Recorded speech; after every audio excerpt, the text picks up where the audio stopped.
Volya Radio. Slava Ukraini!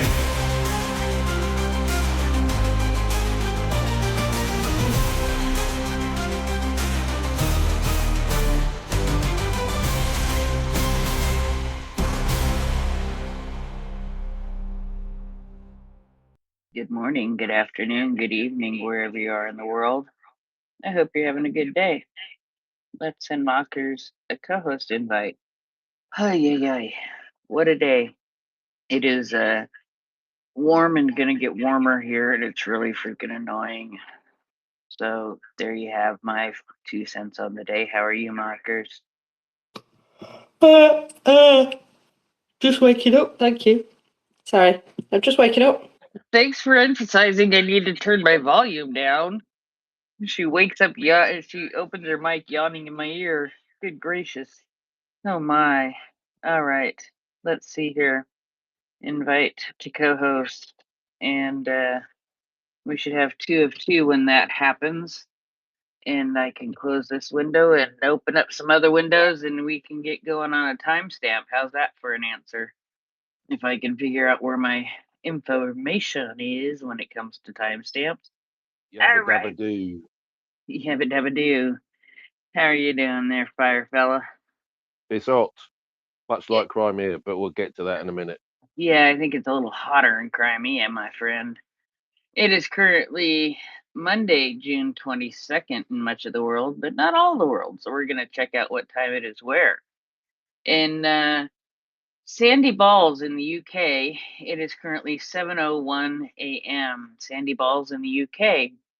In Wank in Germany, it is currently 8:01 a.m. And in Ukraine, at the pirate ship in Ivano-Frankivsk, it is 9:02 a.m. In the workers' paradise of Hangover Bay, Australia, it is 2:02 p.m. And in at the Kinki University in the Osaka, Japan area, it is 3:02 p.m. In Cockwash Creek, where you always go when you have sandy balls from the UK, it is 3:32 p.m. And in Cockwash Creek, oh wait, I just said that one. And in Sausage Gully, Sausage Gully in Australia, it is 4:02 p.m. And in Conception Bay in Newfoundland, it is 3:32 a.m.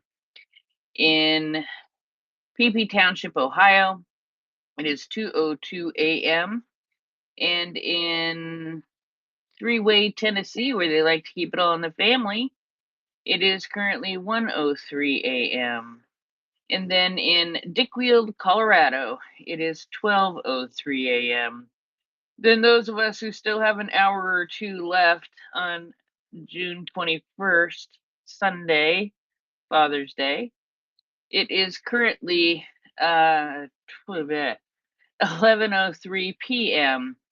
in Poo Creek, British Columbia. And there you go. Or Poo Point, Washington.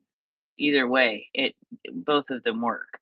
And then in Chickaloon, Alaska, it is 10:03 p.m. Alaska, where Sarah Palin can see Russia from her house.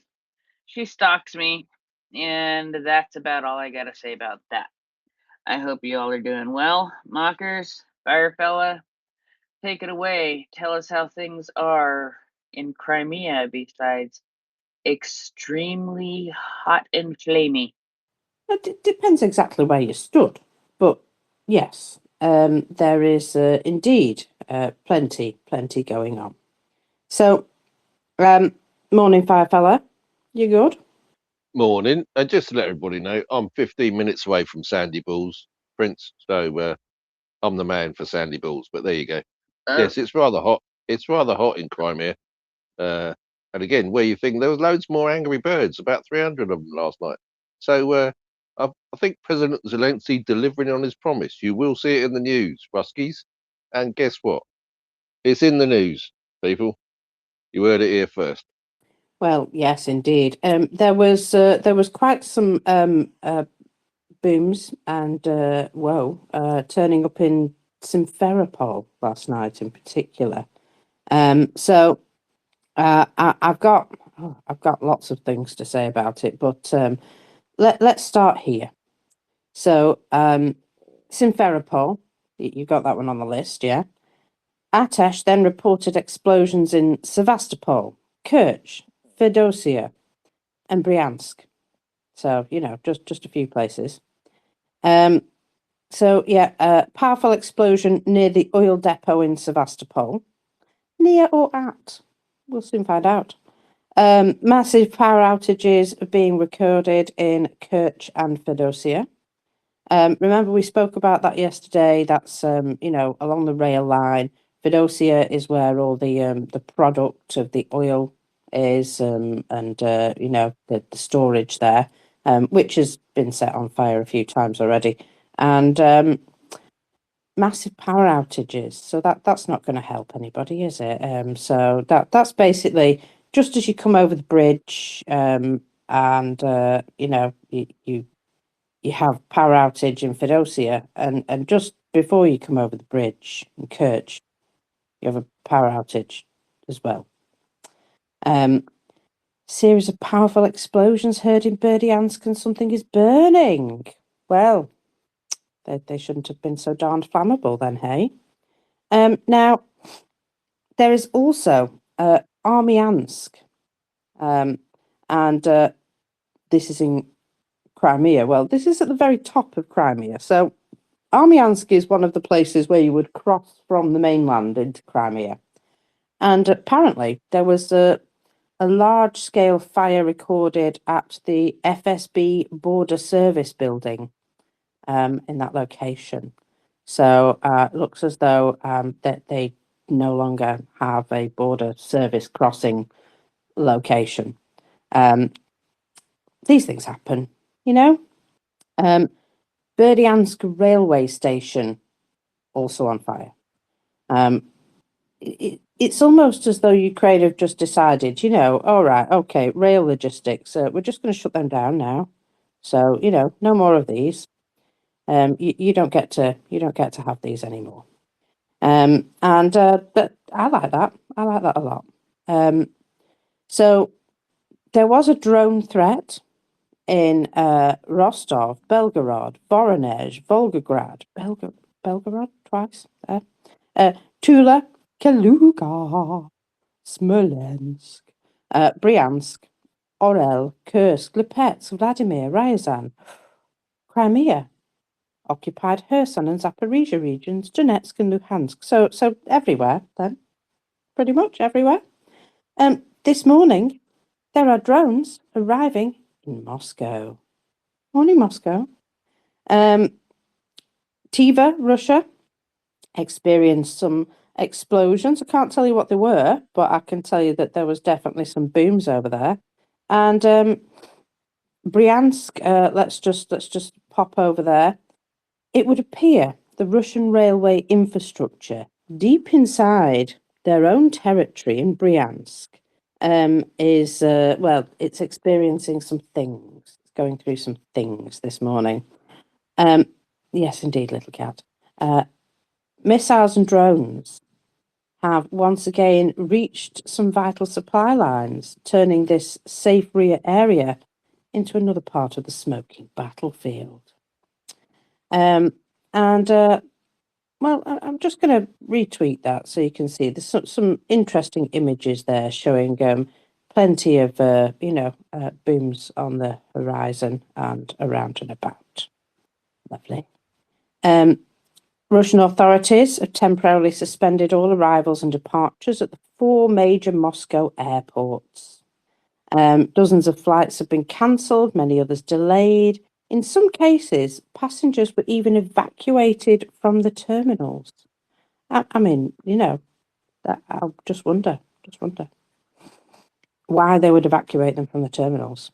Do they have concerns?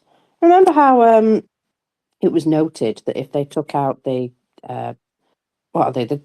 terminal towers, that they would have an awful lot of trouble getting that all restarted again. And The control centres, mockers.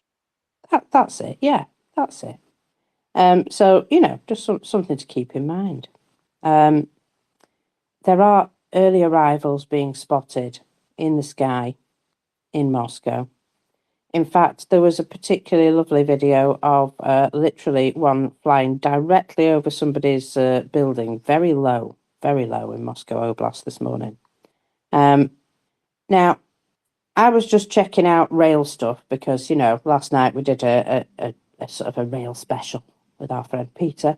And there are 9 bridges that have been identified here by Intel Schizo.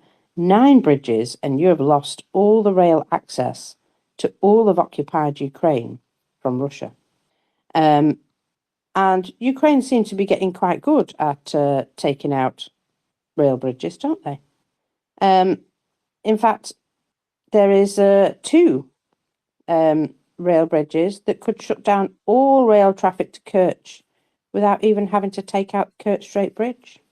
They're in Krasnodar-Crimea, in Zhiginka, that place. So, noted. If he can figure this out, Ukraine are already figuring this out, aren't they? Inbound flights to Moscow are currently circling. I do hope they don't run out of fuel. And why are they circling? Because they've been told not to land because there are drones in the airspace. I do hope they don't run out of fuel. I'm just speculating here that some of those aircraft probably only have just enough fuel for their flights, like the other one that actually ran out of fuel and had to go to another airport. Oh dear. So yeah, there's airport delays. If you thought you were going on holiday, no, you're not. And there's new fires apparently. And I'm just waiting to confirm exactly what's going on. I think by the time Will gets here, we'll have a bit of an idea of what's going on in Moscow a little bit more. So we'll keep you up to date, obviously, as much as we can. Nice. So where were we? It's going to get worse, that ship in Sevastopol, well, no, not in Sevastopol, in the Kerch area that got hit yesterday. I'm just going to retweet it so you can see just how toasted it is. So this is a passenger and vehicle ferry, Lavrenti, the best I can do. It was reportedly hit and operated on the strategic Crimea to Kavkaz route as part of the Kerch ferry crossing, carrying freight vehicles and passengers between Krasnodar-Crimea and the occupied Crimea. In effect, they have taken out 3 of 4 ferries now that were running this connection. This has actually become one of the more important logistics routes between Crimea and Kavkaz because of the fact that these ferries could carry lorries. This is just, tightening the bottleneck, tightening the noose. And I've got a little sort of write-up here. So the tonnage of supply crossing by these means has now dropped from 25,000 tonnes approximately per day to just 7,500, and that's if they run that ferry, that last one. This is also what's required for the needs of civilians as well as the military, by the way. A lot of what was coming across this particular crossing would be food and probably water.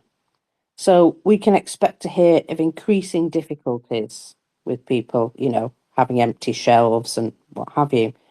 In just fuel alone, to support the military in the south at operational strength, they would require 1,700 tonnes per day of that capacity. What's left would scarcely scratch the requirements of the civilian population. So some of the shipping will be made up by lighter, smaller craft, which may make their way into various points along the Crimean coast, but they won't be carrying any significant amounts of fuel. They'd be much more vulnerable to smaller drones, like sea drones as well. And this is going to really slow down their rate of transfer from this location. In fact, we heard yesterday that they said, oh dear, well, this particular way is now blocked, so you'll have to go the land route, down the road of death. If anyway. There are no trains passing over the Kerch Bridge currently because they've got nowhere to stop on the other side because the infrastructure has been destroyed. We were talking about this last night. So they're all having to terminate at Kerch and be bussed over the Kerch Bridge. Seems less and less people are willing to do that. So there are some limited passenger trains that stop at Crimea and don't go further, but they're often delayed. There was a group of people trying to get out of Crimea yesterday, and their train was being consistently cancelled, and they were all crying about it in the train station. In fact, one particular lady was saying, this is no longer a train station, it's just a trash heap, because basically there was just, rubbish everywhere because, well, Russians. So, yeah, there was nowhere to get out without walking. And she wasn't really up to walking across the entire bridge. Here she is. So she couldn't get out of Crimea no matter how badly she wanted to because all the trains were being cancelled too. So she says, I want to go back to Moscow. Why am I here? What are these ruins? We arrived at the station, but it's no longer a station at all. We're just in the middle of nowhere, surrounded by rocks. This is total trash here. So also, the station itself was not, the luxury building that she expected it to be. It was literally just, by the way, you stand on this piece of concrete here right next to some train tracks. That's it. So, yeah. That's where the train's having to pick up and drop people off because further down the track doesn't exist anymore. Oh no. She seemed sad. She also seemed very entitled. Boo fucking who. So yeah. You want to go back to Moscow? To the oil rain? To the black skyline? Oh, okay. It would seem that they're all now throwing around blame at one another. Are you back with us, Firefella? I noticed that you'd thrown yourself out. Yes, I'm suffering from your disease this morning. This fucking lovely, beautiful, wonderful app, which is actually a crock of shit. Much like the Kerch Ferry at the moment, which I can advise is toast, absolute toast, people. You're not sailing anywhere in that. Well, only if you get the rowers out, of course. But yeah, that's gone, done, finished. Don't worry about that. They'll need a new one. Wonder if Greece have got any more lying around. Do you think? I don't know. Probably not. Ha! Yeah, I would say we can probably count them out because they didn't have many to begin with. But the very fact that they were selling them to Russia to help them, supply Crimea, makes me a little bit annoyed. I'll be honest. That all of us are guilty of this sort of shit. We're just pretending like there's not a war on, like Russia isn't like a terrorist state. Oh, we'll just do business with them, What does it matter? Yeah. Shame on them and the rest of us. So, fighter bomber is having a good old wine. You might need some cheese with that wine. He's whining that all the fellow Z bloggers are blaming him for the Kerch strikes. I mean, it is funny to see them have a go at each other. But blaming him for the Kerch strikes. Why? Because a couple of days ago, he said, there is loads of fuel. It's just arrived. And Ukraine went, oh, it's very flammable, that fuel, Be a shame if something happened to it. So he's very upset that he's being blamed. He says there are some domestic internet warriors, having read through the Ukrainian channels, decided that I was the one who bombed Kerch.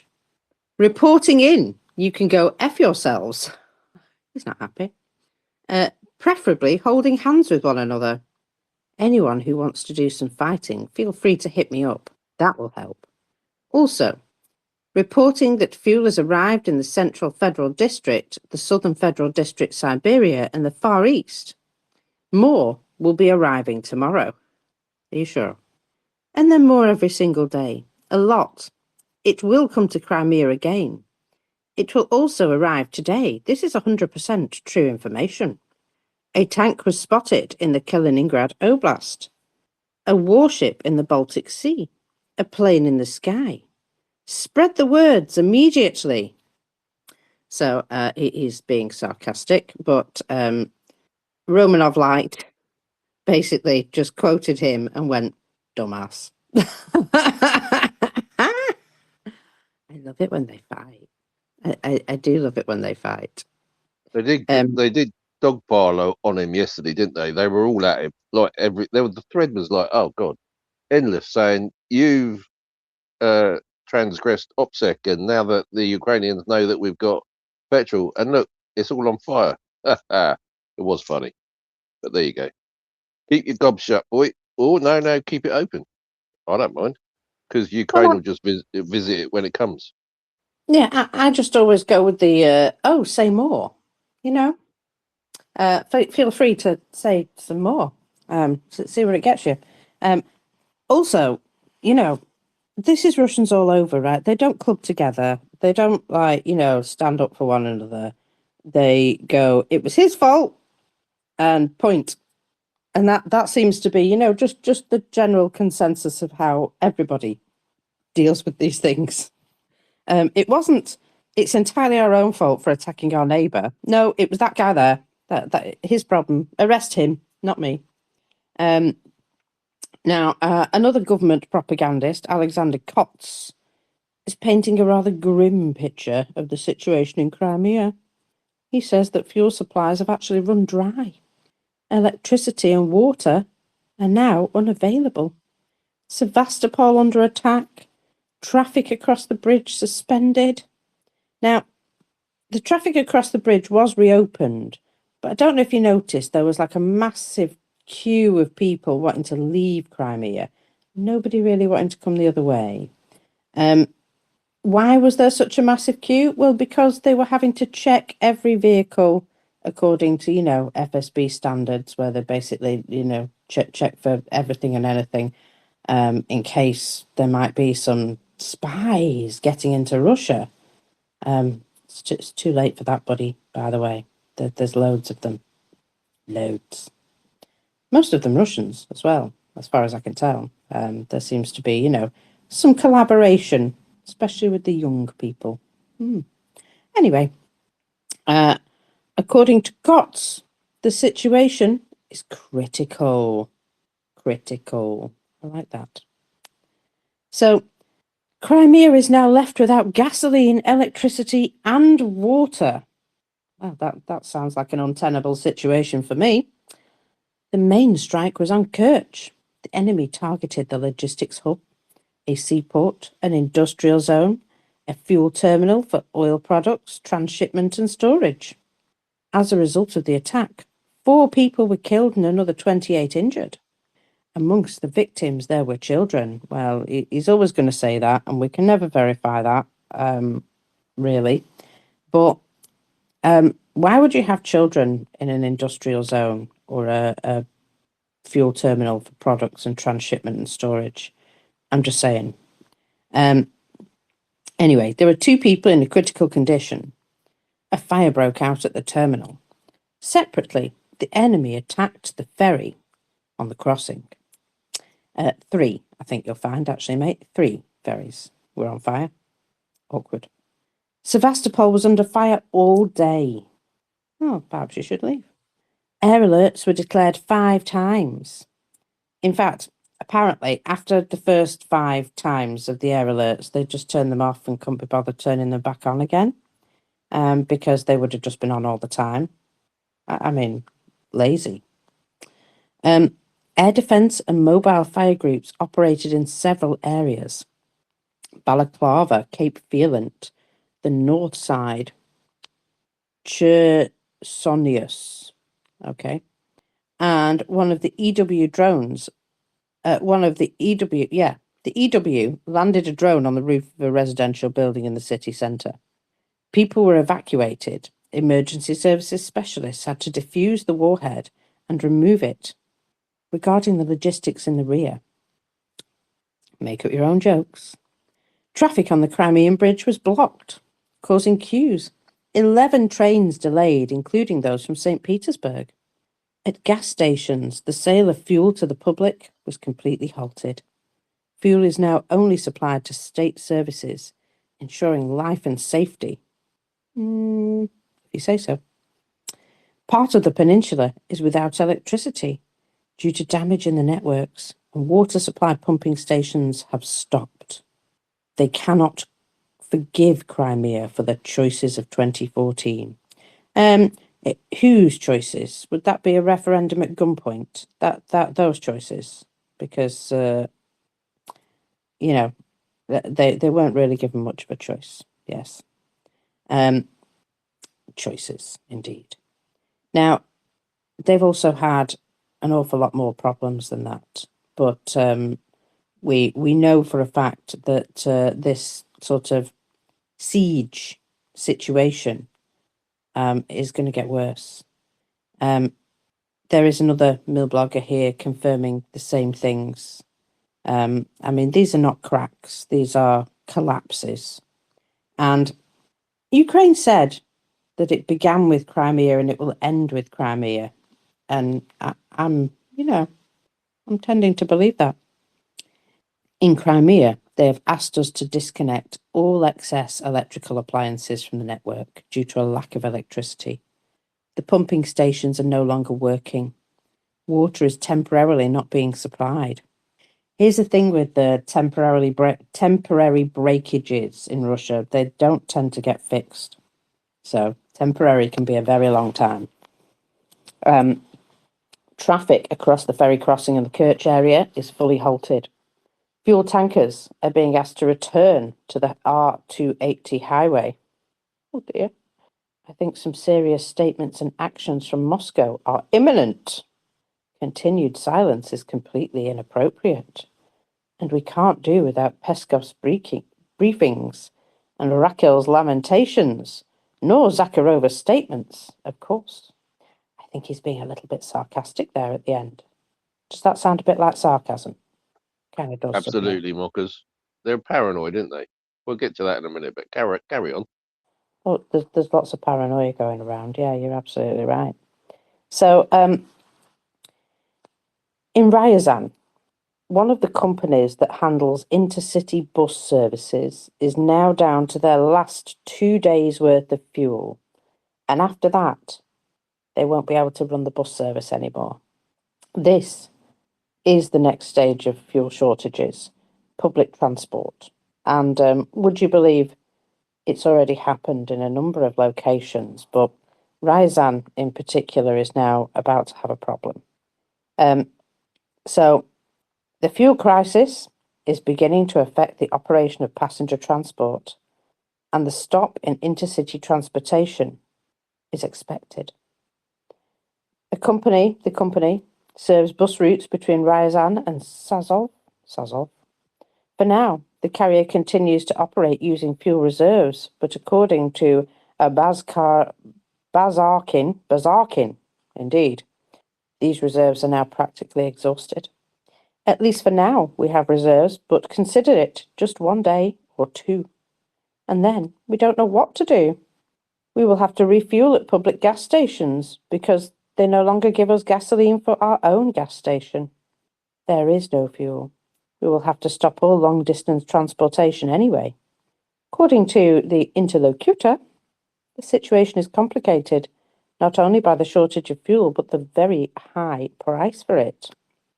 If a large network gas station still keeps the cost of gasoline at the same level, then smaller gas stations are forced to also put their prices up even higher because they don't have the same backing behind them.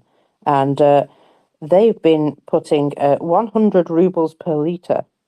And of course, where you're more rural, you will only find the smaller gas station concerned. So, earlier, the owners of all rising gas stations reported problems with fuel supplies to themselves. Some independent gas stations have had to stop selling gasoline entirely. They have no supply. Industry representatives now claim it is extremely difficult to purchase fuel on the exchange, and existing reserves will only last for a few days. I mean, that's a terrible situation to be in, isn't it? Maybe they should have left Ukraine alone.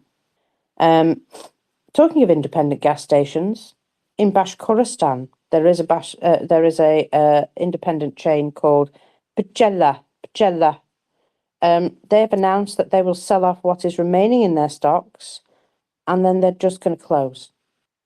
They've decided there's just no point. There's no profit left in it. There's no point continuing.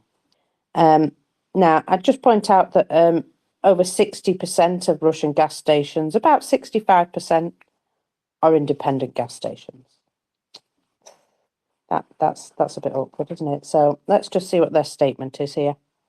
Gasoline shortages are observed at stations in Bashkortostan. Drivers report that Lukoil gas stations in Neftekhimsk are out of A92 and AI95. So this is the regular gasoline that you put in your car. So nobody's driving around any posh cars anymore. Diesel vehicles only. Unit gas stations only have diesel fuel as well. The Pchela gas station chain announced once it has sold its remaining fuel, it will suspend all operations due to the sharp and uncontrolled rise in the wholesale price, the company explained. Bashneft stations offer all types of fuel, but they have changed the price twice already this week. Incidentally, we have no queues at the stations at this time, mainly because nobody can get enough gas to get to the gas stations. Just pointing that out. Now, let's talk about this for a minute. So, this is something that didn't really make the headlines yesterday because there was a lot of other stuff going on. But Zelensky mentioned it, and it is a big deal. So, more terrifying than the bombing of Moscow, Ukraine struck the oil refinery in Antipinsk near Tyumen. And this may not seem like a big deal. It's not a great big place. It's not, it's not critical for the local supply or anything like that. But it is just another one on the list. However, it is very interesting because of its location. Measured from Ukraine, Moscow is over 500 kilometers from Sumy, but Tyumen is over 2,000 kilometers from Kharkiv. And Antipinsk, where the refinery is located, is actually 2,150 kilometers from Kharkiv. Zelensky himself said that the drones traveled 2,070 kilometers. What's even more interesting, though, Chelyabinsk, from the same location in Kharkiv, is 1,800 kilometers away, just over 300 kilometers from Tyumen.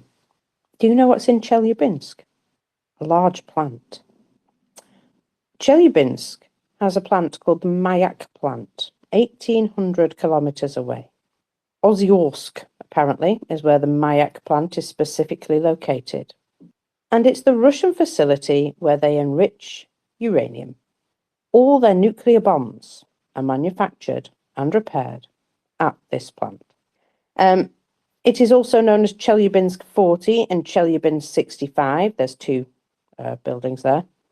It's a closed city surrounded by barbed wire fences and guarded by the military.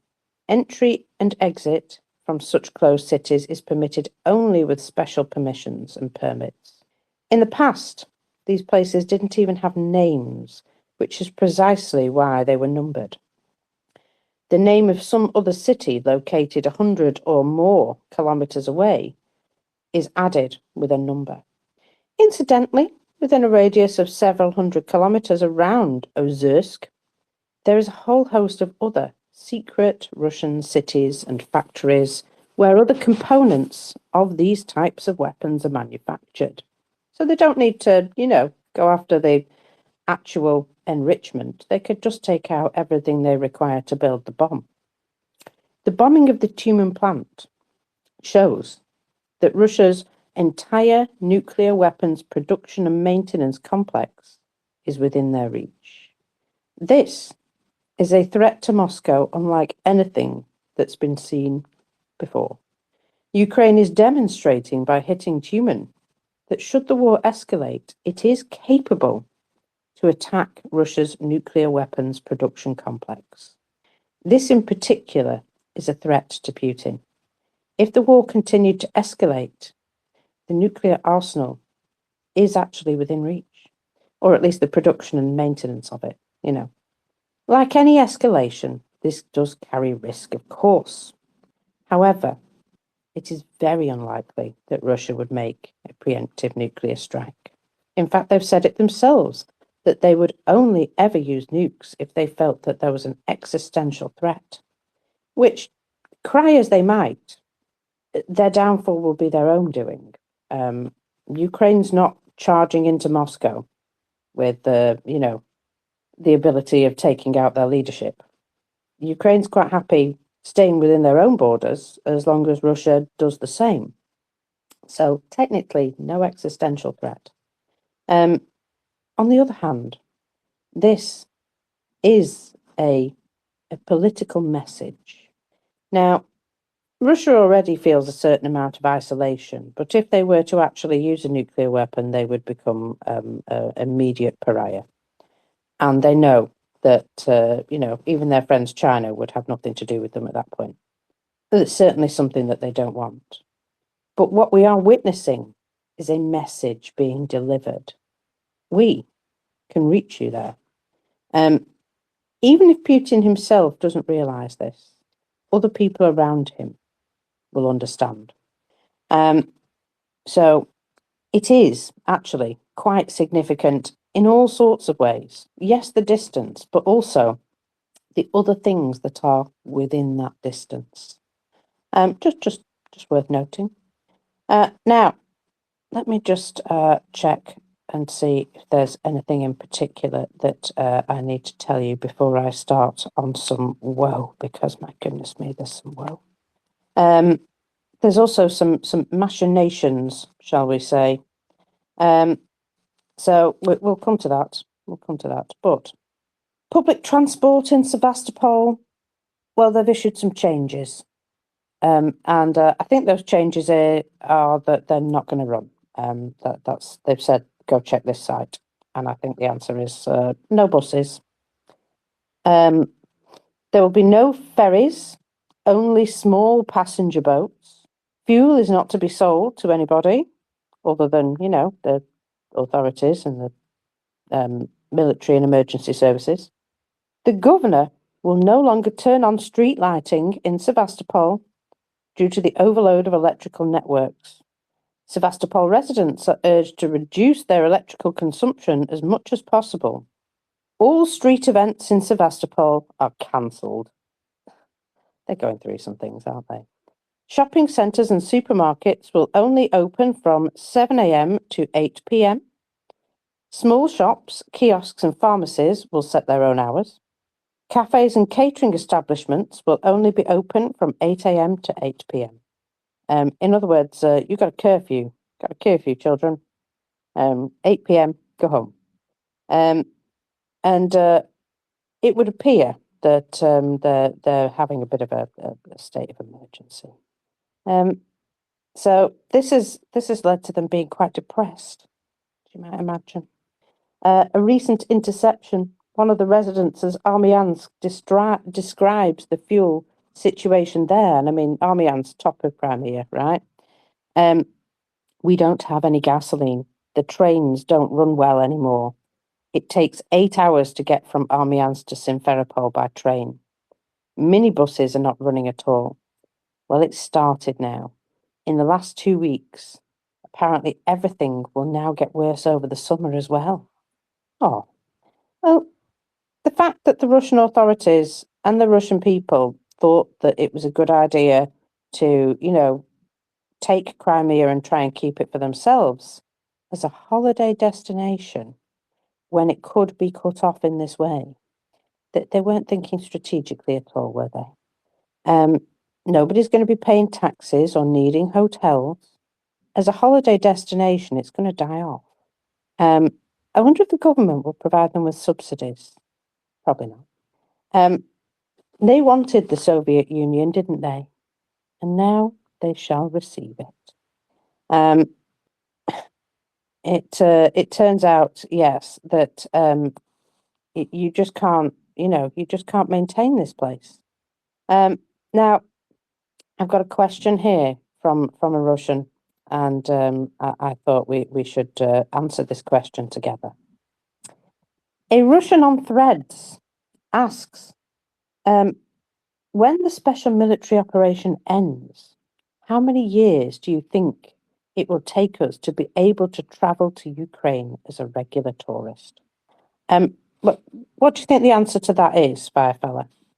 Never. They won't. That's a big no-no. There'll be so many security checks, it just won't stop. They'll never be trusted again, the Russians. They've, excuse me, people, shit in their own nest. And Ukraine, can you imagine Budanov's answer to that question? Yeah, I've already got your address, sir. Yeah, step ahead. And I'll, so first, I need to know if your name's on any of the lists that I've got. And I've still got the lists, and I'll keep those lists going for a few years yet.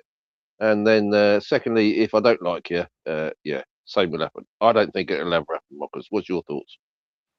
Well, let's just say that a couple of Ukrainians answered, and one of them here gives this. Oh, you can come. You'll be able to do so. But you will not get back from here.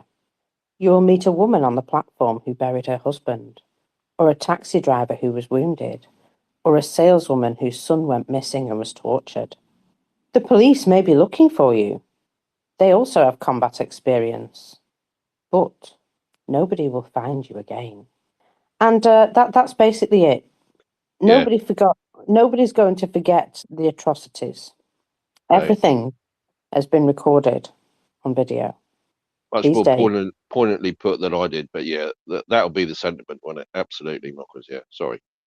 No, you're all right. These days, everybody will remember, and they will also have the video to prove it. So the absolute lack of self-awareness, the sense of entitlement. Do you think we'll be able to visit Ukraine as tourists? Well, perhaps if you overthrow your government and prove to us that you were part of it, maybe. But no, Russian tourists are never going to be welcome in Ukraine for the next lifetime. The absolute audacity. But that is where they are. Yesterday, Peter was saying these people are not prepared for what's coming for them. They're not prepared to live in a state of war. And don't we know it? The people in Moscow are like, why are we being attacked? What have we done?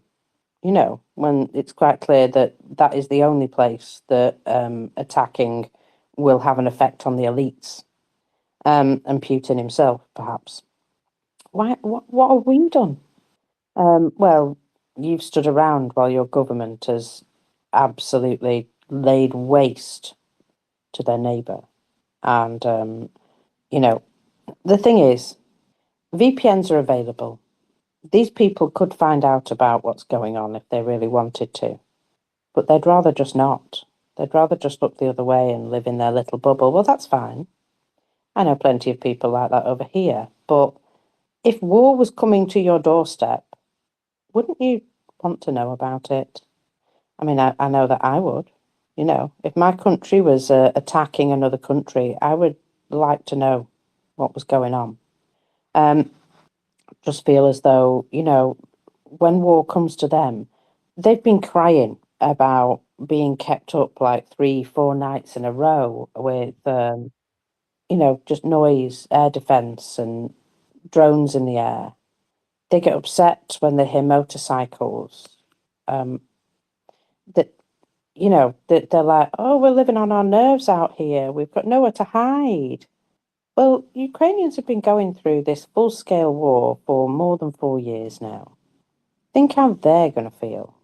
I mean, literally, people have gone mad, absolutely mad from the constant, lack of sleep, barrage of attacks. Literally, people have lost their minds. And the Russians are whining like it's, unheard of that anybody would dare to fight back with them. And they really do Absolutely, need to have Mockers. they need to have a lot of finding out, don't they? An awful lot of Well, finding out. Mockers, I like the way the law puts it. So ignorance of the law is not a defence, people. So just because you choose not to look out of your little bunker and see what's going on in the world is not our problem. It's a you problem. And that's why you won't be welcome in Ukraine ever again, you idiots. And quite rightly, they started this. They're going to have to put up with the consequences. Well, you're absolutely right. I mean, I find it incredible that they have such just audacity, just the audacity. Now, there does appear to be, oh dear, this morning, no new sea transport. Sea passenger transport is currently off.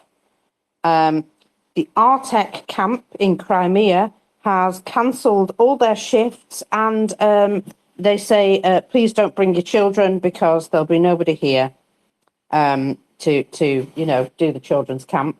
And in fact, we have cancelled arrivals of new people. So that's something worth noting, isn't it? That they have a children's camp over there. Of course they do. Super short holiday this year. Yes. The tourists don't want to come to Crimea anymore. And there's one young lady here who's got something to say about it. So she rents an apartment in Crimea, and she's had to cut the price in half from 8,000 rubles to 4,000 rubles, which is very upsetting to her.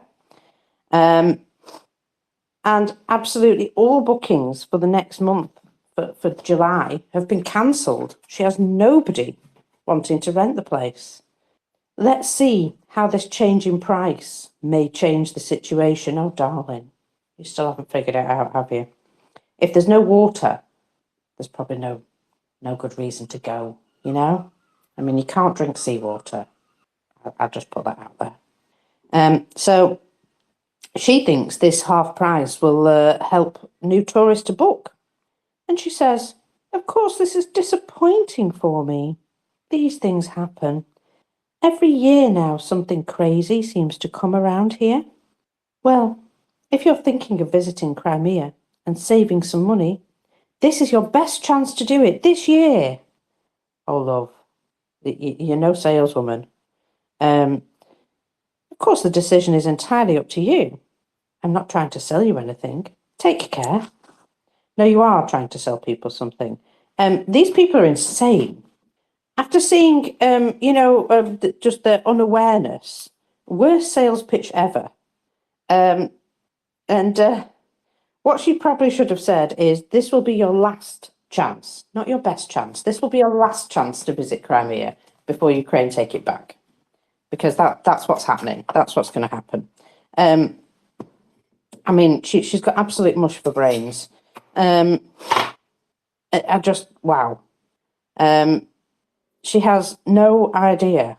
She's actually trying to convince people to visit Crimea while it's in a state of siege. Of course, the decision is entirely up to you. I'm not trying to sell you anything here, except I am. I'm trying to sell you renting my apartment.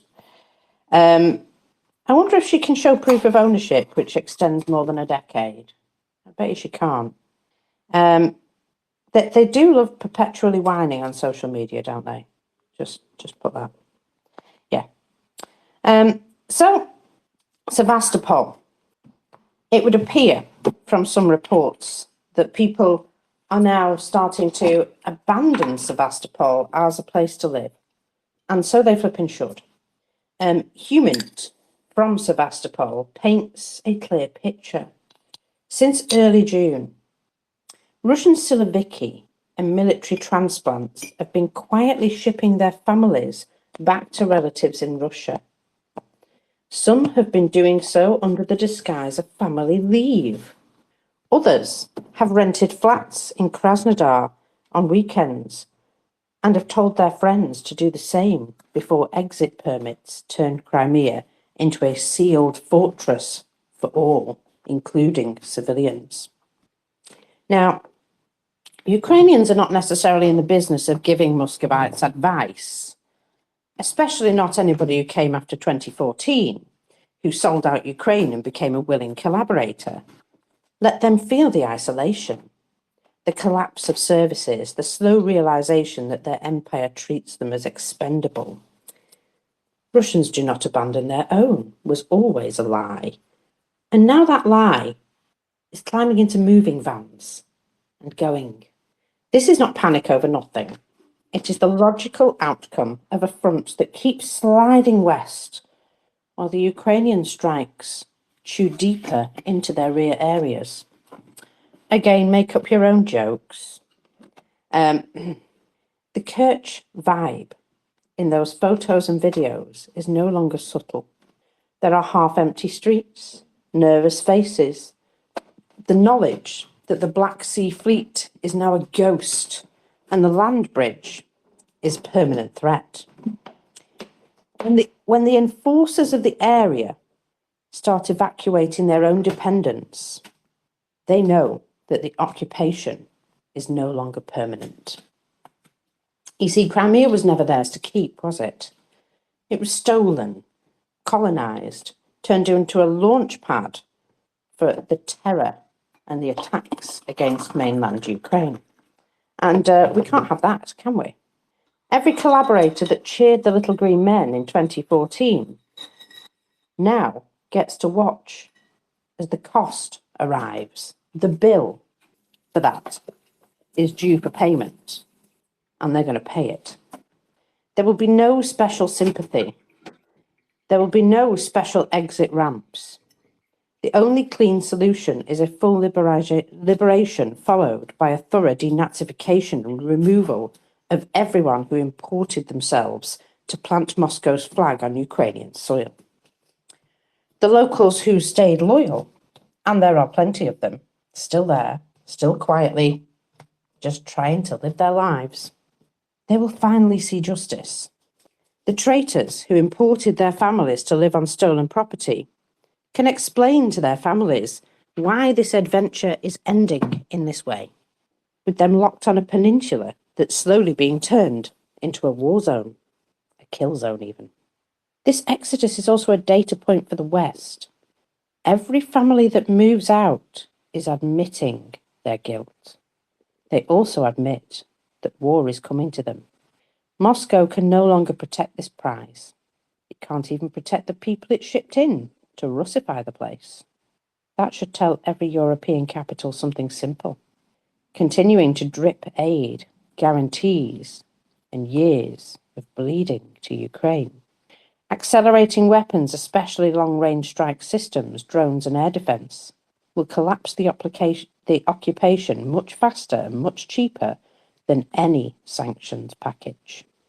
Mathematics has not changed. Moscow loses more soldiers taking a village than the village had residents prior to the war. The meat grinder is now at capacity and still cannot generate a decisive momentum. Meanwhile, Ukrainian production lines for strike drones are scaling up. Sanctions are biting the budget, and every refinery hit tightens the noose on their ability to fund their next wave. Let the rats in Sevastopol keep moving. Their departure clarifies the battlefield. This peninsula will return to Ukraine. Collaborators will face the Ukrainian courts, and the Kremlin will learn that imperial projects end when the occupied stop fearing the occupier and the occupier starts receiving and fearing the bill. The war will end on the battlefield. Everything else around it is just noise. And this is very true. This is always been the case, hasn't it? That the negotiating team were on the battlefield, and they always have been. Should we do some numbers? Oh, yes, please, Mockers. Wonder what's got mullered today. Well, what I have noticed is that these ferries, these ships, they're not on the numbers. I don't know why. I mean, I see them with my eyes on fire. I see one of them absolute toast, but yet they've not been claimed on here. And Because they're not go on. sunk, possibly. They're not at the bottom of the sea. They're just being burnt alive. So Yeah, I think that's the only reason, because they're not sunk. So technically, they're not completely destroyed, and they could take those hulls and refurbish them. yeah, I think. yeah. I totally agreed. You could tow them, couldn't you, and get them back into service after a little bit of paint and duct tape. But that's not going to happen. And Ukraine don't claim stuff that they absolutely know they haven't destroyed 100%, do they? So that's probably why. Indeed. So what do we have here? We have for the 22nd of June, all day, the following: 1,190 liquidated personnel. It's a tiny bit down, but not much. We have one tank, still more tanks than they had in the parade in Moscow, and 8 armoured combat vehicles, 51 artillery systems, and 1 MLRS, and 2 more air defence systems. Do you think that was the Panzer systems that were on either side of the Kerch Bridge? I certainly do. Probably. 384 vehicles and fuel tanks. That's down ever so slightly, but not by a lot. And 5 special equipment. So that'll be those radar systems that they took out around Kerch then. Nice. 2,015 UAVs and 9 ground robotic complexes. So that's your general numbers. And then we have the Air Force report, which again contains a ballistic missile, just one. It's an Iskander-M ballistic missile sent from Crimea, which is another reason why Crimea needs to be liberated from Russian forces, so they can't do shit like this anymore. And 88 strike drones, so 89 items in total. According to preliminary data, as of 8:30, so that was 1.5 hours ago, air defences shot down and suppressed 79 UAVs. 1 ballistic missile hit and 5 strike UAVs were recorded at 6 locations. There is the fall of downed fragments at 9 locations, and the attack continues. So what was that? That left 9 UAVs up in the air, and 5 are accounted for. So yeah, there would still be more floating around. And says here, enemy UAVs are still within the airspace, keeping cover. So that's something to keep in mind, that every day, just every day. Now I'm being told in the background here that is 89%, which is very impressive. Just so impressive. Now, one of the things that Russian mill bloggers are whining about today is that Belarus have shut down a Russian telecoms carrier in Belarus. This is the Russian carrier MTS, and this is in relation to Zelensky's, well, it says here threat, but not really a threat, is it? It was a promise. You shut it down, otherwise we will. So these Shahed relay stations appear to have been indeed in Belarus. And Zelensky, speaking to Lukashenko, gave him 7 days to deal with this situation. And it would appear that he did so immediately. So it says here, following threats from Zelensky regarding strikes on alleged relay stations for Gerans in Belarus, Now, when he says alleged, he means actual, because if this wasn't a problem for them, then why would they be whining? The leadership of the Republic decided to jam the Russian mobile network operator MTS. How are the Kremlin pensioners feeling over there? Our own ally, Belarus, is screwing our country by shutting down our MTS service. You old men in the Kremlin, go retire already and make way for the youth. Well, Lukashenko has always had no leverage, hasn't he? He's always been in a position where he's unable to sort of do anything, because he would be crushed by the Russian might. Not anymore. He's actually got some leverage now, hasn't he?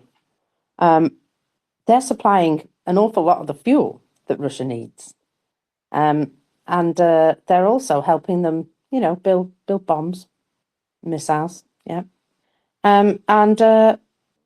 This special military operation has actually turned out to be a great leveler, don't you think? It's leveled the playing field. Lukashenko has leverage that he didn't have before. And if he doesn't oblige Zelensky's request, they would stand to lose a lot more than just a bit of infrastructure. They have 2 major refineries that are relevant to stabilising the Russian fuel market. And what would be worse, losing those 2 refineries or losing that telecom system? I think Lukashenko basically made the decision for them. He blinked, didn't he? He was given a week ultimatum, and suddenly the MTS service vanishes from Belarus.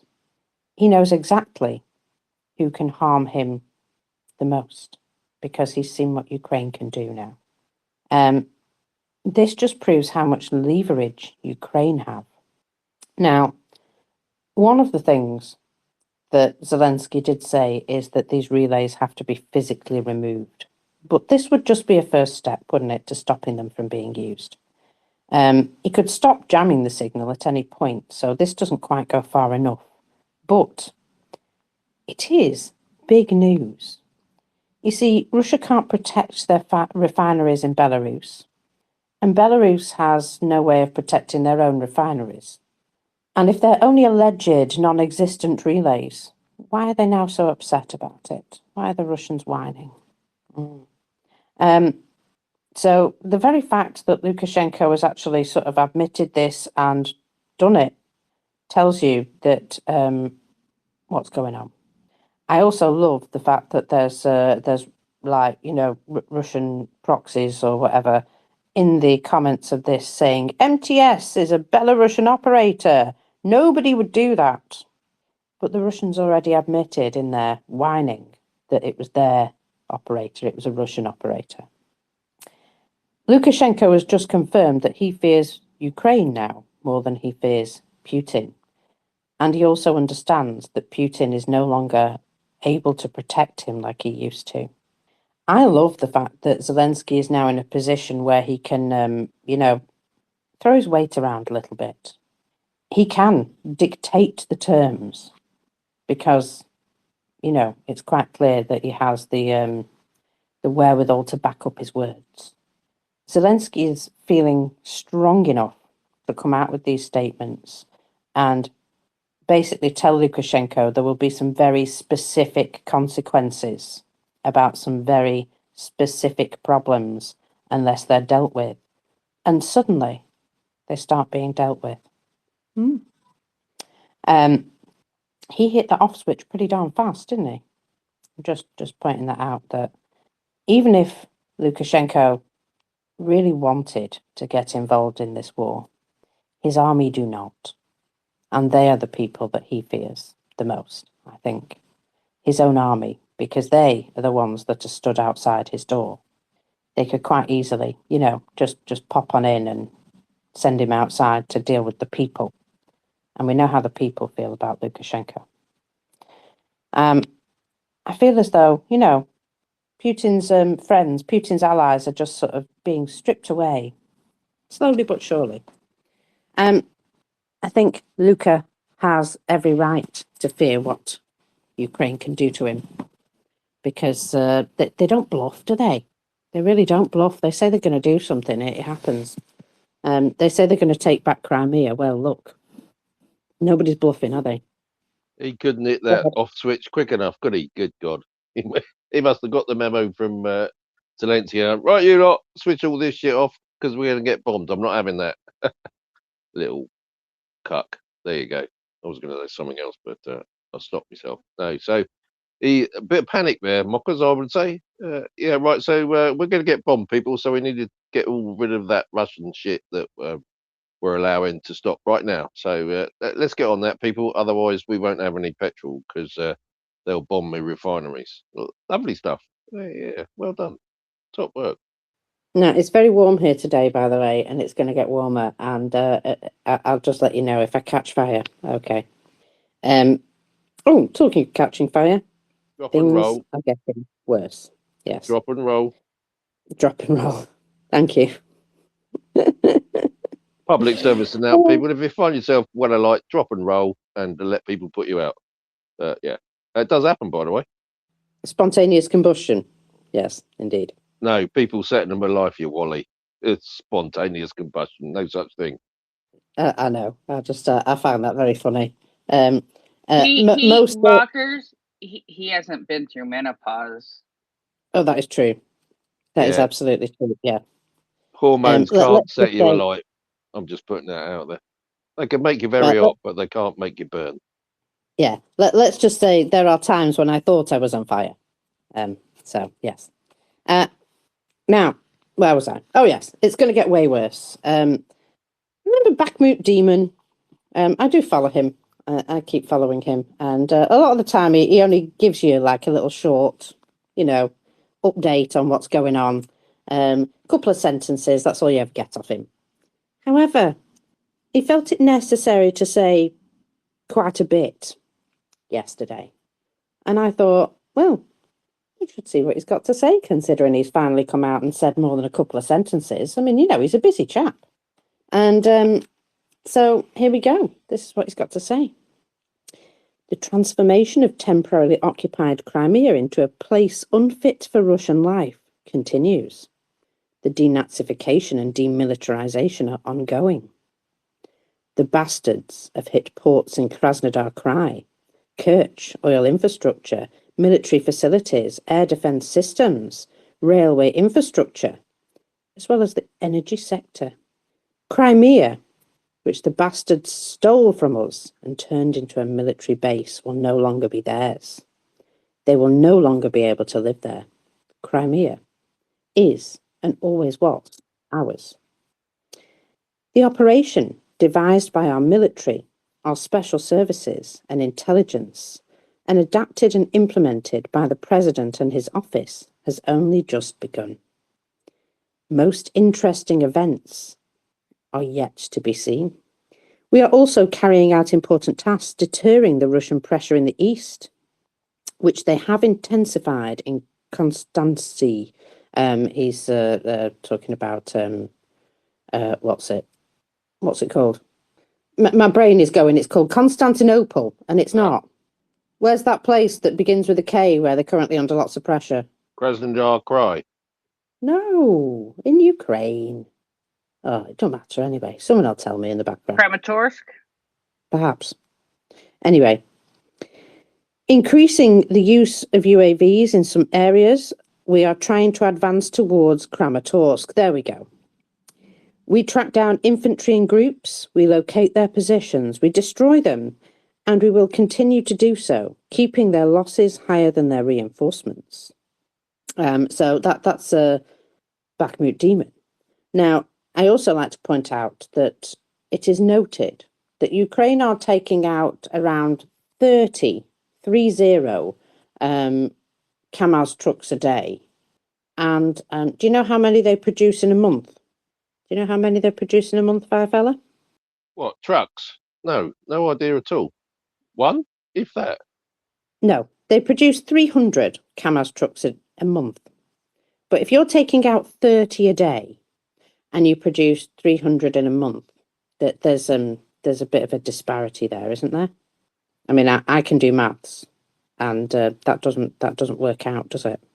No. Say that again. They produce 300, but take out 30 a day. Yeah, so 300 a month, Right. but they're losing 30 a day. Oh, good God, no. Yeah, that's not good. They don't make enough. Well, you're right. They don't make enough. And it's the same story with their recruiting. That's what I'm trying to point out. That, you know, they're pouring everything they can into this, and it's still not enough. And this is why they're grabbing people off the streets in Penza. Now, I've got a few other things, but I think that there's a lot to unpack.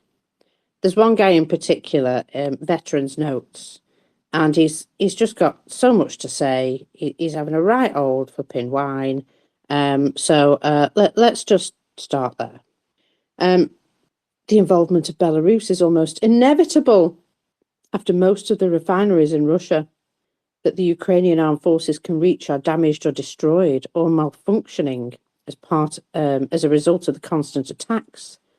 The Ukrainian military will launch attacks on Belarusian refineries and critical infrastructure.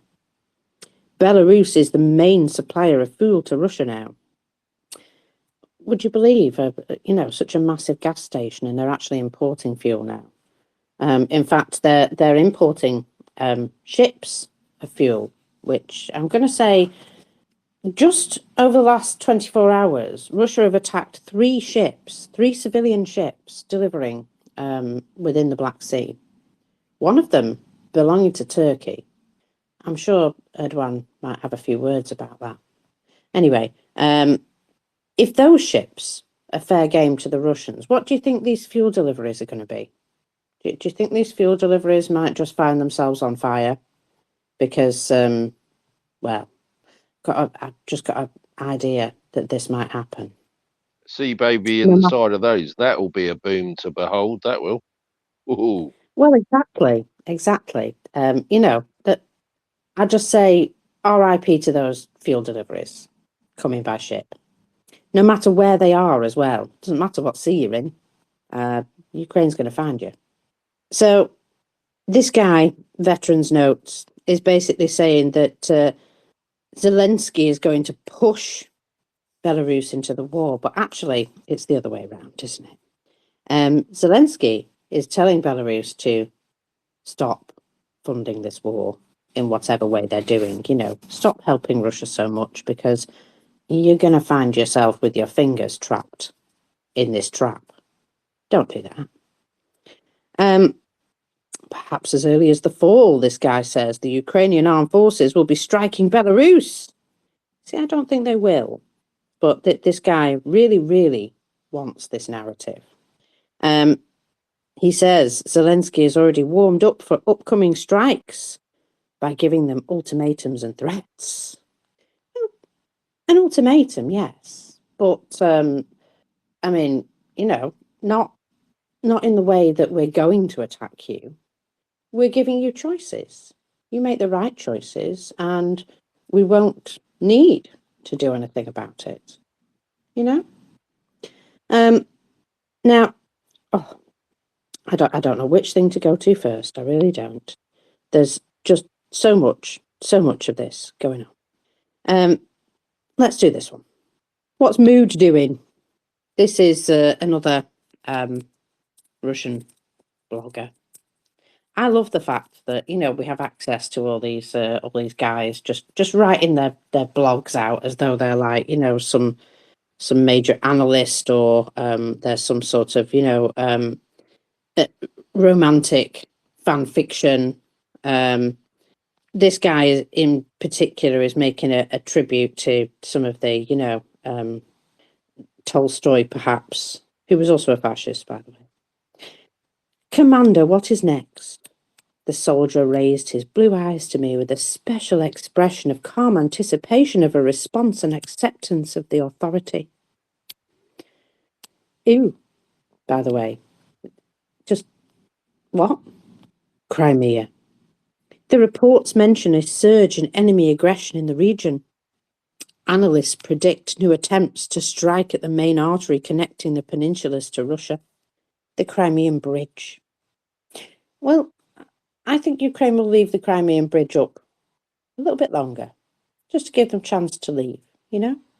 The news announces the suspension of fuel supplies in the region and occasional power and water outages. The day before, we ourselves were purchasing fuel from resellers at 250 rubles on the Zaporizhia front.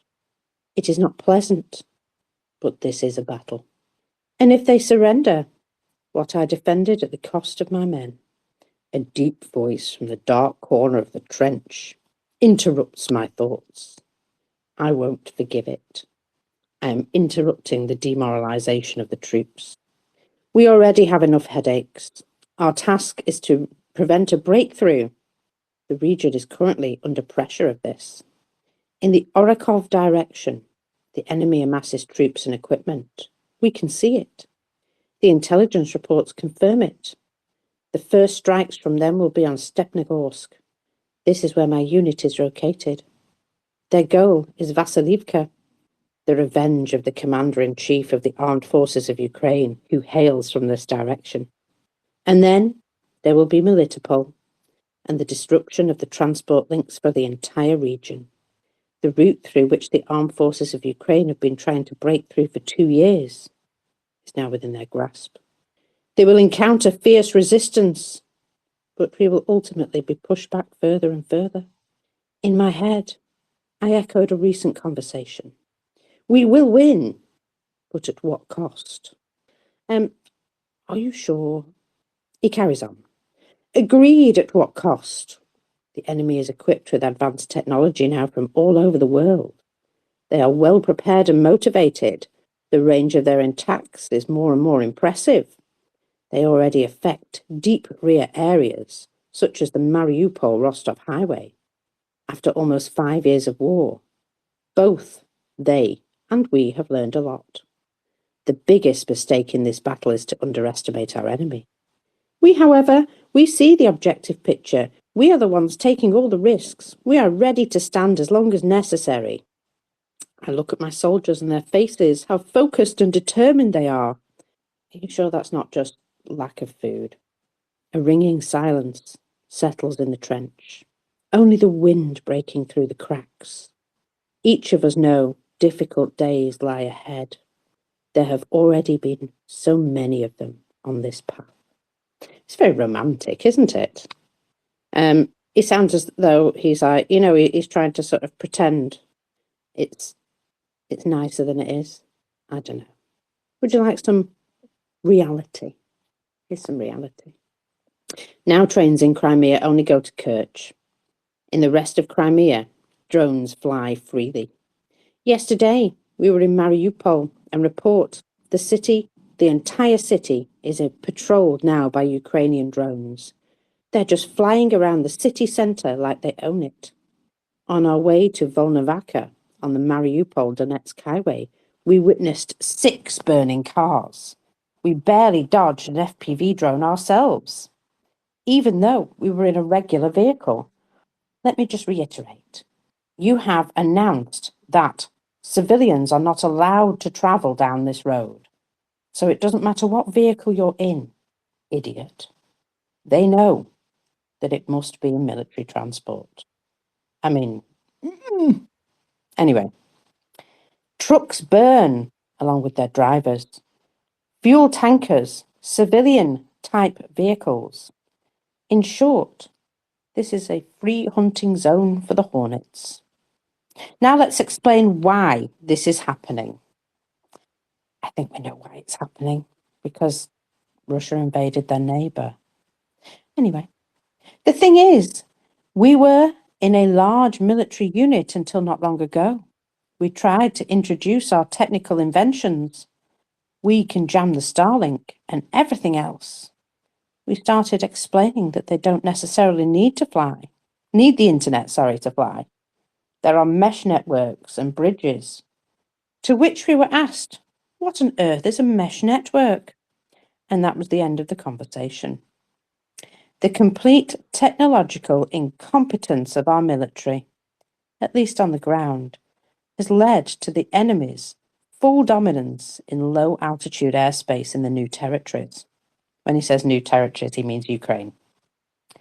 Nuclear strikes are, of course, good, but there are many ways to prevent them or successfully resist them.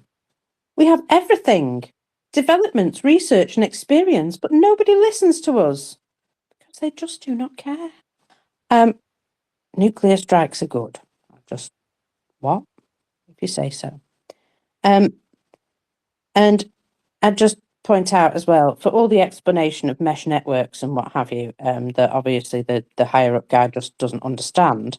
Even if he did, what they're going to do about it? I mean, really, what they're going to do about it? They're not in a position to, look, we've heard Wardago say, when the Ukrainian units find something that works, they pass that to the higher ups and they check that this works, and then they scale it up and they send it throughout everybody. And they say, this is the way we're doing things now, this works. Yeah. So every time they develop a counter for the Russian, whatever they're doing, that counter can easily get spread throughout the entire armed forces quite quickly. How's that going to work in Russia? They're going to be one unit that knows what they're doing, but there's going to be no communication to the rest of the armed forces for them to also implement the same changes. They're just not cohesive in that way. So even if this guy was listened to, there's nobody who's going to pass that back. There's nobody who's going to kick that upstairs and have everybody use this new technique. And this is why they're not adapting as fast as Ukraine, because the communication, the collaboration, the willingness to listen, all of these things are missing. And that is something that Ukraine does at least have. Fedorov has very clearly shown that they are listening to the guys on the ground. They are trying to sort out some of their problems. They are trying to, deal with the issues that the soldiers have. I mean, in some cases, it's not entirely possible to click your fingers and have it sorted out, but they are showing willing, they are trying their best, and they are implementing things like, demobilization for people who've been fighting for years at this point. Give them a chance to have a rest, because at the beginning of this in 2022, they basically just said, yeah, if you're in the army, you're in the army. And there's no possibility of getting out of it. You can't have a rest. You can't go visit your family. There's no possibilities for holidays or anything like that. It was just, we're at war. And after all this time, those things need to change. Otherwise, people just say, fuck this, I'm going to go visit my family, because they're not getting the opportunity to do so, when you've been away from your family for a couple of years, I would imagine you get to the point where you're just like, you know what, I need a rest. And this has been happening in the Ukrainian armed forces. They have had people, changing units just because they've decided that, they don't want to work with certain people anymore, and they've just decided to change units. Technically, that's seen as going AWOL, even though they're still there fighting. It comes up on the AWOL figures. They've had people just literally down tools and say, I need to get out of here for a while. I need a break psychologically or physically. And they've just left and gone home to see their families. These things happen. So they need to make a more formal process to allow people to do these things. Look, if the war had only gone on for 12 months, would have been a different story. But we're nearly 5 years down the line now. And people, they need a certain amount of consideration, shall we say. They're not cyborgs, even though some of them may have been named as such. They really do. They need, have a break. Some people don't want to take one, and that's up to them. But I absolutely feel like they should be forced to. Go have a break. Come back when you're ready. At least make sure that these people are mentally fit as well as physically fit. Couldn't agree with you more, because some people can't see the wood from the trees sometimes. They get so encased in what they're doing. They don't see how it's affecting them and how they were like a couple of weeks before and how they are now. So the Ukrainian army is going through a cultural change, yeah, which is absolutely, people, the right thing that they should be doing. Trouble is, changing the culture in any organisation is difficult, and it takes time, and it takes work, and it takes leadership. They're getting the leadership, the time thing. So people are going to hide. They know that they can't do stuff that they used to do, but they're quite comfy in the way they used to do stuff. That's their go-to. So instead of embracing the new policies and procedures and the ways of working, they want to do that. So they'll resort to every single time going back to how they used to do it because they feel safe in that little space. Now that takes challenge, and it also means that they need to empower the soldiers, people at the front line, to just go, hang on, mate, we shouldn't be doing that. And that's how you change the culture. And it's going to take time, people. But I mean, Fedorov is working absolute wonders with the stuff he's doing. And Zelensky and Magyar and all the leaders, Sersky, they're all pushing hard. But it will take time. They'll get there. They'll absolutely get there. And this stuff just shows you that they are. But I'm with you, Mocker. Some people just need a gentle push, like, yeah, mate, take 2 weeks off. That wasn't an order. That wasn't a request. That was an order. Like, I don't want to see you around it. Absolutely. Back to you. Yeah, it's important that soldiers are fit to fight. And even if they think they're fit to fight, sometimes everybody needs a bit of a break, just a chance to come back to humanity as well. Because they don't want these people being, they're going to be permanently scarred anyway, mentally. But, they're trying to minimise it, I suppose. Now, I'm just having a look at one of these strikes by the Russians on some bulk carriers in the Black Sea. Now, apparently they've hit 3 this morning. In particular, though, the Turkish bulk carrier, the Victress, there was a large-scale fire on board and victims were injured, at least. The crew of the ship was evacuated by the Ukrainian Navy. 9 crew members, citizens of Egypt, Turkey and India. And I wonder if these 3 affected nations will consider stop doing business with Russia, eh? Ankara, Erdogan, has been sat on that fence for so long that his ass must be chafing. He's been hedging between NATO and the Kremlin all this time. And this is the cost of him playing that game. See, the Black Sea is a battlefield, and anybody might end up in this situation. Wonder if he's ringing his friend, Mr. Bayraktar, at this time. Mr. Baykar, sorry. You know what I mean. There's going to have to be some sort of come to Jesus moment, don't you think, for all these people, that you can't trust Russia not to attack your ships. Oh dear. Talking of attacking ships, it would appear that perhaps the last ferry, I said there was 4 ferries and they took out 3 of them yesterday. It would appear that the last ferry might have been hit overnight. Oh, the Ukrainians are nothing as if they're not going to miss the last one, are they? What's the word I want? No, gone. Old man moment. Sorry. Well, look, they're thorough.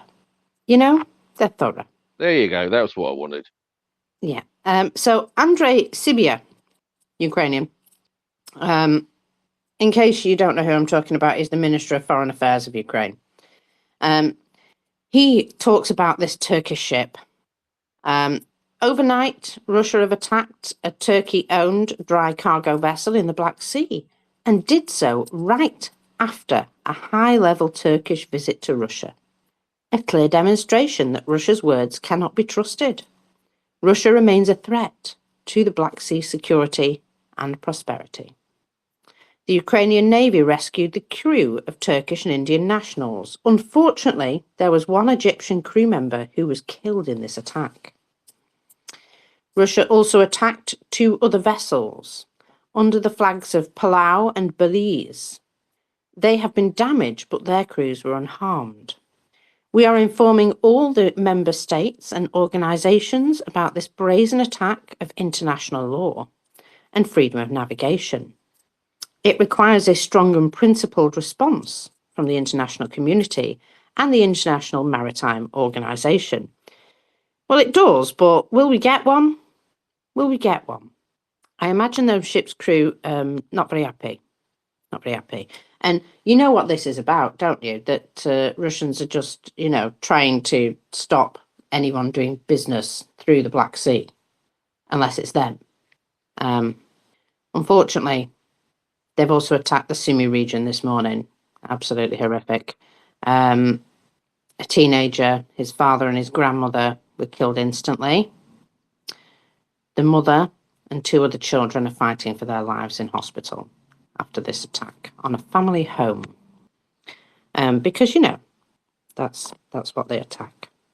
And this is why Ukraine cannot stop fighting, because Russia doesn't go after their military in the same way that Ukraine always, are looking for military targets. No, Russia attacks people sleeping in their beds, children, hospitals, kindergartens, just ridiculous amount of terror. Just terror. Problem is, it doesn't achieve a goal, does it? If you terrorise a nation, you don't make them want to be with you. If anything, you make them, want to dig their heels in even further and stick 2 fingers up in the air and say, fuck you, even louder. And that's exactly what's happening here. So I'm just having a little look at Spravdy. Airports across Moscow are still closed this morning as a result of Ukrainian drones taking a tour of the airspace of the Russian capital. Now, there was a suggestion by the Moscow mayor that many drones were shot down in several locations. I think I saw the amount quoted as around 90 drones were shot down. But yet there's still some just flying around the Moscow airspace here like they own it. It's interesting to note. So it would seem that there's a bit of panic going on. Talking of panic, now the Crimean Bridge, there's at least 650 to 700 cars still trying to get across the bridge. This doesn't look like your regular summer traffic jam. This is the direct and predictable results of Ukraine methodically dismantling logistics that keep the peninsula a fortress. The Kerch Bridge is now a parking lot, even at night, and that tells you everything. These civilians are not just sat in their cars, they're taking suitcases. They're voting with their presence because they no longer believe Moscow can guarantee safety on the peninsula. This is how an imperial occupation dies, not with a grand tank battle, but with the steady, grinding erosion of the ability to occupy. Every strike on fuel depots, command posts, airfields, ferries, it raises the cost of them staying. Moscow cannot protect them. It can't keep the bridge functioning without fear. It cannot hide the Russian world that is built on stolen property and sustained by their terror. This is the cheapest possible insurance policy that Europe can be buying. We should not see it as aid or charity. We should see it as investing in the future of Europe. Isolationists pretend to understand, but every Ukrainian drone and missile that forces another Russian to guard their rear areas is one less battalion available to roll west. If Moscow were to achieve any victory in Ukraine, they would not stop at the Ukrainian border. It would validate their model of grabbing territory by force, and the next targets are already written on the menu. To pay now in weapons and sanctions is a heck of a lot cheaper than paying later in your own soldiers and your own cities and your own children. Kremlin propagandists scream escalation while they continue hybrid war. against NATO countries within their own borders 24/7. They continued GPS jamming over civilian airspace, sabotage attacks, assassination plots, election interference. And Western politicians still treat them as a normal state with legitimate security concerns, instead of the imperial project that they are. There are no legitimate security concerns when your solution to your neighbour's independence is conquest or subversion. Crimea, Donbass, all occupied land must return to Ukrainian control and be cleansed of collaborators and agents. There will be no frozen lines, no compromises, no Russian leverage left within Ukraine. Imperialism does not negotiate. It is dismantled, or it regrows. History is littered with the corpses of empires that have learned this the hard way, and it's now Moscow's turn to learn this lesson. This is brutal but simple. Moscow loses more soldiers trying to capture a village than was ever residents in that village. As their corpses pile up, they will soon figure out that their meat is cheap but not infinite. The long-range strike capability grows monthly. By late 2026, their operational logistics across occupied territories will burn faster than they can replace them. Isolationists and useful idiots in Europe and Washington can keep pretending this is someone else's problem. But the people who are crossing the Crimean Bridge to go back to Russia have already figured out it is not somebody else's problem. Ukraine isn't asking for favours here. They're bleeding so the rest of the continent doesn't have to. And the faster we catch up with that reality, the better. We need to flood Ukraine with as many weapons as possible to allow them to do what they need to do. The sooner Moscow is broken into a dozen smaller states, as it should have been in 1991, the sooner they will stop fighting everybody.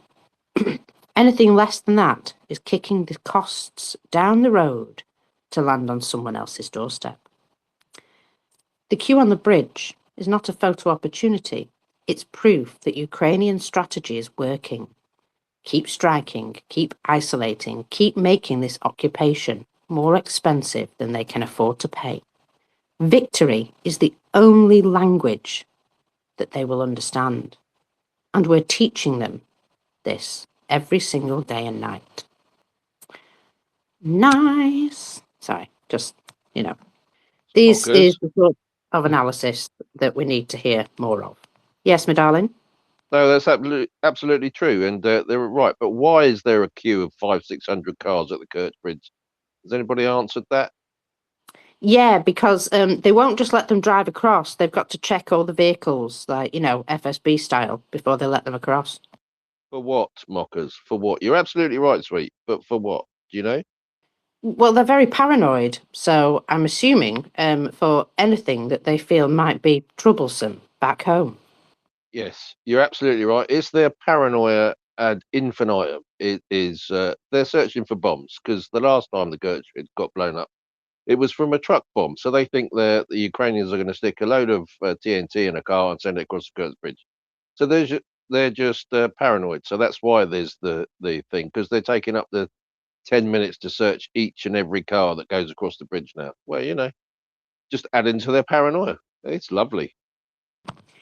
I do wonder if, that there will be a large explosion nearby for some reason, and suddenly that queue will become a panicked exodus, as in, stop checking my car, we have to leave right now, sort of situation. It's going to come at some point, isn't it?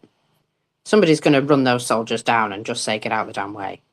Absolutely. You know what they're like. I mean, they're already fighting at the gas stations, aren't they? People are going in and get petrol, fill up a canister, and some bloke comes along and says, yeah, I need that. So they're having fights. I've seen like 4 or 5 videos of people having fights at petrol stations. And it's going to happen there, isn't it? It's, mate, there's no bomb in my car. Get out of the way. And then somebody will get shot, and then people will go, right, I'm not putting up with this, and just drive past them. We'll see.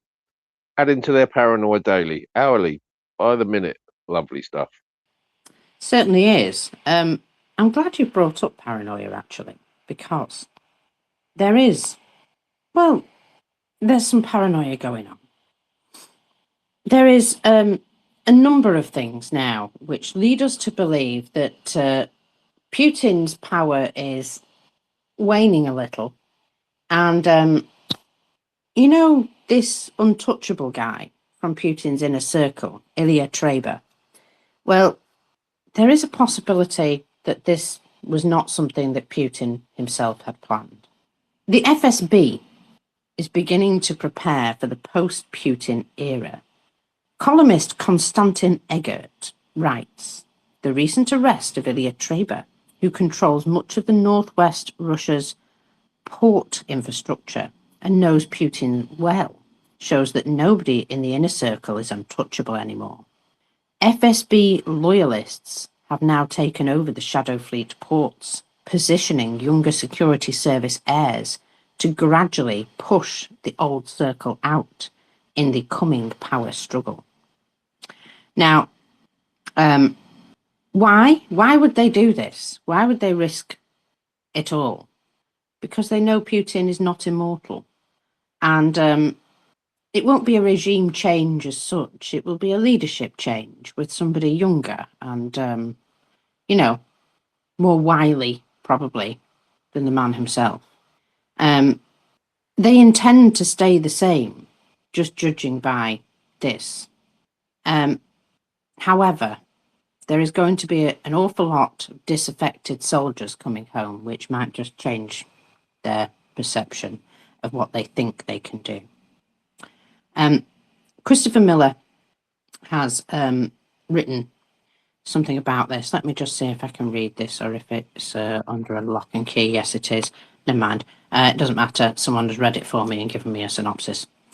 So, Putin's very much under the influence of the military, who are currently stringing him along. They're telling him an awful lot of the things that he might want to hear, but possibly none of the stuff that he should be hearing. What's going on here? Oh, it's all right. Just getting an update. That's kind. Right. So, now he knows probably that they're stringing him along, but what can he do other than believe them? Because they're the only people that are really managing him. If you were listening to Gerasimov's reports 3 times a day from dawn until dusk, you would probably perceive reality a little differently too. It's a sort of mutually beneficial holding pattern. The generals don't want to dispense bad news for fear of being chucked out of a window. And Putin wants to be able to say that all he heard was positive stories, so that generals can be blamed for any sort of problems. You know, good Tsar, bad Boyar. He also has to play his part. Putin does fear returning troops. And so he can't end the war. And he's only getting sort of positive reports. So he doesn't think he needs to end the war. At what point do his survival instincts overcome his desire to maintain this status quo? I'm not sure they do. There is a mention from Tatarigami about Christopher Miller's report in the Financial Times here, saying that this is quite an accurate reflection of what they've been hearing from their own sources since 2025. The time is approaching to reveal the details of the delusions in which the Kremlin leadership lives. I mean, ultimately, this does play to our advantage. If he believes in a fantasy, real problems will not be addressed. So they won't be fixing any of the massive glaring issues that they have. And they have them, believe. If they're living in a delusion at the top, I mean, he's still running pirated Windows XP, by the way, just in case you didn't know. He knows he's being lied to, but he doesn't want the truth. And it helps him maintain his, you know, air of good Tsar, bad Boyar, if he allows them to lie to him. But when the rubles are gone and the Russian generals start throwing each other under the bus, which they already are, by the way. They've already started. They're going to grab for any power that they can. That gives them incentives that doesn't include Putin. He's going to end up stuck as the fall guy. There's maneuverings, shall we say, that we can see going on around Putin without telling him, obviously. He's every right to be paranoid at this stage because he knows what these people are like, because they're all like that. And he knows they're probably figuring out a life without him. I mean, let's face it, he's an old man now. At some point, these people don't live forever. Now, he has indeed built the structure in such a way that he has a massive stranglehold. But what if the FSB, for example, decide that they've had enough of him? It's only the loyalty of his structure which keeps him in the place where he is. And, if one of those structures were to suddenly decide to remove themselves from protecting him, a stool does not stand without all its legs. So, yeah, this is 1991 coming all over again. The Soviet military services and the KGB at that time. The minute Gorbachev was, he went on holiday and they did this coup attempt against him.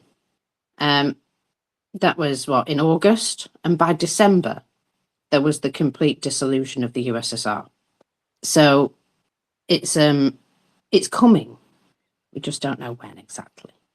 Their morale, especially, what we can see from the mill bloggers, is absolutely collapsing.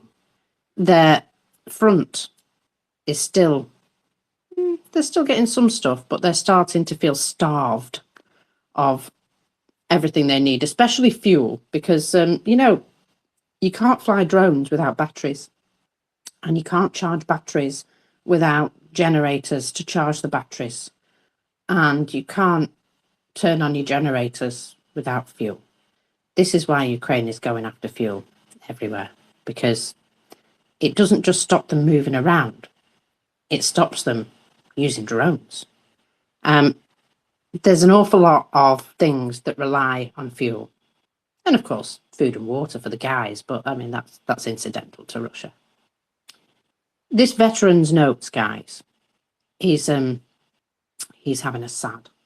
And I'm just going to leave you with this.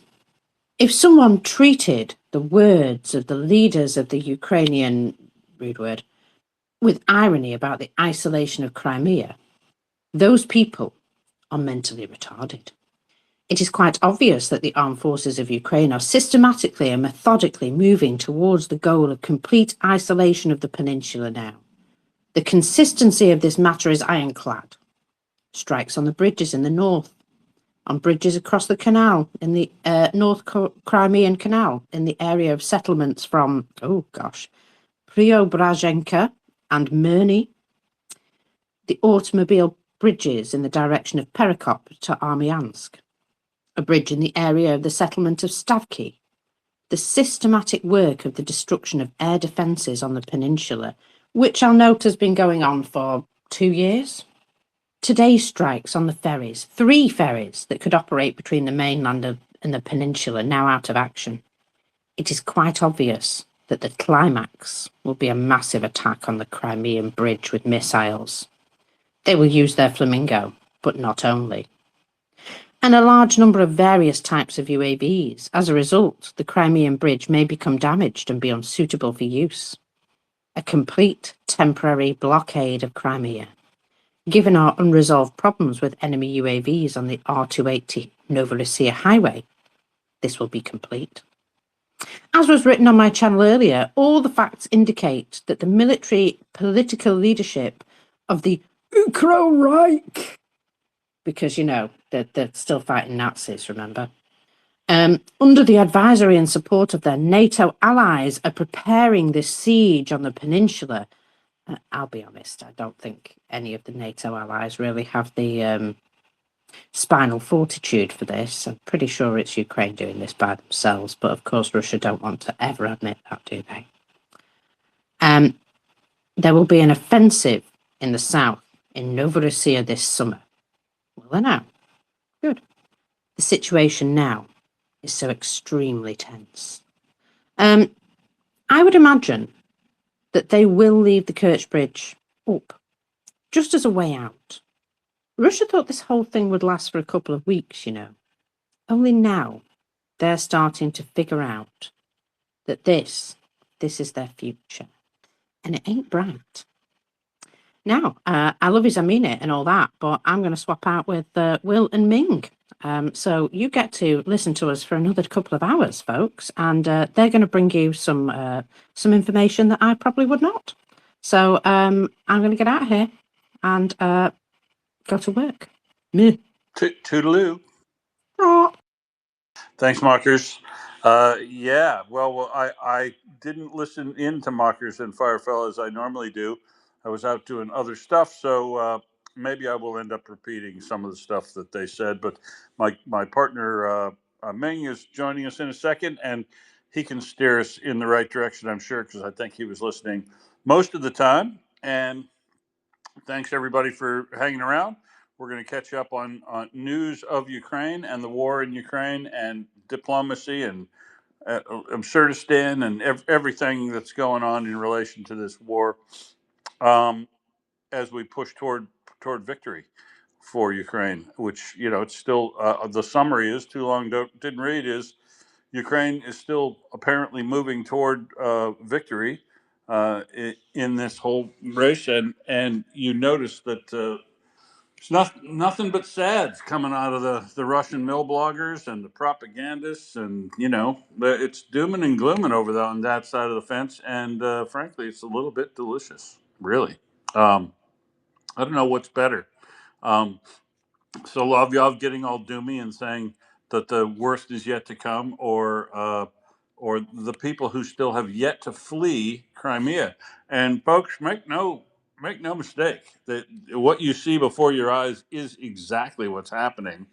The Magyar repeated what's happening in Crimea, the isolation of Crimea, and what's going to happen next, and how it's going to get significantly worse for Russia as summer goes on, and it's going to be relentless. And people should best heed the advice of the leader of the Crimean Tartars when he says it's time to head for the exits. And my opinion, Mockers, is that's what they're leaving the Kerch Bridge open for. They're leaving it open so that there can be civilian evacuations across it as and when they put the pressure on. And they're absolutely positively going to keep putting the pressure on. Magyar advising people to stay away from military things and flammable things, and made no apology for the fact that they're going to shut off fuel first for all the reasons we've talked about. Everything runs on fuel, military equipment, food, but bandages, bullets, you name it. It's all going to get starved out of Ukraine, out of Crimea, and the only thing left should be stuff that the civilians can cobble together for themselves to try to survive. And if you're Ukrainian and you want to be Ukrainian once Crimea is liberated, keep your head down, take care of yourself, and potentially get in contact with the resistance, the local underground, to make sure that you're as safe as possible and have all the information necessary for you to avoid getting killed by the Russians as they evacuate. If you think they're bad in occupation, you ought to see how bad they get when they go to abandon someplace. Firefella? Oh, it's going to get a lot worse yet, Will. You're absolutely right. Just wanted to say thank you for everybody for being with us, with me and Mockers. Mockers done a sterling job again this morning. And welcome you two to the space, and looking forward to the next 2 hours. And don't forget, Russia is losing, the paranoia is growing, and they're not going to win. Crimea is untenable, people. They know they've lost. They're just coming to realise it, and they're trying to get out. Bless their cotton socks. And I wish them nothing but woe. Over to you, and fuck Russia. Head for the exits early, folks. Take the advice of that poor little whiny, cry bitch from Moscow who was whining and crying at the train station when it pulls up. See, because the thing is, they go, I've got to Crimea on holidays. I don't care. I don't know how. There's a war on. So they find out when they get across the Kerch Bridge on the trains. I think um, they still run passenger trains, light, short passenger trains across the Kerch Bridge, but they stop at Kerch. They don't go any farther into the Crimean Peninsula because they don't want to put them in danger, and they turn them right around and they put them back on the bridge and send them across back the other way when they can, because it's weight limited, and it's more like packets of things rather than continuous train service that runs both ways all the time. So, Will, oh, quick question on that. Which end of the Kerch Bridge do they drop them off on?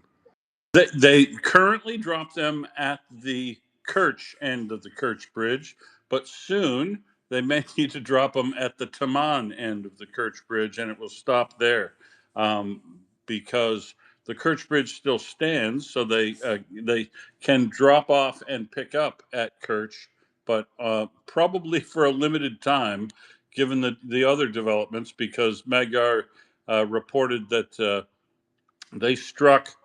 There are Pantsir systems and air defense radars located along the length of the Kerch Bridge, and if there was any better signal that the Kerch Bridge is in danger, and it's not the ferries they struck 3 of the car ferries they were using to bring fuel across in road tankers, but they also struck all 4 S-3400 radar systems, and 2 Pantsir systems that were located up on the bridge abutments itself. So the air defense is being cleared. They're making a signal that the ports aren't to be used back and forth again anymore, and people would do best to pack up all their belongings and get out in their personal car as and when they can, as soon as possible. As soon as they start selling fuel again, which they're not for 2 full days, buy fuel and get out, or just get out on the train. I think that's why they're leaving the train open for now, to allow a civilian evacuation method. Because if there's no civilian evacuation method that's reasonable, and they reduce food, water, fuel, if they absolutely siege, turn Crimea into an island and interdict all supply of all types of all materials as much as they can, they might be considered carrying out a humanitarian crisis. So I think they're leaving the bridge open as long as possible so that all civilians who want to evacuate can, and they're giving clear indications through multiple channels that Russian civilians, should head back to wherever their home is and leave Crimea. And anybody else who wants to evacuate Crimea to the Russian mainland should do so earlier rather than later, because the bridge is going to come down, you'd have to think, in the next, when it's time, but in the next couple of months, I reckon. What do you think, Ming? Yeah, well, I'm seeing reports in the Russian press more and more. I do a little Google News search, and then I kind of ignore the Ukrainian sources and just look at the Russian ones. So my little search is for deficit topliva, right? Fuel shortages. And yeah, I mean, I'm kind of surprised that they're still going there on holiday, because it's not like they don't know what's going on in Crimea. They don't if they've bothered to look, but never underestimate how insulated, entitled, and stupid a girl from Moscow can be. Well, yeah, so I'll give you an example, right? So I'm looking at one, it's a sort of regional news site for the Tomsk area, right? And it just literally says, fuel shortages in Crimea and in Moscow, St. Petersburg, etc., etc. So, even if you're like stuck in the middle of nowhere, like Tomsk isn't really the middle of nowhere, but, somewhere like Tomsk, it tells you that, probably not a good idea to go to Crimea.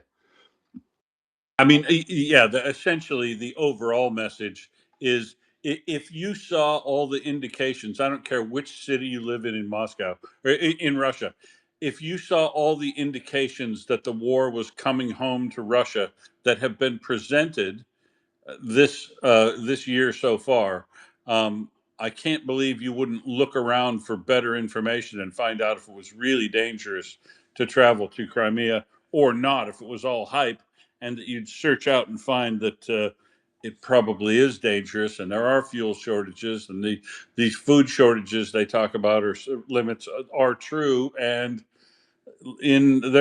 depending on where you live, maybe not Tomsk, but can live in a lot of places in Russia these days and have seen drones flying over your city into factories and refineries and strategic military situations and linear pumping stations and everything near you. There would be a very small number of the population who wouldn't have been able to see results of this war coming home to Russia if they bothered to look. So you'd have to be pretty insulated from the news and reality. You'd have to be well depoliticized, Ming, in order to still book a holiday in Crimea. Yeah, I think you're thinking about it. So I'm thinking back to an example very early in the war that there was. Do you remember very early there was all sorts of panic buying going on in Russia, and the one in particular I remember, I forget where it was, but it was for sugar, right? Now, Yeah, those old grannies fighting over sugar in Krasnodar. yeah, exactly. So you can imagine that if you're worried about sugar, you could go and research the situation online and find out that there's no problem at all. But the fact that they're actually doing this basically confirms your point, right? They don't. They don't check the news. No, they often don't check the news because they know it's garbage and they know it's lies, but they don't oftentimes either seek out anything that isn't lies. I guess they just fill their days with other things, but ignorance is no excuse for knowing there's a war on in Crimea. And they certainly find out once they get there, and their lamentations are just hard to understand that they would be surprised, but whatever. Also, very difficult to it's very difficult for me not to laugh at the people in Moscow and St. Petersburg who exclaim, "Oh my God, how is this happening to us?" That if you what have you been living under a rock for 4 years? It's amazing to me that these people could be that obtuse. And I suspect some of them are lying. What do you reckon, Ming? Yeah, I don't know, but maybe they just didn't pay an awful lot of attention, like like these people going on holiday in Crimea. Yeah, so let's see. Mockers probably. Here's the real bad news. Well, for Russia, you can kind of miss these things unless you pay attention to what the ranges are and the warhead size of these things. But the tweet up there about OSINT Technical about a FP2, a Firepoint FP2 attack drone flying over a rooftop in Moscow, folks. That in Moscow Oblast, that should put a chill in the spine of everybody living in Moscow Oblast because the FP1 long has been able to make it to Moscow, but the upgraded FP2 folks can make it all the way to Moscow. And that one, you've seen the work of it all through the temporarily occupied area territories of Donetsk and Luhansk and Zaporizhia and Crimea. That is a big boom that thing can create. So the FP2 being able to make it up there, I think, is a sneaky little story that might not be remarked on as it's just it's another drone flying over a house in Moscow. True, but it carries quite a big boom, so they might want to worry, especially when all three rings of the Moscow air defense system have been repeatedly penetrated at this point, and Russians in Moscow. Well, Mockers is going to need to get her T-shirt out again. Moscow and St. Peter's people are definitely asking, "What air defense doing?" I'll tell you what. Some of them are doing is being really filthy animals, because there was a report of a ZSU 23 or a Pantsir system, or one of these machine gun based automatic cannon based systems parked on the roof of this building. And the military guys that they left up there, this was just so reminiscent of my time in Moscow. Let's see if it does it to Ming. The guys that were left up on the roof were coming down into the stairwell, tapping on everybody's door up and down the stairwell, begging for food and cigarettes and whatever else. And they found some sneaky defecation in the stairwell, and then they were fighting with each other and obviously drinking. This sounds so familiar to the stairwell in at least one of the buildings I lived in Russia, that we used to call it the secret shitter has been out there again. Yeah, people that will be so filthy that they won't bother to go, find a toilet. They'll just go in your stairwell, and it's foul, and no wonder the stairwells often smell bad. But you probably stayed in the nicer places than I did, Mate. No, the stairwells, well, the paliers, right? they were always utterly disgusting. Right? So, did you ever go into the basement of your building? No. So my building, I lived in actually, well, with hindsight now, in a really kind of plush area of Moscow. So I lived just by the Cathedral of Christ the Saviour, just over from the Lenin Library, and I had a mix of people in the block. So there was some element of remont going on in one or two of the apartments. So I had one of those apartments, but there were a couple of kommunalkas still. So a couple of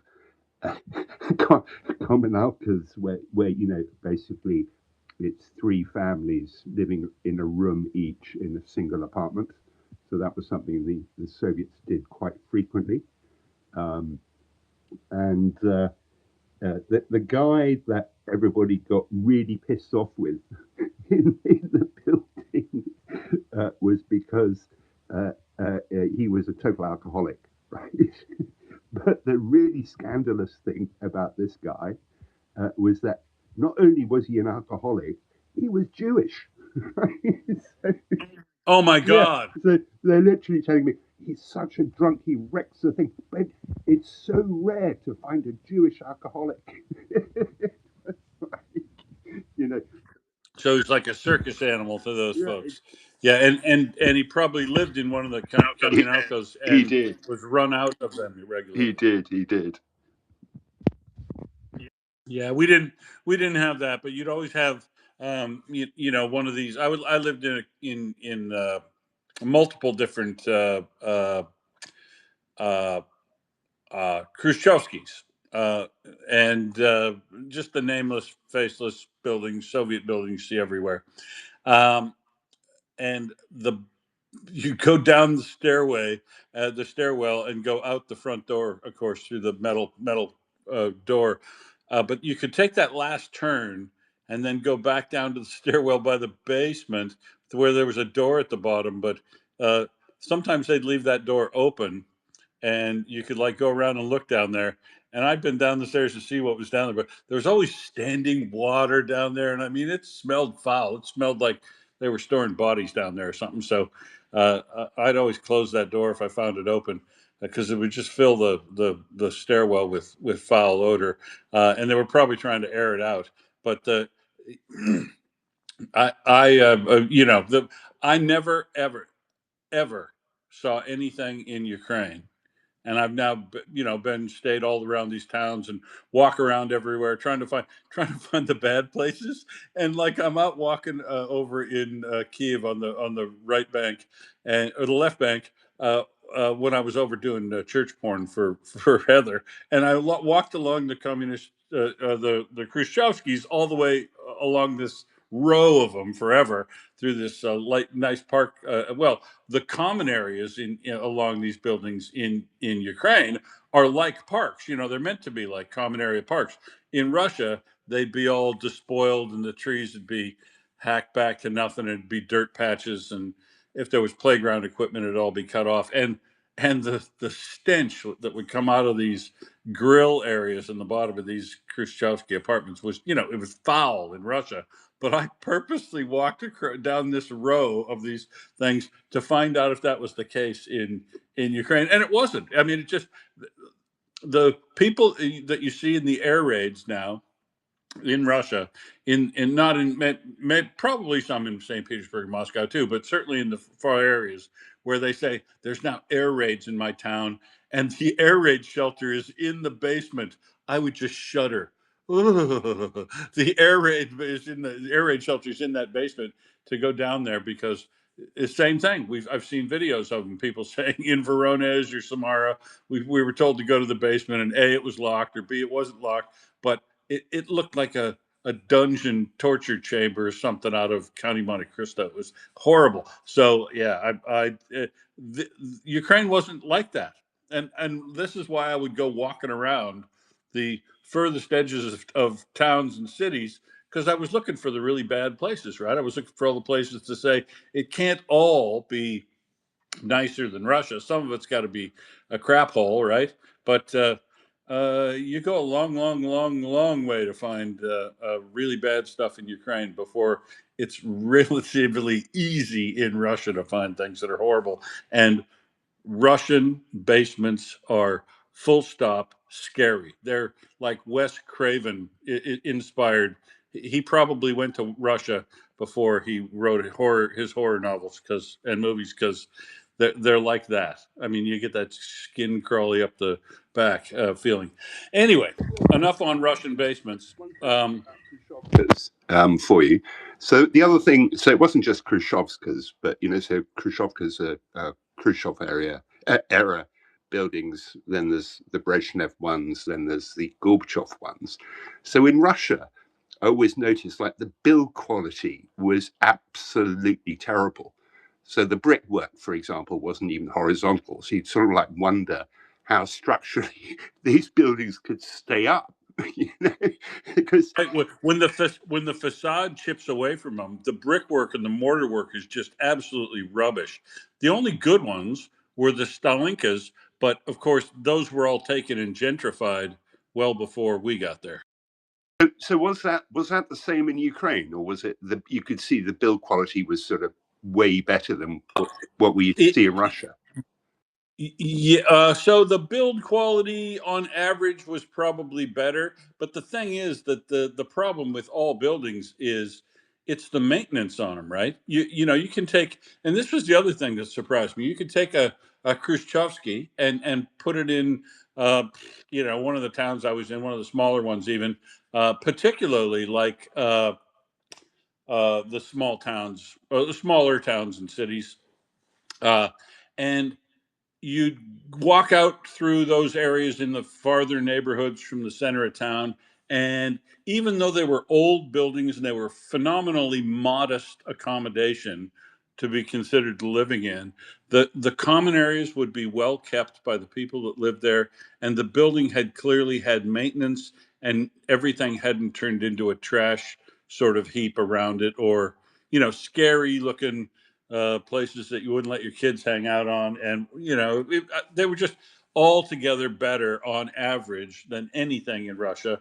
And the horrible in Russia is horrible that I never saw in Ukraine.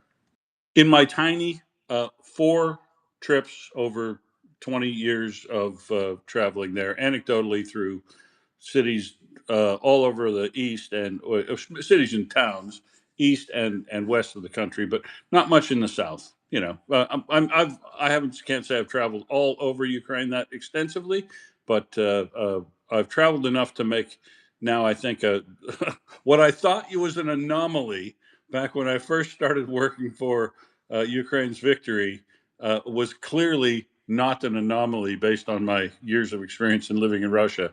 And now my trips seeing things in Ukraine. Ukraine is just altogether better, tidier. They more community spirit, more house proudness about their towns and their neighborhood and their building.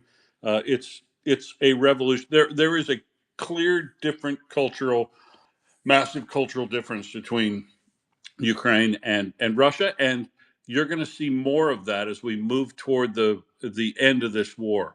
Because, like I said, when Russia goes to leave Mariupol or Crimea, they are going to burn the place to the ground. They will scorch earth as much as they can and ruin things just because, as they go, just out of sheer bloody mindedness, they'll do that. And you won't see in Russia, as things get tough, the binding together, we're all in this together attitude that you regularly see in Ukraine, because it's just not there, Ming. Yeah, no, absolutely right. They're very much, each for themselves that way. That was another pretty common refrain I'd sort of run into all over the place. Yeah, they're not very good at the, we all stand in this together kind of thing.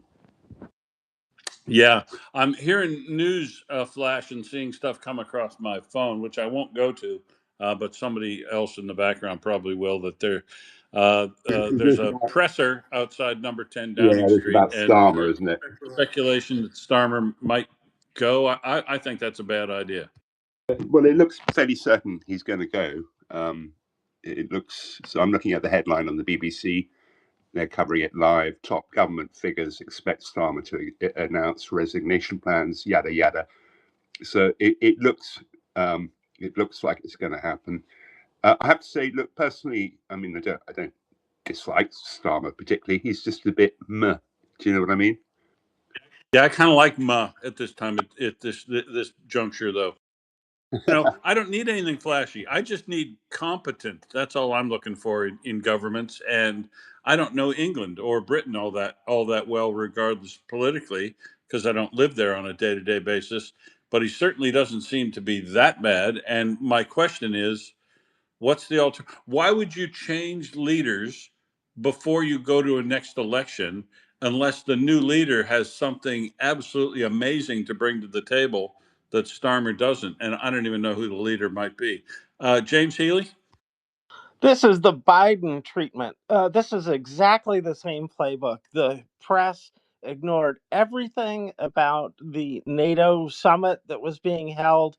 They only asked questions about Biden. Like, are you old? Are you stupid now? Can you talk anymore? All these things about Biden. They're trashing Starmer like they trashed Biden. And this is because they want somebody in there that will fit the Russian boots that they want somebody to wear. And this is just what WARP does, and that would be the World Association of Russian Press, is they get together periodically and they decide how things are going to be. Well, they do that in Moscow, actually, but that group are the ones that dictates what gets written. And this is something that it's not it's not actually from at least as far as I'm concerned, from Britain, but they know how to pull the strings to make people feel different ways. And people thought Biden was an idiot, but look what we got instead of this.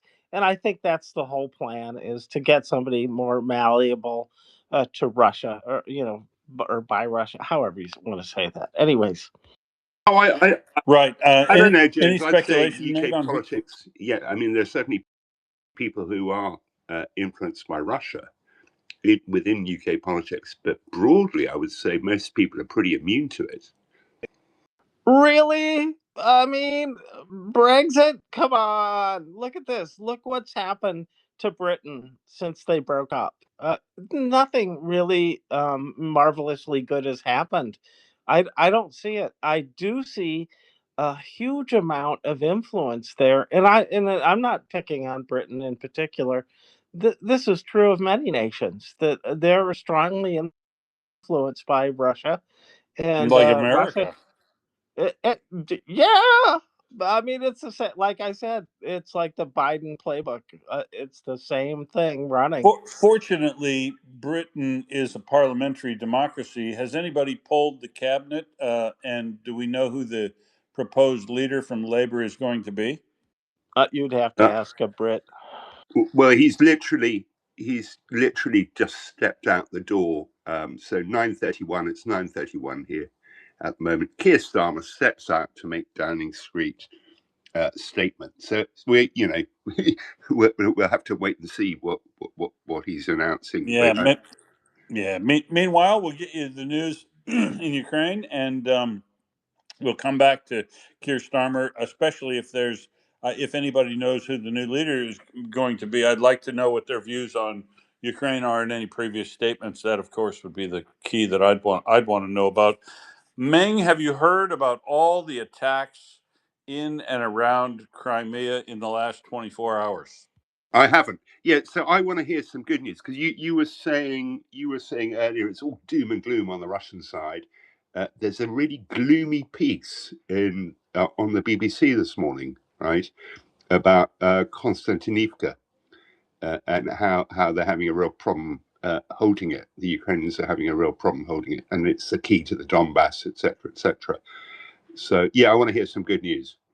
Okay, first I'll refute that it's the key to the Donbass, but it's the lowest city on the chain of cities that form just south of the city belt, which they call the fortress belt of Ukraine there, and Kostiantynivka is in a bowl down in the valley of the ridges there.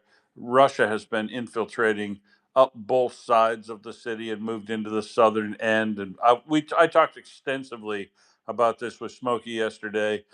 Look, the camp Russia is still capable of moving slowly, infiltrating like a cancer into these cities.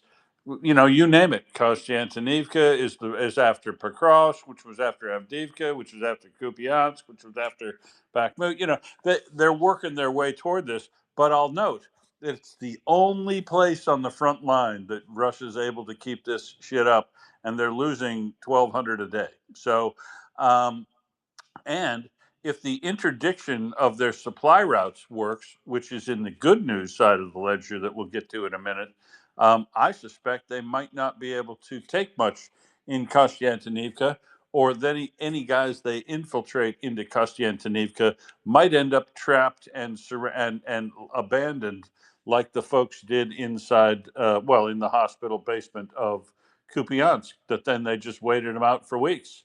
And if they tried to come out and go get food and fuel or whatever, they'd shoot them, and tell them to continually tell them to give up. And Russia was trying to supply them with drones, and then Ukraine was able to interdict that.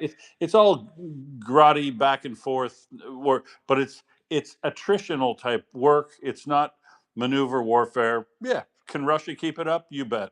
At the tune of 12 to 1,300 a day.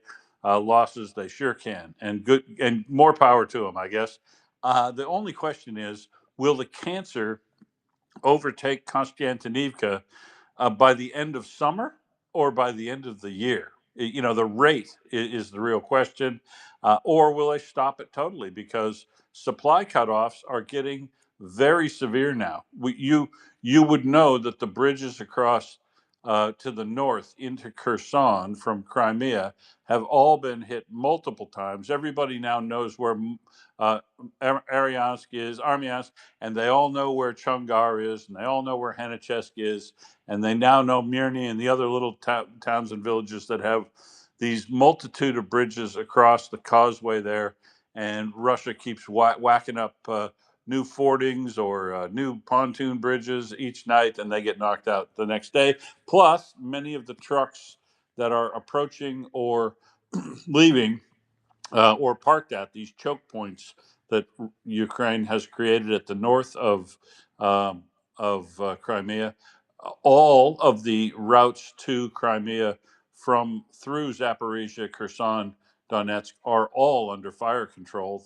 They don't move trains on the line from Vulava Volodivka to Tokmak anymore without being in severe danger or being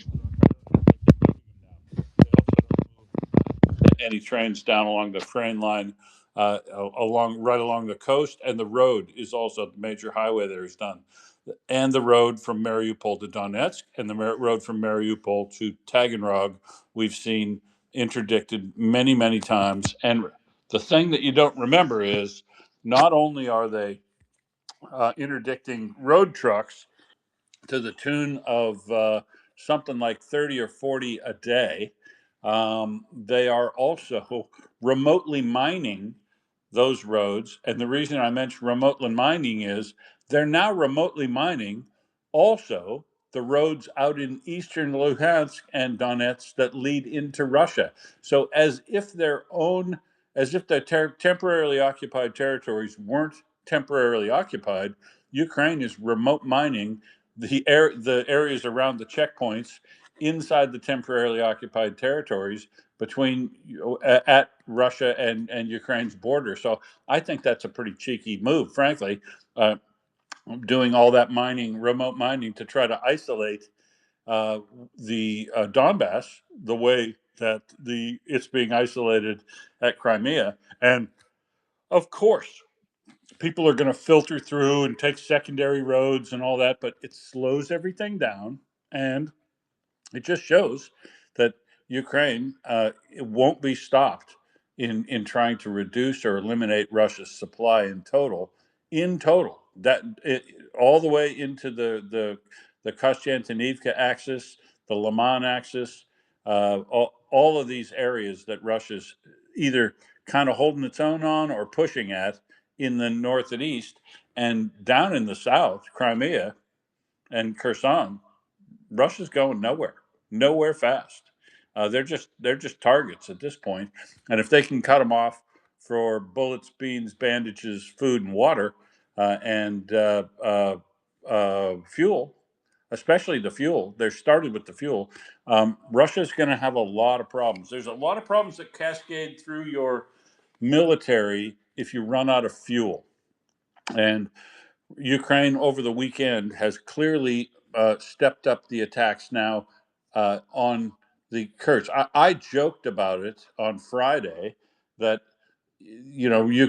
Crimea was going to get cut off unless they had people bringing fuel in their suitcases, or if they started using the passenger ferries to transport fuel trucks. Well, sure enough, they were doing that, and they were hit over the weekend. 3 ferries struck in transit, both at both endpoints of that travel.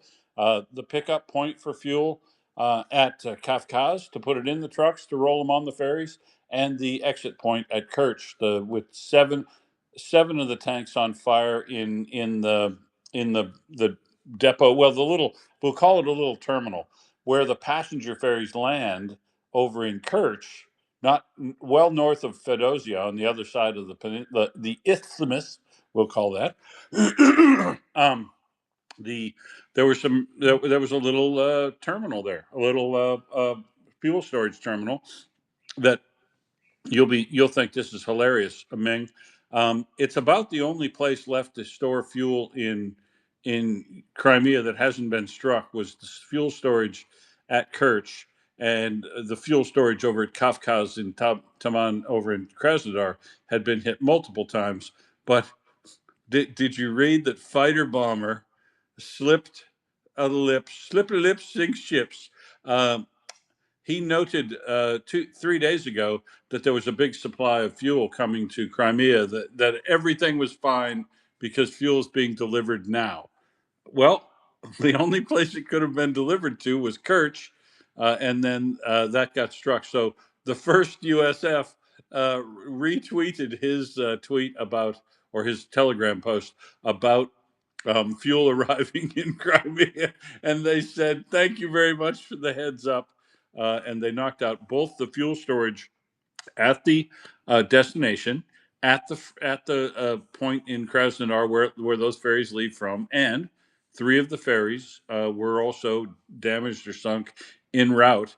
And this is after they've knocked out all of the large roll-on, roll-off train ferries and small roll-on, roll-off train ferries and semi-tractors. So now Ukraine has further isolated Crimea, and the Brody had said this is just the start. Flights are going to happen every night and every day over Crimea, where Ukraine basically has control of the skies, the lower skies now. If Russia wants to start flying fighter jets over Crimea to try to interdict drones, good luck to them, because there's almost certainly more of those Magura drones on the water with their AIM-9X Sidewinder missiles launched on them, which I'll remind you shot down two Su-27s over near Novorossiysk. So Ukraine has an answer here if Russia pushes the VKS forward over Crimea to try to regain control of the lower airspace. And Ukraine has done a masterful job of just absolutely destroying every air defense radar, every surface radar on the west of Ukraine, of Crimea, so that they can't see drones and things coming on the water. And they're continuing to knock off every air defense system that pokes its head out anywhere or is parked on pylons, little flak towers on the Crimean, on the Kerch Bridge. And this is what I say. They're doing exactly what they said they're going to do.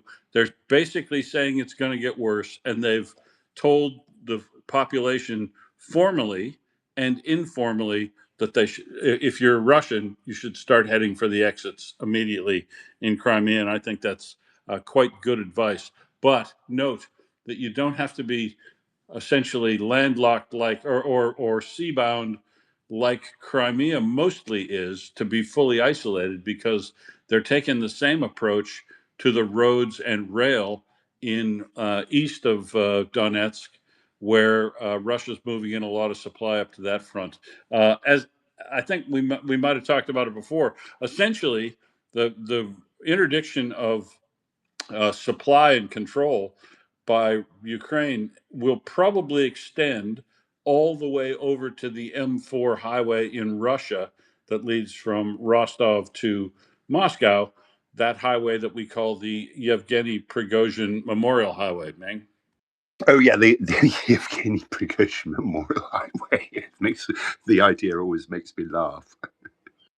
Yeah, I'm thinking of making that one of my conditions I want to see in the peace agreement, that Russia has to change the name of that highway formally to the Yevgeny Prigozhin Memorial Highway, and make you editor of their textbooks for high school. So while you were speaking, Will, it's confirmed. So Starmer is resigning, whether he has or not. By just simply making the announcement, that's how they're reading it, but because he's obviously got to go and see the king, right? But timing wise, so this is the interesting bit. So he's asked the National Executive Committee of the Labour Party to set out a timetable with nominations opening for the leadership on 9th of July and to be completed by the summer recess. So that's when Parliament come back from their holidays, I think sort of probably early September. Yeah, they return in September. So he's going to remain as Prime Minister in that post. So his actual technical resignation will be the point at which he steps down and a new Labour leader's been elected. It's quite a lengthy process in the Labour Party, because they have all sorts of different people with different voting rights. So there's the NEC, which is their executive committee. There's the MPs, the Labour MPs, who get a vote. They're not, by the way, just an interesting thing about the Labour Party. Then some of them are in another party called, I think it's called the Cooperative Party, and some are in both, right? So the parties. Do the local branches get a vote? Well, no. So the members get a vote. The members of the Labour Party. Right, a full yeah. ballot. Okay, and full ballot the trade unions get a vote too. So so that's why it's quite complicated. So in comparison, and this is why we usually wait until an election is held and the Prime Minister loses power, and they can do all this when it's time. It just seems a waste of time. Well, unless you tell me that there's some magnificent guy coming or woman coming along behind Starmer, I just don't think it's a wise choice at this time. Anyway, nobody's going to ask me. I'm Australian, and I apologize for Britons for getting involved in their politics, even minorly, just because I want to know. I want to know who the guy is or woman, and I want to know what their position is on Ukraine in particular. Oh no, I mean, so the guy looks like it's going to be Andy Burnham, so Andy Burnham was a cabinet minister. Was it under Blair or was it a bit later than Blair? But he's been mayor of Manchester for the last 10 years or so, roughly. And they had a by-election last week in a place called Macclesfield, where the Labour MP resigned just to get Andy Burnham into Parliament so he could stand as Labour leader. So it does look like it's going to be Andy Burnham. Okay, and he's got a history we can review at some offline and see whether or not he's going to be good or not. He has, but obviously, as mayor of Manchester, he's not going to be making speeches about Ukraine every 2 minutes, although he probably did. Oh no, but we'll be able to tell what he's like for home affairs and defense and stuff like that, probably. Yeah, so broadly, I think we'll find him. He's a bit on the sort of Blairite wing of the Labour Party. Well, I hope not the Blair part. He turned out to be woof. Well, look, the main thing is not to have a Corbyn, right? that's because it could be an awful lot worse. I'm with you there. I'm with you there. No Corbyns, thanks very much. Or worse, you remember George Galloway used to be in the Labour Party too.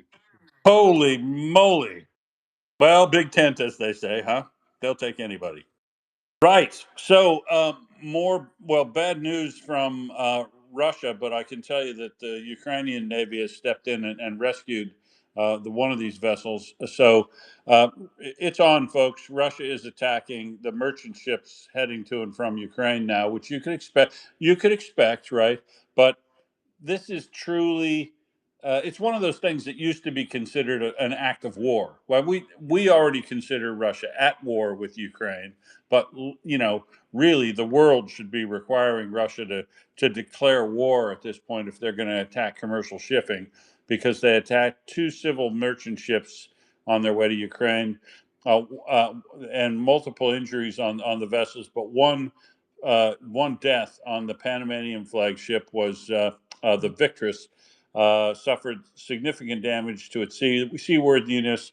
8 sailors were injured, of citizens of Turkey and India were forced to evacuate in a life raft, and a 50-year-old cook from Egypt died on that vessel.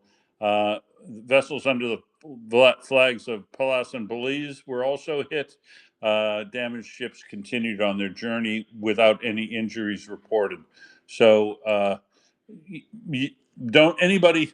It's a good night for Ukraine to hit those ferries carrying fuel for the Russian military across the Kerch Strait, because Russia will go, oh, you attack civilian vessels. Civilian vessels being used to carry military cargo.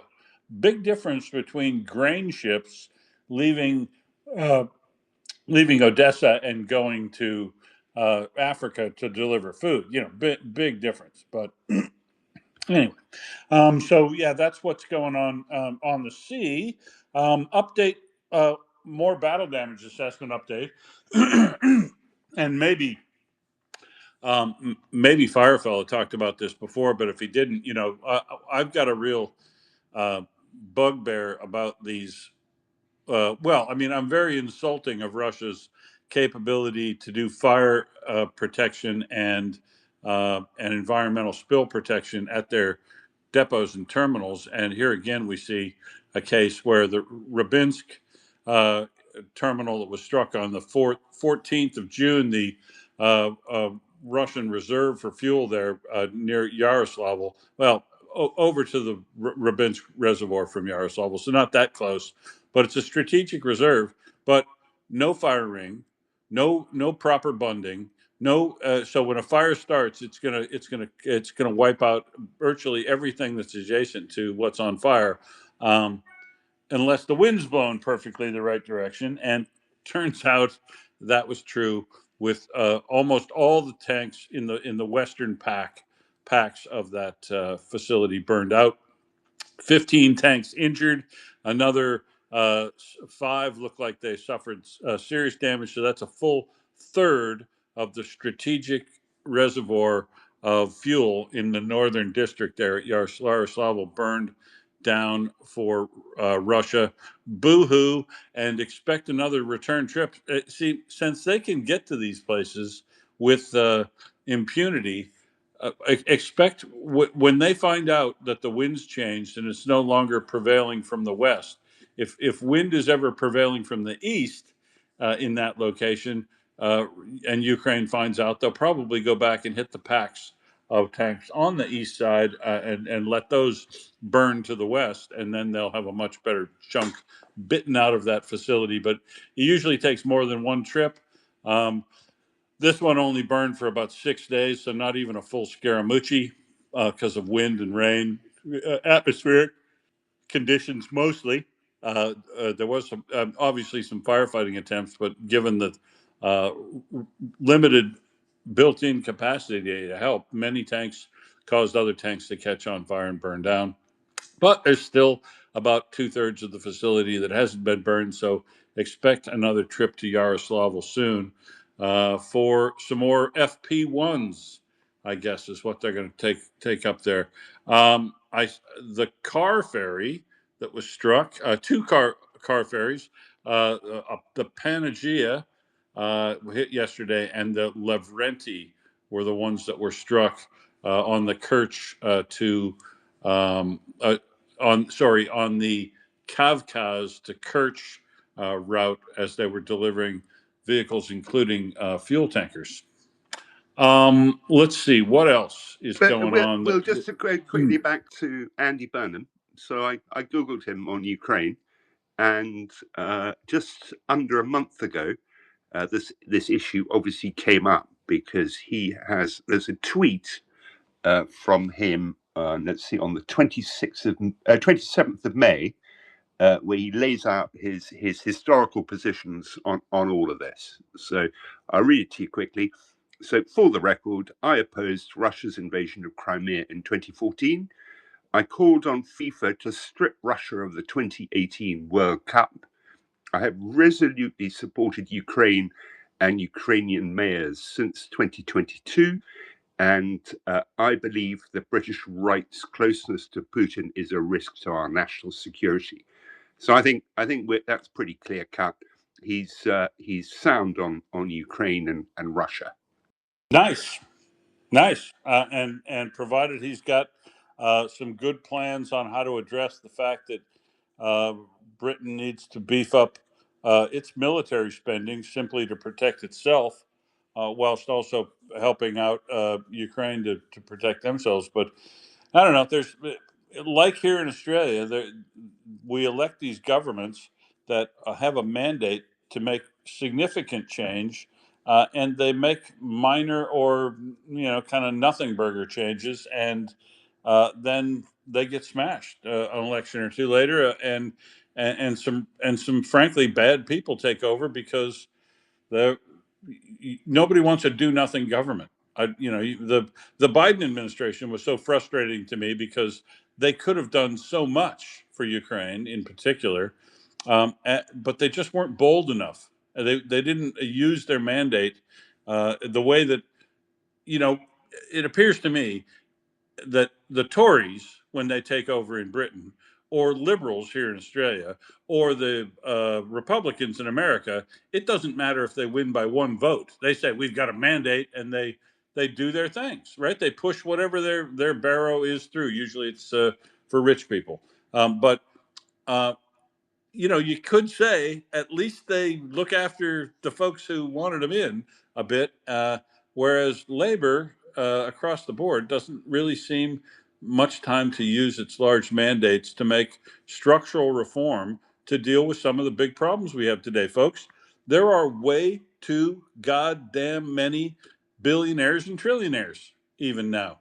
Way too goddamn many of them. This is well past the the concentration of wealth today is significantly worse. I mean, multiple times significantly worse than the Gilded Age, when the robber barons ran rampant in the world, and there was a lot of monopolies, and labor was treated unfairly. There was major shakeup needed, and people like Teddy Roosevelt came along, even though he came from a privileged background, and broke some of these oligarchical businesses, and put some rule of law back in for the top of the society as well as the bottom, and that's the kind of reform that I think your common person is looking for around the world, not minor tinkering around with negative gearing and falling into these traps on migrants. The right, this is what James is talking about, the right wing influence in every one of these countries that, strangely enough, is funded by the commies. It's funded by the old commies. The Russians and the Chinese are fomenting discord through all of our liberal democracies, but not from the left. The left are the loonies that they're still helping, but everybody recognizes the idiocy of some of these people on the left, but the people on the right are being used, the right-wing groups that are taking money from and basically driving the message for these authoritarians through. You would think these used to be the people that were the biggest defenders against the commies, the Chinese, the Russians, whatever, but they're not anymore. They're co-opted by them in multiple places, and if we don't do something about the class separation, essentially, we've got the concentration of wealth, and make people pay their fair share.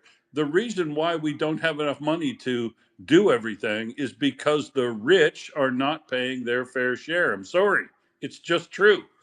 There's way more rich people today than there ever was. Concentration of wealth's worse than it was during the times when we look at history and we go, yeah, ooh, they needed to do something about that. That was horrendous, those monopolies and stuff. It's worse now.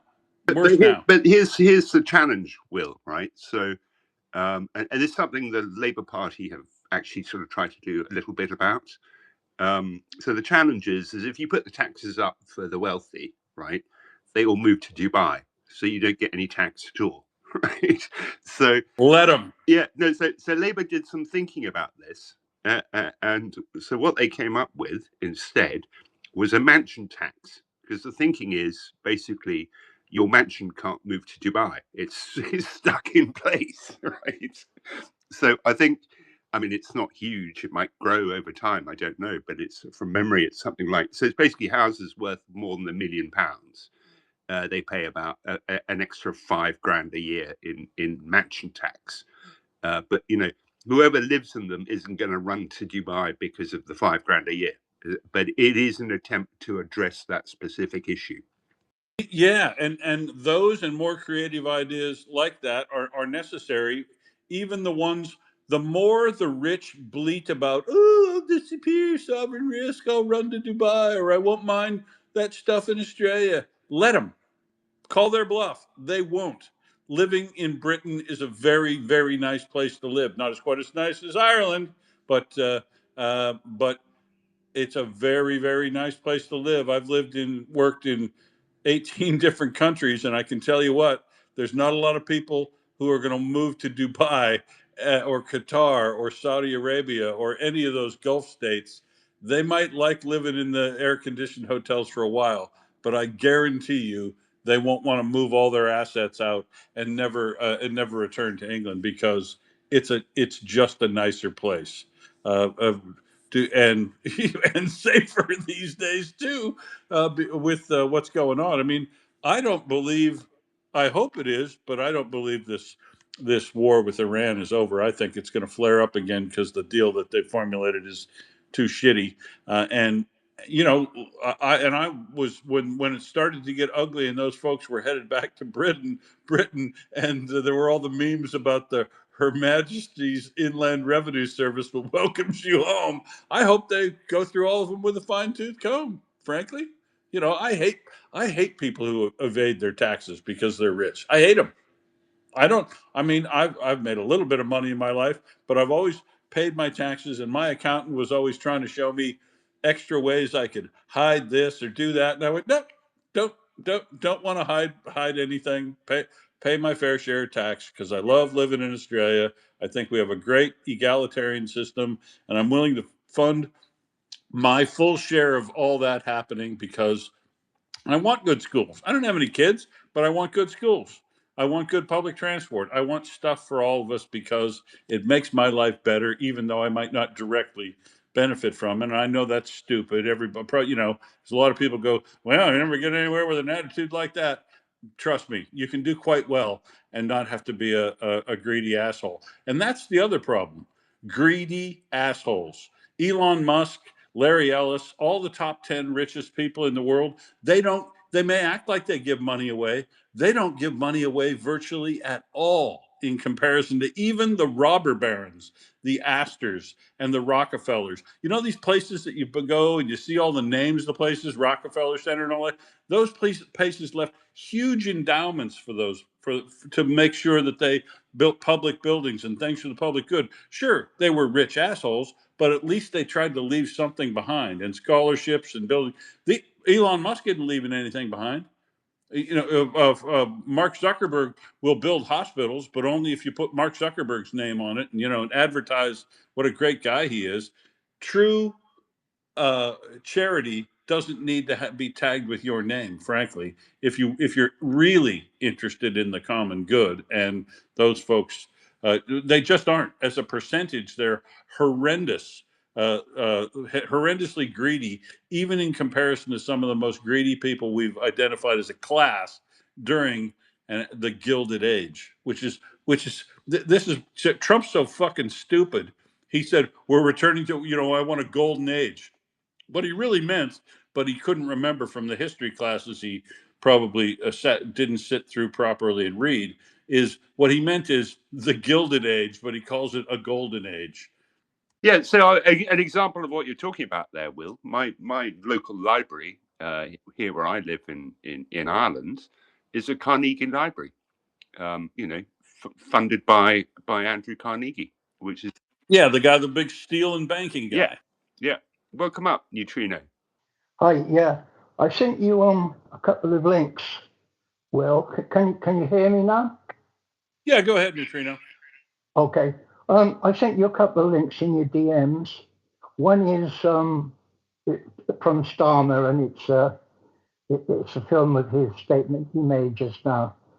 The other one is my opinion on Andy Burnham, and in my opinion, he's a non-entity. He hasn't made any public announcements about domestic policies, let alone anything internationally. So he's not a patch on Starmer, and I think him and a small clique of Labour MPs have been misled by a media campaign fueled by money from Elon Musk in particular and other nefarious Russian actors who basically want a new election and they want to get Nigel Farage into power.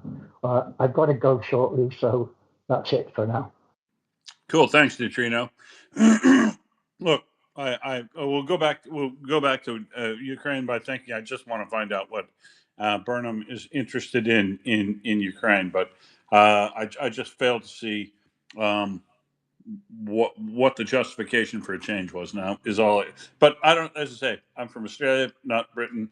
I don't know that much about British system, but it just seems to me it's what you say. It's a beat up, and kind of what James said too, right? The media has all gotten together. And isn't it funny how all these people like Trump and Reform and Nigel Farage, all these people, they complain about the mainstream media. Now I do too, because of the way they cover, Russia and the both sides of it as well. But you know how they always claim that like the BBC is all hardcore left wing? It's not. The media in America, whether it was CNN or whoever they were complaining, they complain and bitch about these things so much that they either sell to one of their right wing buddies, or Murdoch already holds them, or something. They have absolutely bullied the media into right-wing ownership and to be cowed to the point by right-wing people that everybody says, oh, the mainstream media is terrible. It's terrible because it hasn't been doing its job as the fourth estate, holding people honest at all. And it doesn't matter where you're at. And they're starting up the same thing here in Australia. Gina Reinhardt and her acolyte, who they think is going to be prime minister down here, Pauline Hanson, who has been a butt of jokes down here for 20 years. People are honestly talking about whether or not she could get up. She can't get up, but she's all in the media now. You know why? Because Gina Reinhardt has decided she's going to buy paid spots for her everywhere. That's why, because the right-wing media wants to talk about the issues that Gina Reinhardt wants to talk about, which they have Pauline Hanson say for them, none of which, not a single one of which, is the most important issue in the Australian, for this country, and the ones that she is interested in talking about, like migrants. Her party consistently votes against, and they try to say migrants are the reason we don't have affordability in housing and stuff. Yeah, you've heard the same garbage in Britain and America and all that stuff. They're trying this stuff on everywhere by using the same themes, funded by the same right-wing money sources, and using the same techniques that we see here. Beat up Biden about being too old. When's the last time we heard anybody take a stick to Donald Trump for his daily, way out there daily demonstrations that he's got frontal lobe dementia, let alone his incredibly bad personality problems his entire life? They never hold him honest. They never say he's too old, that he's dottery. How many times have we seen Trump fall asleep in public? If Biden had done that one time, there'd be a revolution about it in right wing media. I, Starmer may not be exciting, but he's not that bad. So amusing side note to all that, Will. So I'm looking at Sargrad, and I'll talk a little bit in a bit about the main headline. But the 2 second headlines, so I'll just read them to you, get an idea of what it's about. An attraction of unprecedented stupidity. Moscow feeds Tajik children who are taught to hate Russians in schools. Next headline, the price of elite comfort. Kyrgyz children get palace-like schools. Russian children get barracks. It's clear who's behind this. So they've got their own problems on that front going on in Russia. You were saying it's everywhere. It's in Russia too. Honestly, it is really bad. But and Russia is probably the worst example in the world right now of the absolute cognitive dissonance of being so incredibly reliant on immigrants from Africa, the southern former CIS states. Nobody needs more immigrants right now than Russia, yet they are so incredibly xenophobic, racist, and then round them up to use them as cannon fodder when they show up for their construction jobs or whatever they intend to do. They really, really try to have it both ways in Russia. Did you see that post yesterday, Will, where it was a Russian woman in Kazakhstan talking to someone, Yes, telling a shop attendant, speak properly, answer me in Russian. It's just unbelievable. Try that in France. Yeah. I almost got beat up, I swear to God, in France because I was trying to speak French, but I was doing it so poorly that I thought they were going to smash me with something. And to somebody who I knew spoke English, but they were just refusing to speak English. They were making me speak French, but of course then berating me about it. It was hilarious. But if it was if life and limb was at risk, I probably would have been cross, but I just laughed. Peter S., how are you, sir? Yeah, hi, Will, and everybody. I'm fine, thanks. What really surprises with me with Trump, and I cannot get my head around this, is not his cognitive behavior or anything like that, but his total support and dedication towards Russia. that has been it is so blatant now that uh, I really do not know why the American people are not saying, why the hell are you attacking all our allies with such vigor? And why the hell are you supporting dictatorships? And that comes to my next point, is when they announced that Iran was now all done and dusted, I thought, no, it's not. He'll keep it going to midterms. And I've got some dark thoughts on why. But my guess is, he's made a lot of money out of it. Billions have been traded on everything that he's ever said. So 1 minute you say, oh, we've now got a deal, everything's okay, the markets move, Yeah, people something like invest. $5.1 billion worth of shady oil trades over the period of the 4 months, isn't there? Yeah, but nobody's questioning it. Nobody's looking at it. I mean, it is corruption of a massive scale, and nobody does anything about it in America. They're not demanding that all this is looked into. My guess is that if the polls are looking bad for Trump when it comes to the midterms, Iran will mysteriously be threatening to put bombs in polling stations so you can call the whole thing off. Because we've seen Trump before in his previous presidency, how difficult it was to remove him. And this time it'll be even worse. And they are so corrupt that don't be surprised at anything. Anyway, thank you. Yep. Thanks, Peter. So let's see. This just in, really a nice front thing from Beefeater. Um, occupied Vasilivka. This is a very, very important road junction just south of Kamiansky, where Russia is holding the city there on the edge, the town on the edge of what was the Kakovka Reservoir.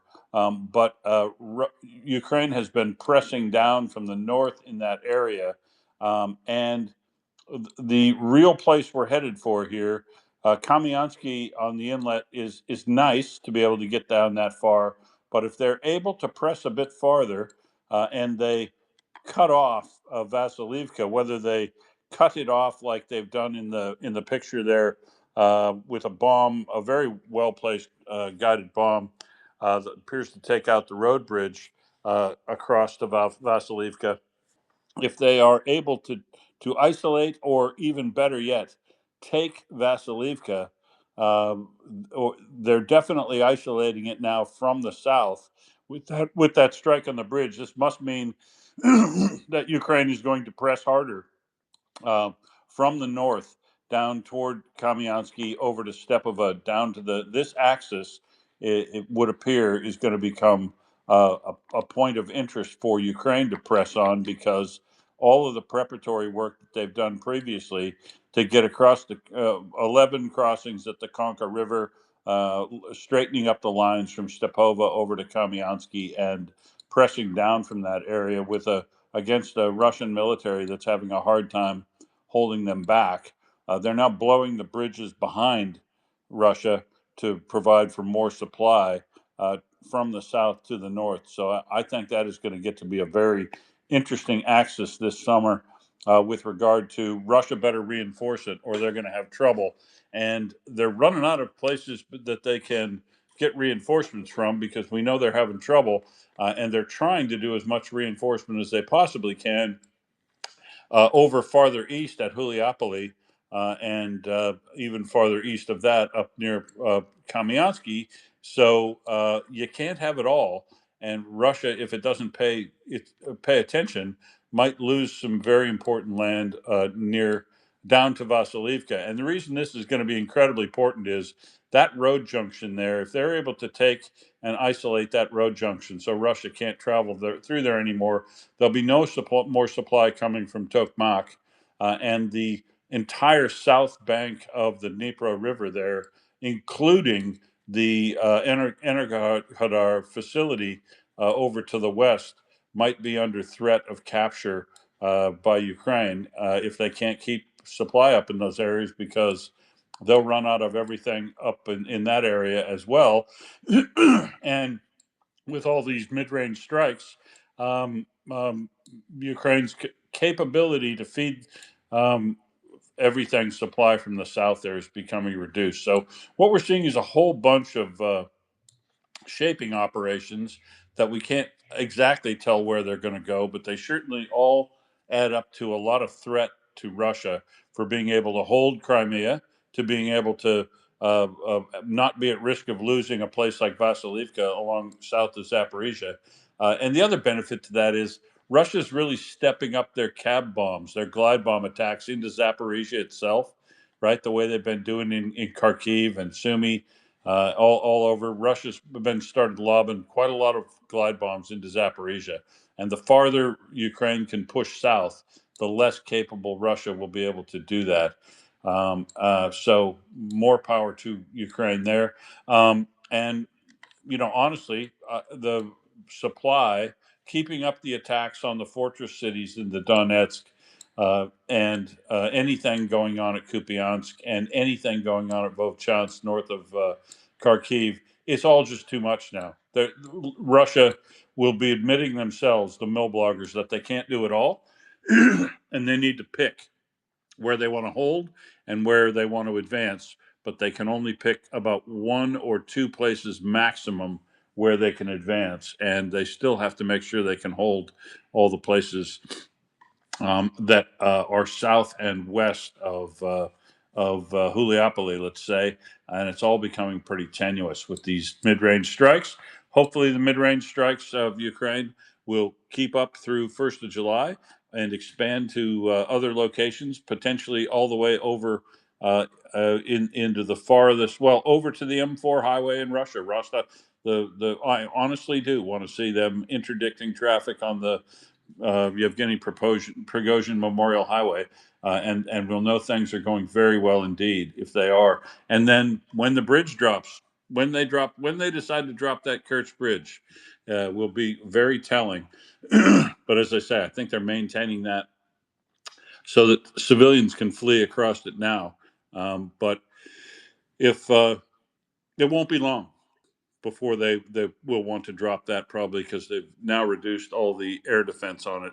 They'll probably maybe do a couple iterations, right? Because Russia keeps being compelled to move air defense, particularly back into Crimea, and Ukraine then knocks it off. It's just been bleeding them dry of air defense, and maybe they'll keep up another couple iterations of that.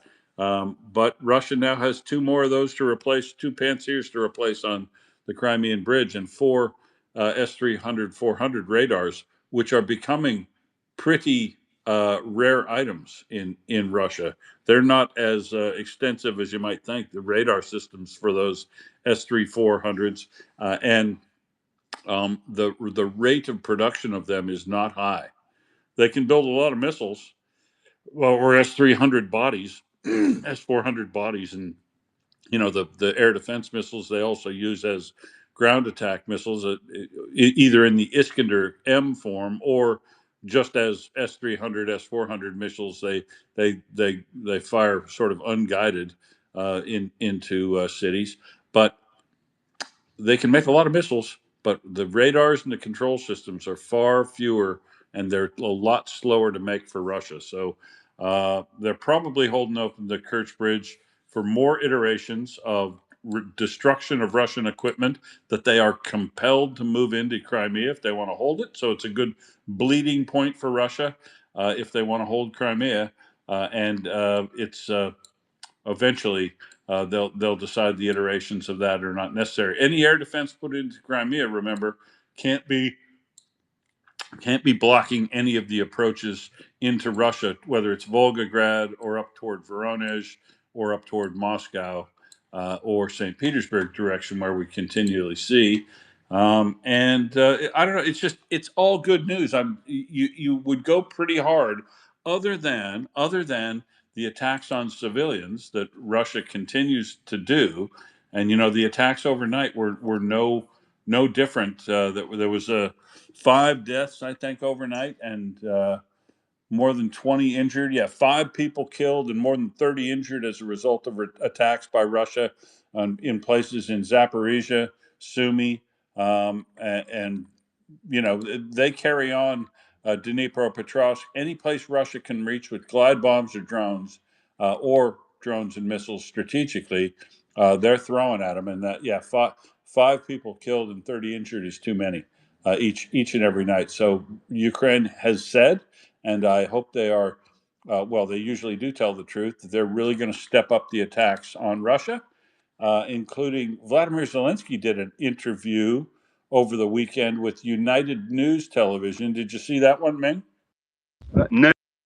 You've even if you didn't see it, you've probably heard a few statements came out of it, because he made a number of definitive statements. You've probably heard the ones that he made about Belarus in particular, the material or the capabilities that Belarus is providing to Russia in the form of relay stations for communication and following their drone activity into Ukraine, and also that he noted again in this interview the fact that that Belarus has been significantly helping the Russian military with fuel supplies from its 2 large refineries, as a result of Russia not being able to make enough for itself. He's been he's been direct in public, and he's been also as equally direct behind the scenes directly to Lukashenko about the fact that those 5 stations that are relay stations and communication stations for Russian drones that are over in the west of the country of Belarus, those need to be shut off. And if they're not shut off by Lukashenko, they will be shut off by Ukraine. Said that directly, and he also said that he has a problem with them supplying the Russian military with fuel. And he's not. I don't think these are boasts. We've seen before Ukraine knock out relay stations in. Well, I won't say Ukraine knocked them out. I'm saying that Zelensky complained directly to Belarus about them, and said the same thing before, that they were a real problem and he wanted them to go. Next thing happened is they disappeared. Someone went and blew them up. Nobody ever claimed who, but they let. In any case, they're gone. And Zelensky's saying he wants these other 5 ones gone. And I note today that the Russians are complaining that those run on the system MTS, signal repeater for the mobile phone system in Russia, and Belarus is apparently blocking the MTS signal relays in the west of the country today, and hopefully then dismantling him so he doesn't get unwanted visitors from the south, Ming. You just caught me doing another search, an updated search for fuel shortages in Russia, and Okay. and I've got, so since I last did it yesterday, there are some new ones. I ignore the ones from in Russian, but from non-Russian sources, so Ukrainian or BBC Russian service, that sort of thing. I just focus on the Russian ones, see what they're saying. So here's one from, let's have a look. It's from local news in Vladimir.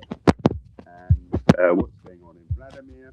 No, so this is, I think it's one, correct me if I'm wrong on this, Will, without looking it up. I think it's one of the cities in the Golden Ring around Moscow. Vladimir is, yes. Yeah. So residents of Vladimir are facing a massive fuel shortage. A number of gas stations are out of gasoline. Vladimir residents complain of fuel shortages, yada, yada.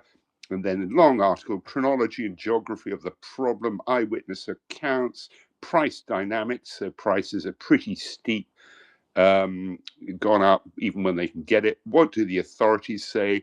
What do the experts say? Yada, yada. It's all an absolute disaster. It is. And good. The fuel shortages are reported across all 7 time zones. There are regions that haven't reported it yet, but it was up to about 60 regions who had reported fuel shortages or rationing of some sort, or fuel purchase limits, and not using containers. Typically, what it is about when they institute them, like when the when the mayor of Moscow did the other day, which was a thing of beauty. You're limited to 20 liters each purchase. You have to put it into your car. No portable, containers.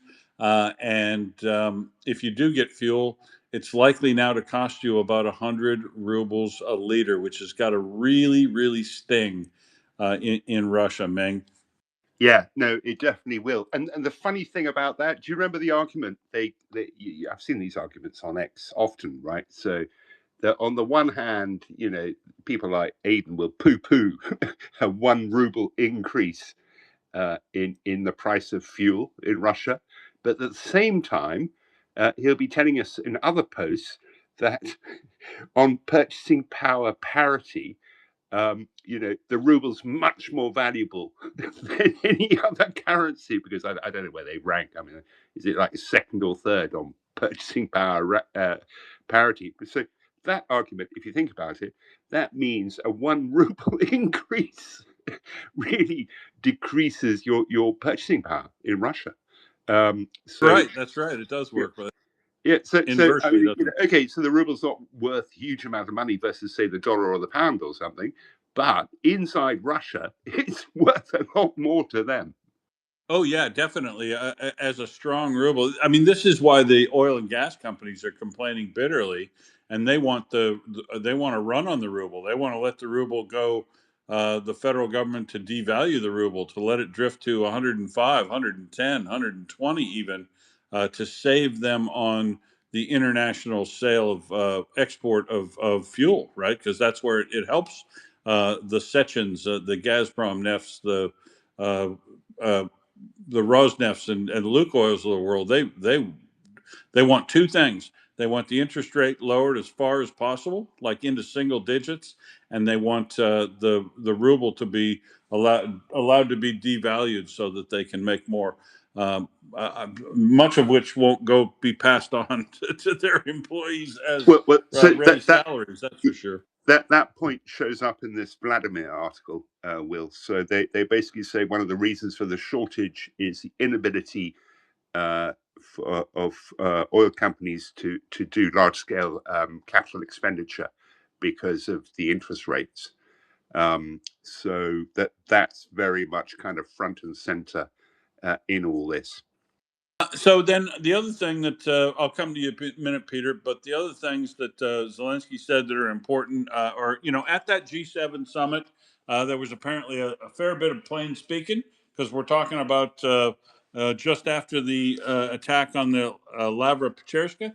So, he went to that meeting spitting fire as far as, being bullshit about attacks inside Russia are both justified and will continue. Russia's the aggressor here, and basically went around the room and got everybody's agreement that it's fair and reasonable for Ukraine to return the war to Russian territory, and that the things that they were doing were justified, and that the G7 also needed to get on board with higher sanctions, stronger sanctions on Russia, and enforcement of those, and then support for Ukraine to be able to make its own air defense missiles. And apparently, I don't know if this is true or not, and he's so fickle, who knows whether it'll happen or not. But essentially, Zelensky believed that he had Trump's agreement, that Trump would tell Raytheon and the other companies to allow Ukraine to license the manufacture of air defense missiles in Ukraine. Hopefully that happened, but I don't know that it will. But there was no pussyfooting around, and there was no discussion about, oh geez, maybe you ought to back off on Russia a little bit. No, there wasn't any of that talk. because America didn't lead the discussions any place. America is scratching themselves out of org charts in relation to its responsibilities of NATO and that sort of thing, and they're also not directing traffic as far as what should happen in relation to Ukraine, and that's good. I hope this continues. I definitely hope that the Iran war doesn't flare back up. I think that it will, but I hope that it doesn't.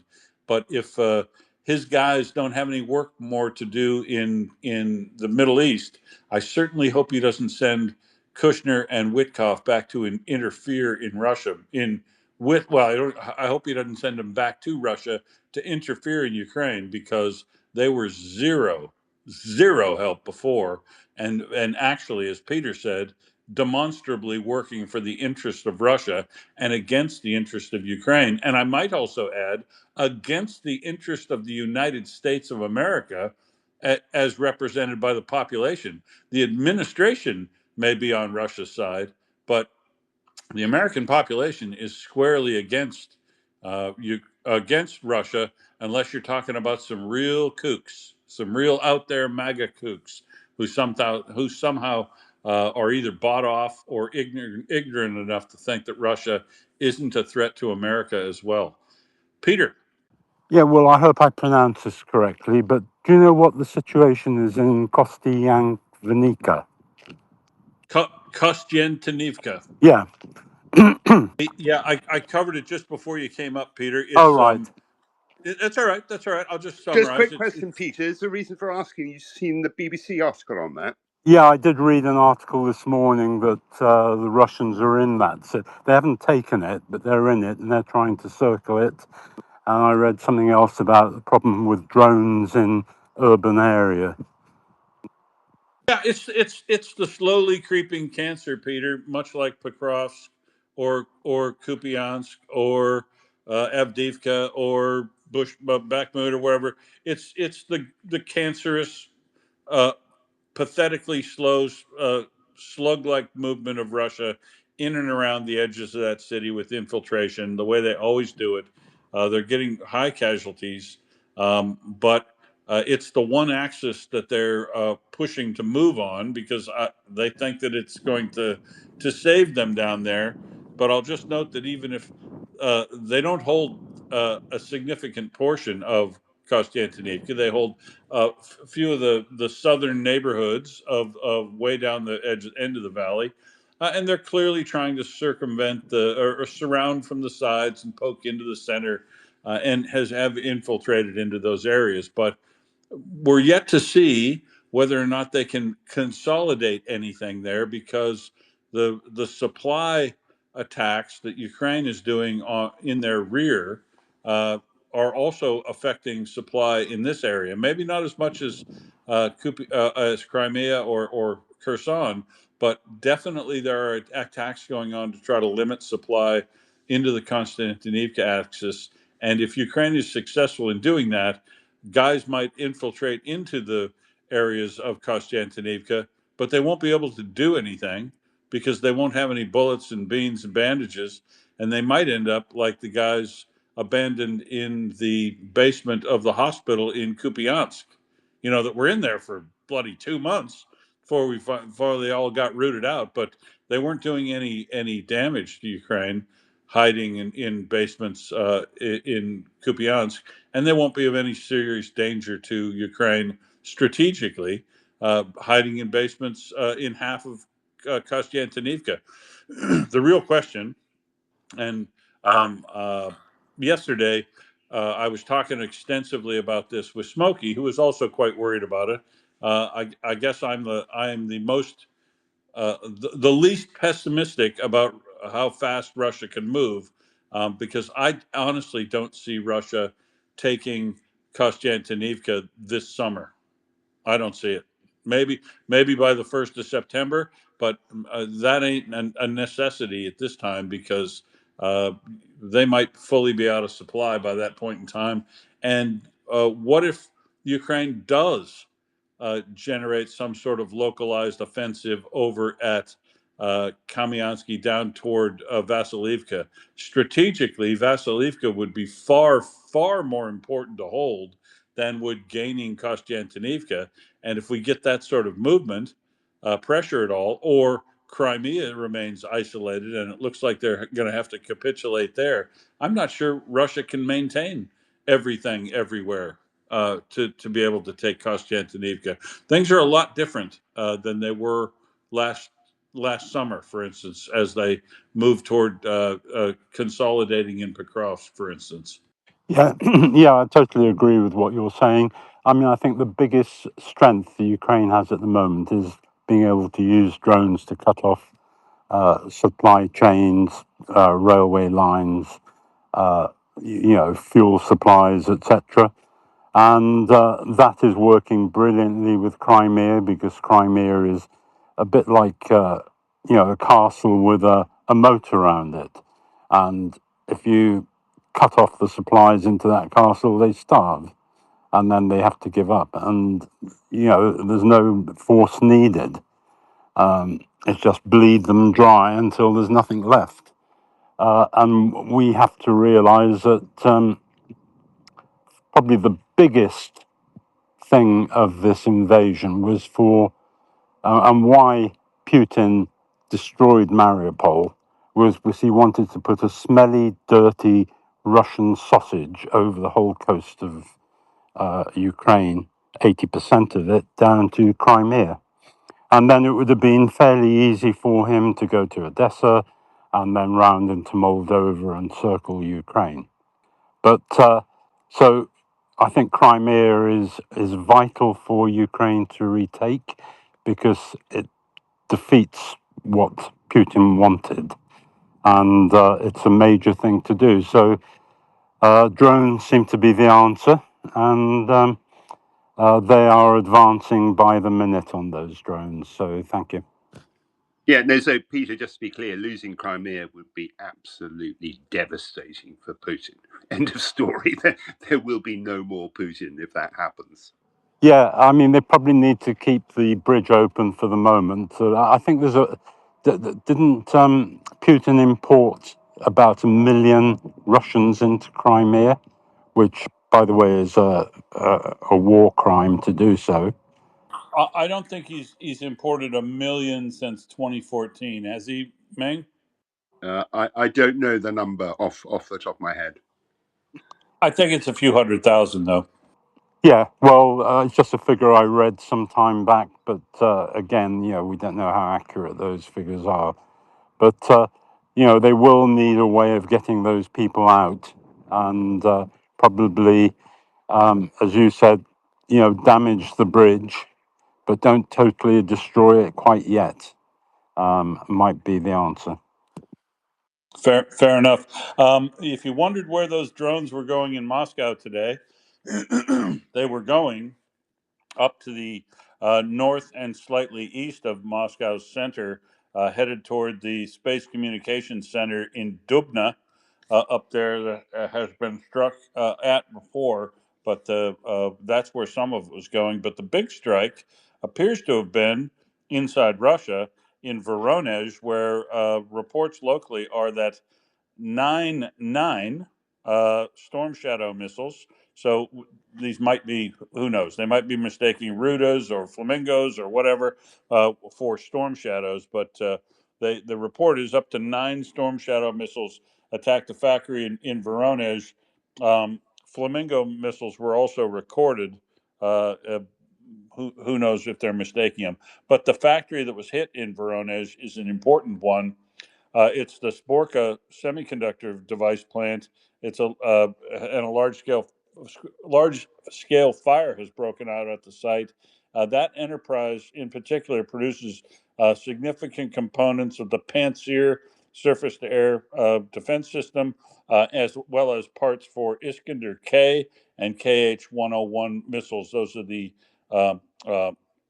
air-launched cruise missiles. The Iskander K is, and the KH-101.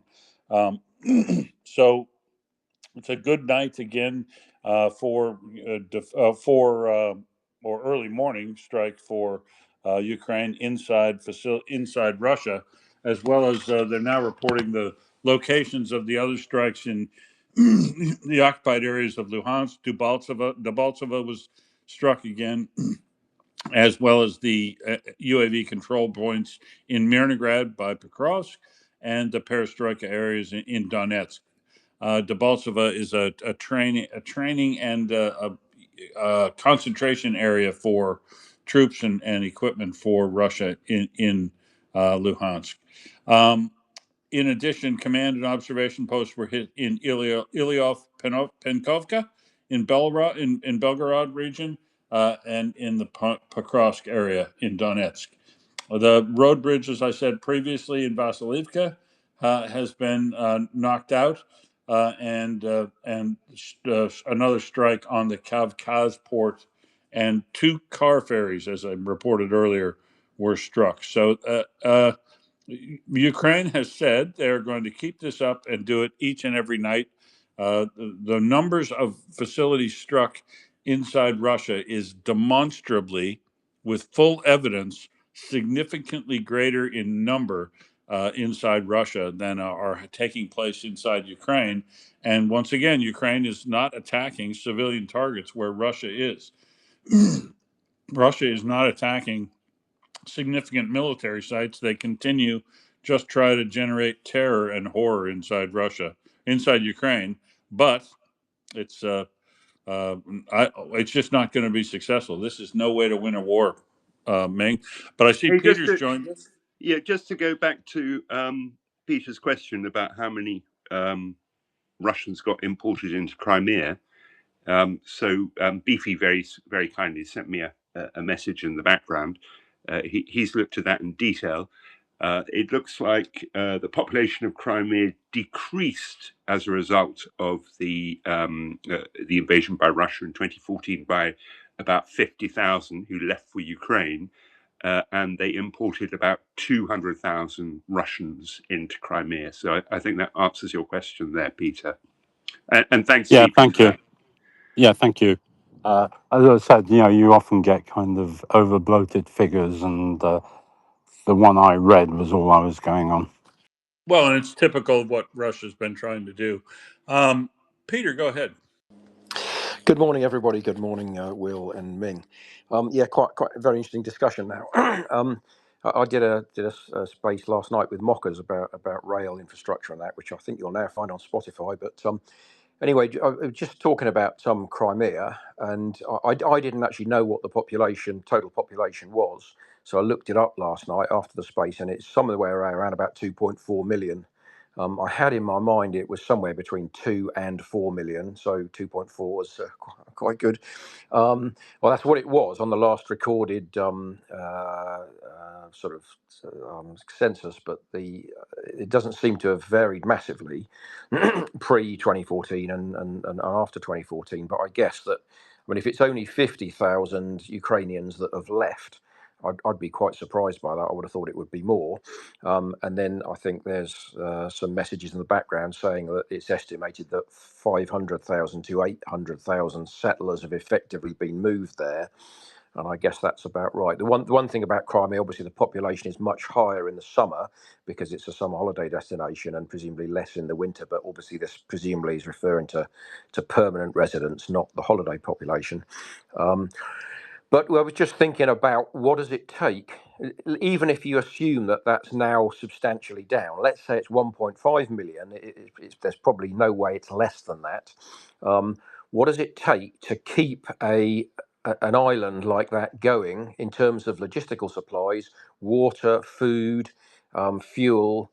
What does it take to keep that going? And my sort of thoughts were that if the Ukrainians can keep the pressure up in the way they are and maintain that pressure on the bridges and the supplies to it, and the Russians don't find a way of sort of sneaking supplies in by sea or whatever, forget about air with the drone threat. That's just, you can't do it by air. Really, I would have thought, particularly in the summer when you've got heat because it's pretty hot down there, you're really talking weeks and not months. Maybe more than 4 weeks, but we're not talking 5, 6, 7 months. It just won't last that long. So One option is that, literally the Russians have to sort of surrender Crimea in effect because they just cannot survive. And the political effect of that in Moscow is likely to be seismic. And I think that's probably what you're referring to. That puts all this sort of minor advances in Kostiantynivka and all these other places, it just makes them completely irrelevant, because the big picture is what's happening politically that will cause the wobble and hopefully the collapse, which will, isn't going to take much to knock the economic table over either. So hopefully that, the Ukrainians will be able to maintain that offensive pressure.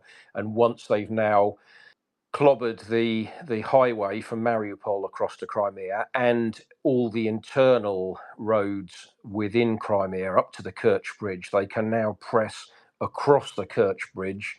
They can knock the trains back into Russia, into Krasnodar-Crimea, and they can, just go further and further, deeper and deeper, as somebody once said, and also within Russia as well, beyond Donetsk and Luhansk Oblast.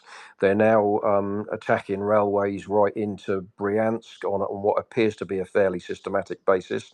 I hope they would. I do hope they will get round to attacking railways into Kursk and Rostov Oblast as well, because that will cut off supplies to the front, and we could see very interesting developments very quickly, I think. I do have another question about oil for you, Will, but if anyone wants to comment on what I've just said first, that would be good. Go ahead, Ming. I was going to ask about oil myself, actually. Okay, well, let me comment on the bridges first.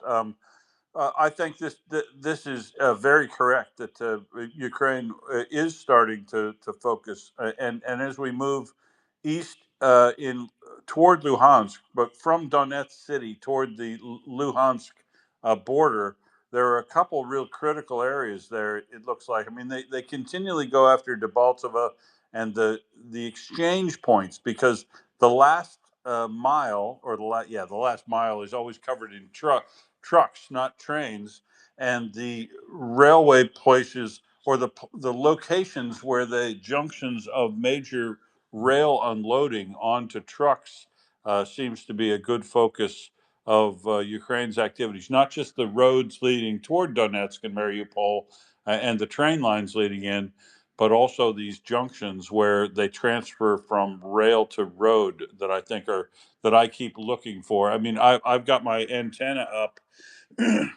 for, if Kamyanki comes up, it always sparks my radar going off, and the other places like Rivka, where they do major transfer over east of Donetsk. So those, these road and rail transfers can't help but be the next big focus in the eastern portions of the temporarily occupied area. And I note, as I did earlier, that Ukraine is now remotely mining the road crossings from Russia into Luhansk and over to the east. So well behind the rear in the temporary occupied areas. They're mining the roads coming into Ukraine as if they still occupied those territories, Peter. Yeah, I think that is somewhere where the Russians are going to find it very difficult to sustain those attacks, particularly if the rear areas are treated in the way they appear to be. And what do you want to talk about oil? Yeah, I want to talk about oil. Yeah. So we've seen the Moscow oil refinery attacked, and presumably, from the nature of the footage, put out of use for the foreseeable future. I think one of the reasons why there's very little rail, one of the reasons why the location of that is where it is because it's connected to the Moscow oil ring, which supplies oil to right round Moscow, and in particular to the three major airports. And a lot of kerosene, I think, is produced at that particular refinery for obvious reasons, because it goes piped straight to the three airports. Three airports being Sheremetyevo, Domodedovo, and Vnukovo. There's a couple of others, but they're minor ones. And those three handle, 90 odd % of all internal and international traffic.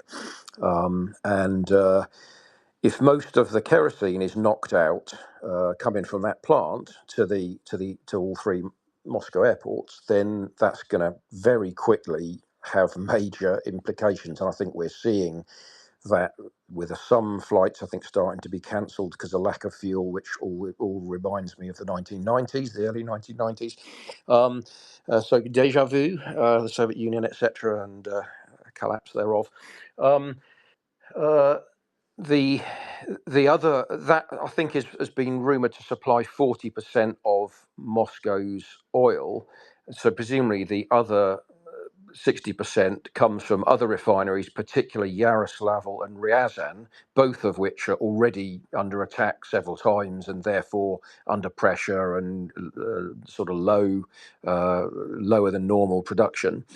So that's excellent news. Is zero is lower than normal production. But both Ryazan and Yaroslavl completely knocked offline, I'm are they? just looking at firms right now. It would really, really surprise me if Ryazan is back online at all after the 5 strikes it took on one day at the end of May. And the Yaroslavl, I will also look at firms while you're talking, Peter, but Yaroslavl was only partially back online the last time I looked a few days ago.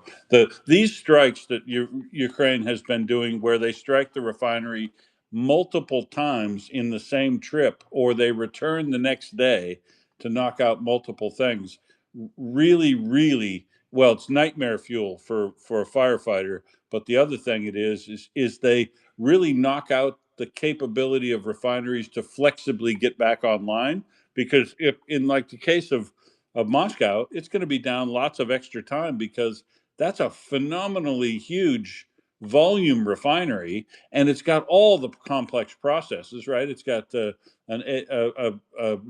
desalter, crude vacuum unit. It's got a continuous reformer, a hydrotreaters.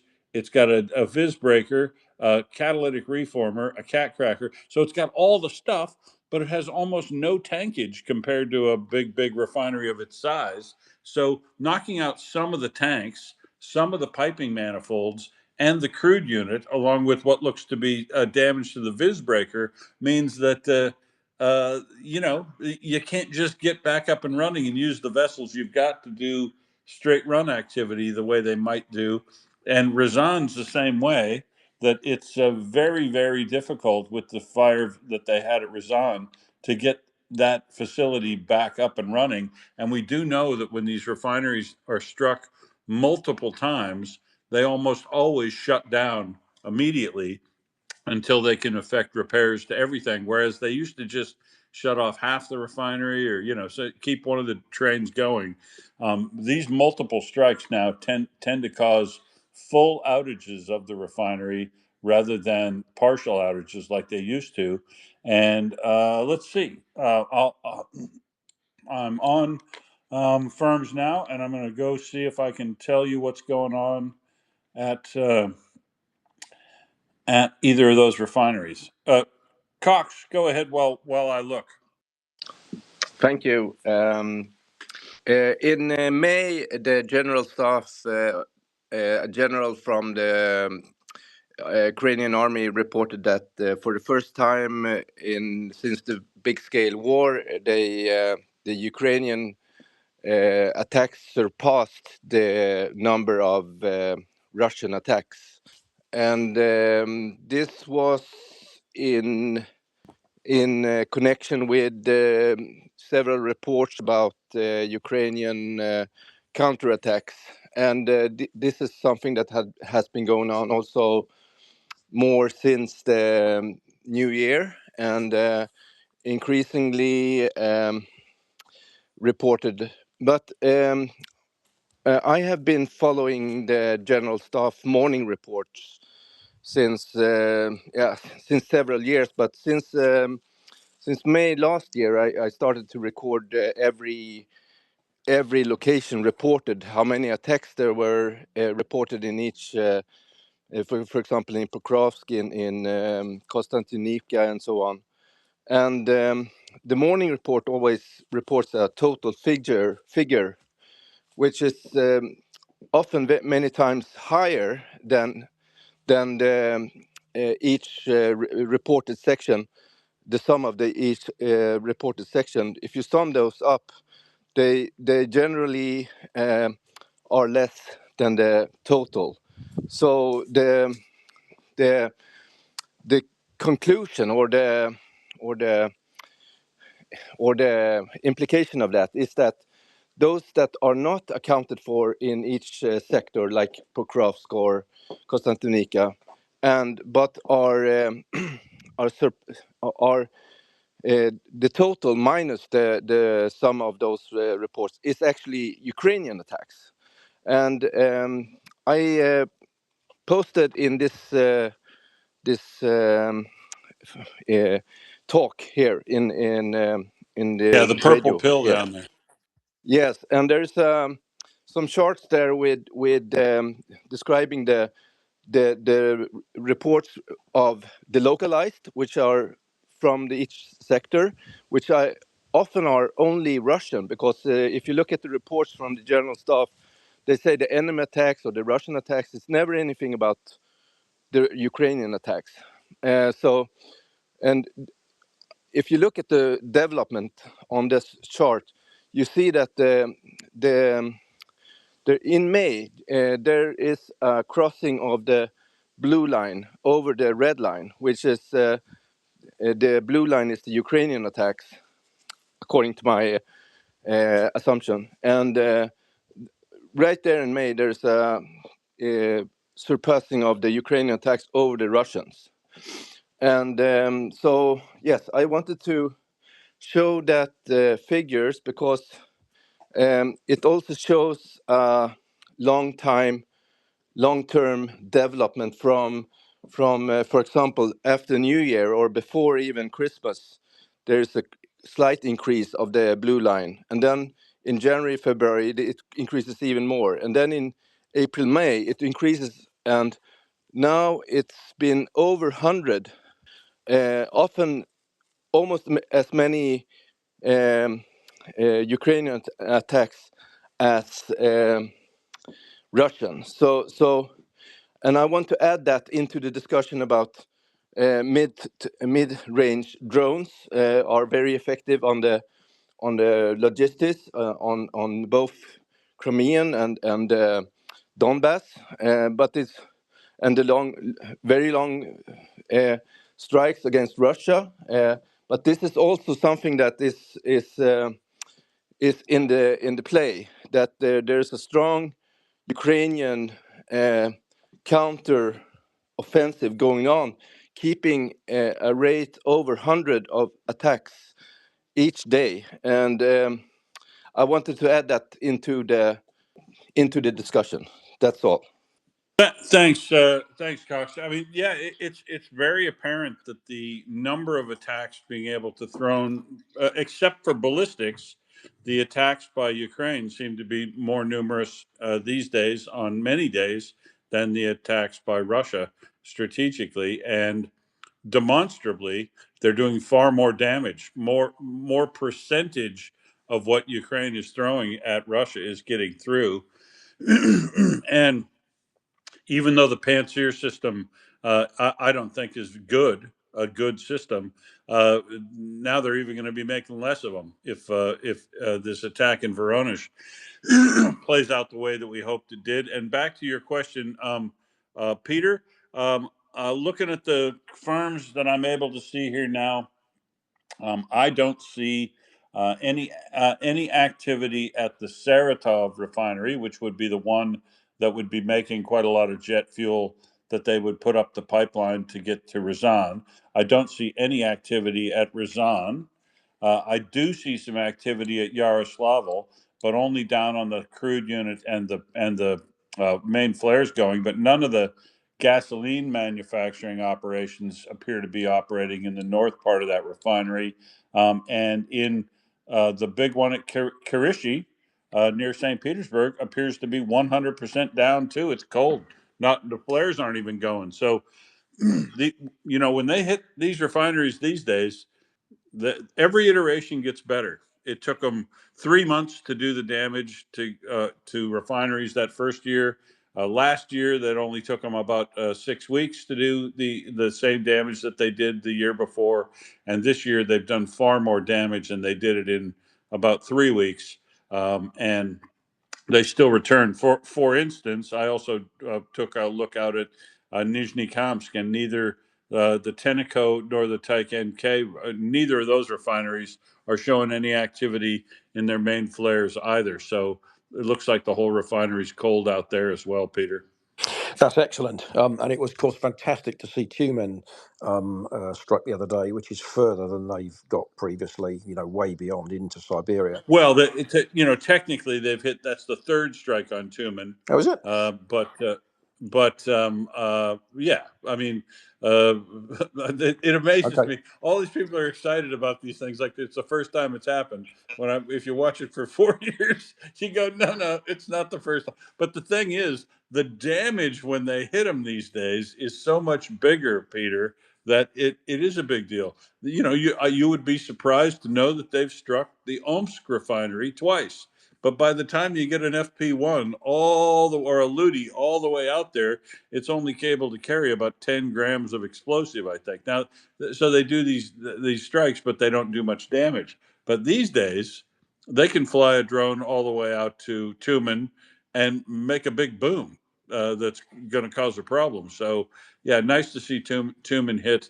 I forgot to look at that one. I'll pull it up and see if I can see on firms if it's still cold or whether they shut the whole thing down. Yeah, and I didn't realise that at all, and I certainly didn't realise the Omsk refinery had actually been hit. But I think that's what you're saying. These are sort of fly squats with you just get. Yeah, they need They a flamingo That's in right. Omsk. Yeah, and hopefully that will happen. And I will have to save a bottle of something for when it does. Anyway, my next question was about diesel, because obviously the railways run massively on diesel, and so does the military trucks and all that. So my question is, are there any particular refineries which disproportionately concentrate in producing diesel, or is that something that all the refineries do sort of to a roughly equal extent? All of them. So all of them do. So yeah, okay, all right. So you can't target any one particular for diesel. Also, if you want to target production in general, you target the crude units. If you want to target gasoline, you target the cat crackers or any of the higher level things. But if you target the crude units and the hydrotreaters, you're going to take out most of the most of the high quality lighter diesel and the kerosene. So that it can't, they can't blend up what they want to get in those fractions. More damage is better, of course, across the board.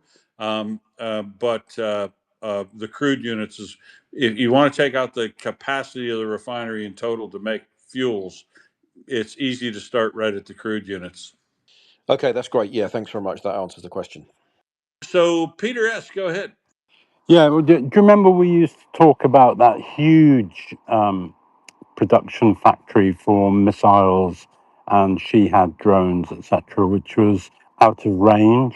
Is that Yalabuga. Yeah? Is that now a possibility, or? It absolutely is, of course, with the Flamingo in particular. They've flown the Fox bat thing, the F-22. The little thing looks like a little baby Cessna microplane. They've flown a couple of those out there, and they can get a Luti all the way out there. But what we really need to see is something with a significant boom, something you can puncture the roof of those factory buildings and get inside and explode the CNC machines or the casting machines that they've got, or all the lathes and the milling machines that they've got, or go to the factory next door and hit the carbon fiber plant, the oxygen plant. I laid out all these in a piece of fan fiction that I would love to see struck in Yelabuga, but it hasn't all happened. But they really need something that they can put one or two flamingos through about 4 or 5 buildings in the center of that factory, and they could really do some damage. And I would have thought. I got banned for saying, and I hope they do it at shift change so they can take out a lot of 15-year-old workers. But not my fault. Yes, I Is it do. my fault that Russia's hiring 15 and 16-year-olds to work in their factories? It's not my fault. And from a military standpoint, hitting at shift change is a good idea. I would have thought there's so many explosives in those factories that just one would set off a, a whole mass of explosions, if you see what I mean.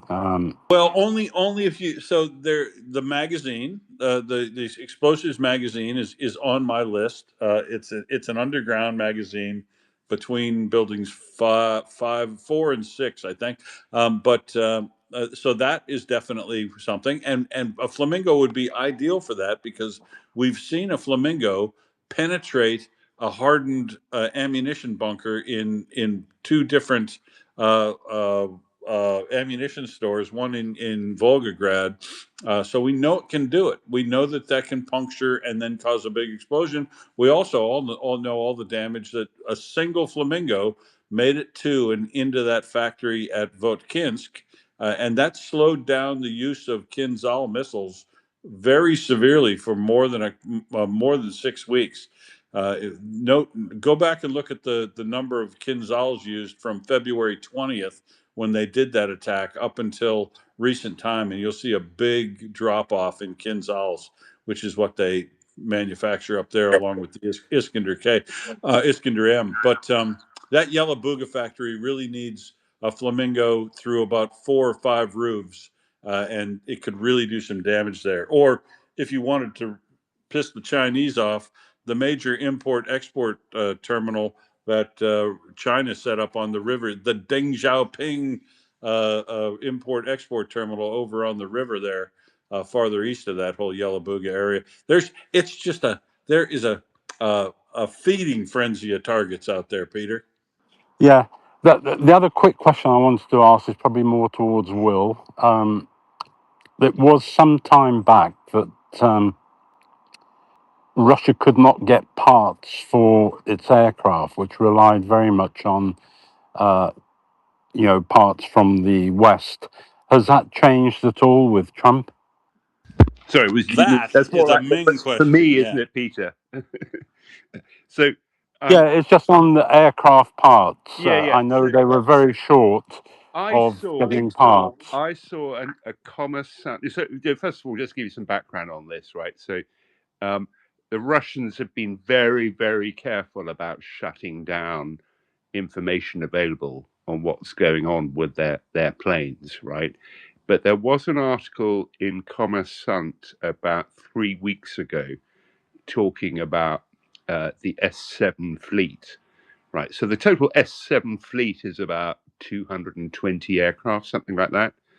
And they were the guys who were taking delivery of Pratt-powered A320 Neos when the full-scale invasion kicked off, right? So they had a bunch of A320 Neos, specifically Pratt-powered, and because the Pratt engines were having a lot of problems, I don't know if you recall, but for instance, the operators in India in particular were having an absolute disaster with their Pratt-powered A320s. And that's partly to do with the climatic conditions as well. But all those operators were entirely reliant on Pratt and Whitney to support them through the kind of teething troubles of this new geared turbofan engine that Pratt and Whitney came out with for the A320, right? So those aircraft are all grounded. And S7 simply can't use them, and it's something like, I don't know, 60% of their fleet, roughly. So they're simply not operating.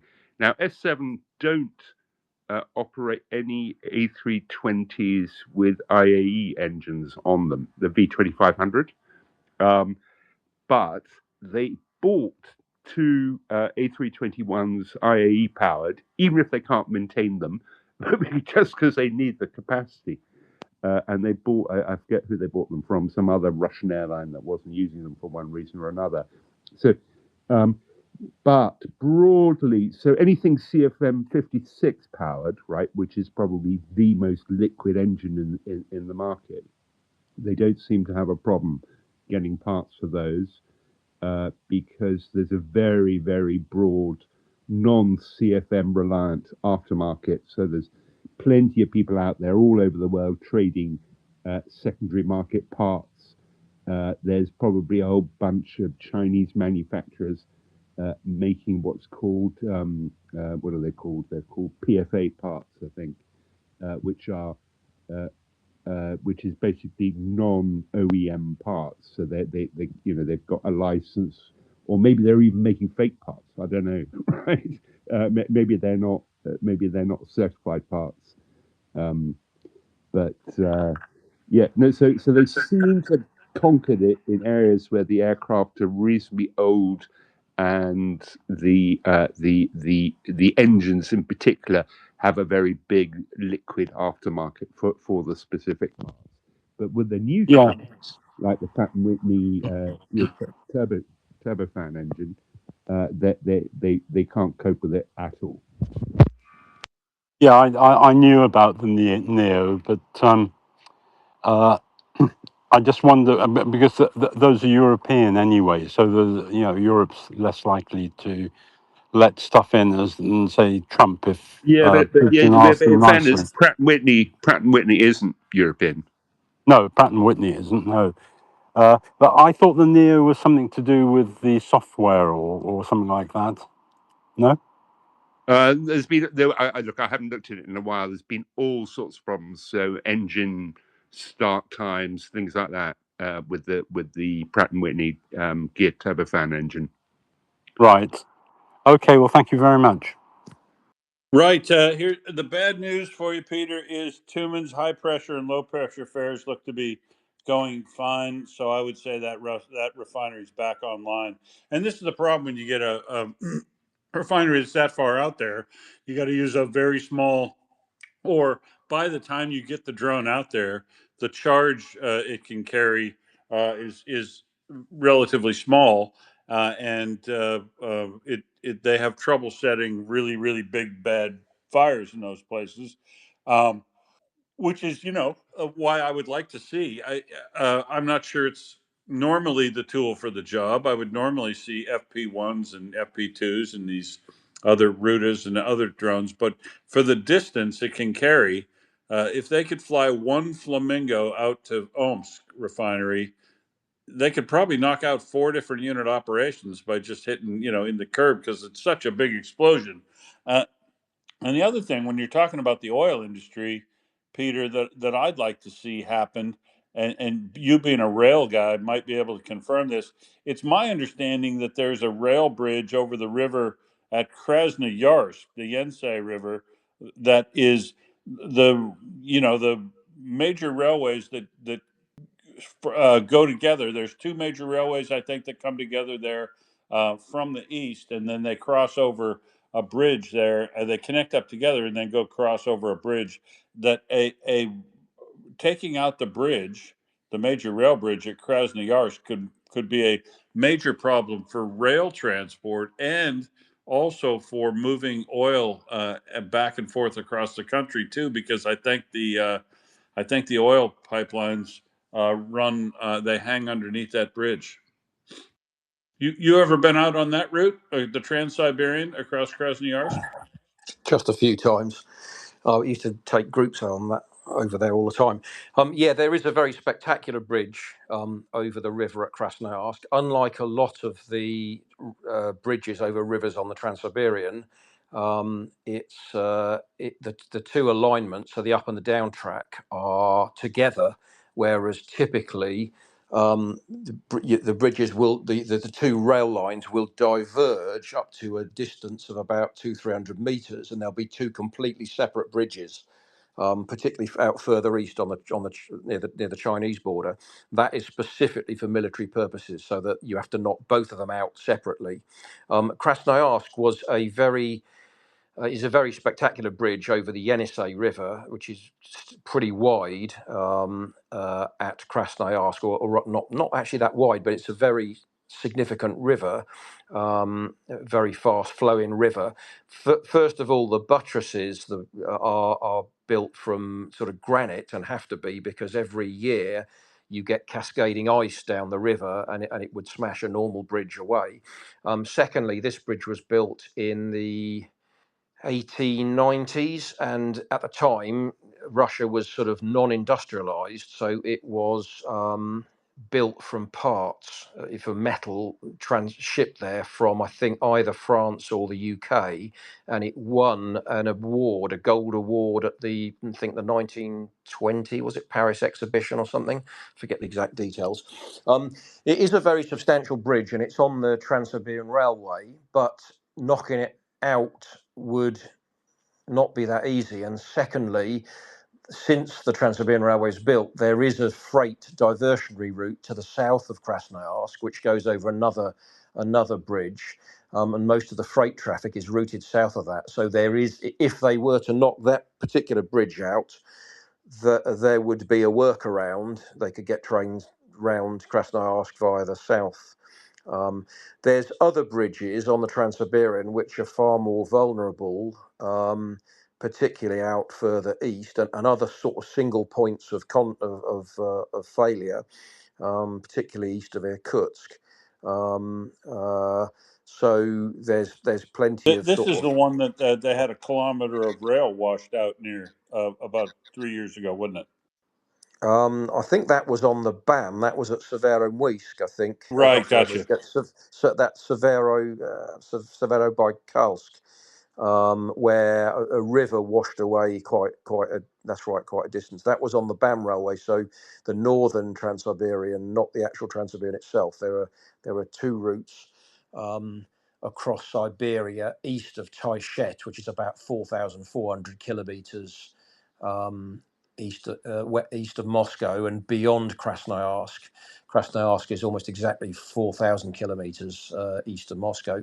Yeah, I mean, it would be good to not. I mean, whatever bridges could get knocked out there would help, because it's a main military supply line. Really, you want to do that east of Yekaterinburg or east of Tyumen, because beyond there, you've really got very limited lines. If you go west of Tyumen, you've got multiple diversionary routes through Chelyabinsk, Yekaterinburg, and elsewhere, where the network becomes much more dense into Europe. But east in Siberia and east of that, you've really only got sort of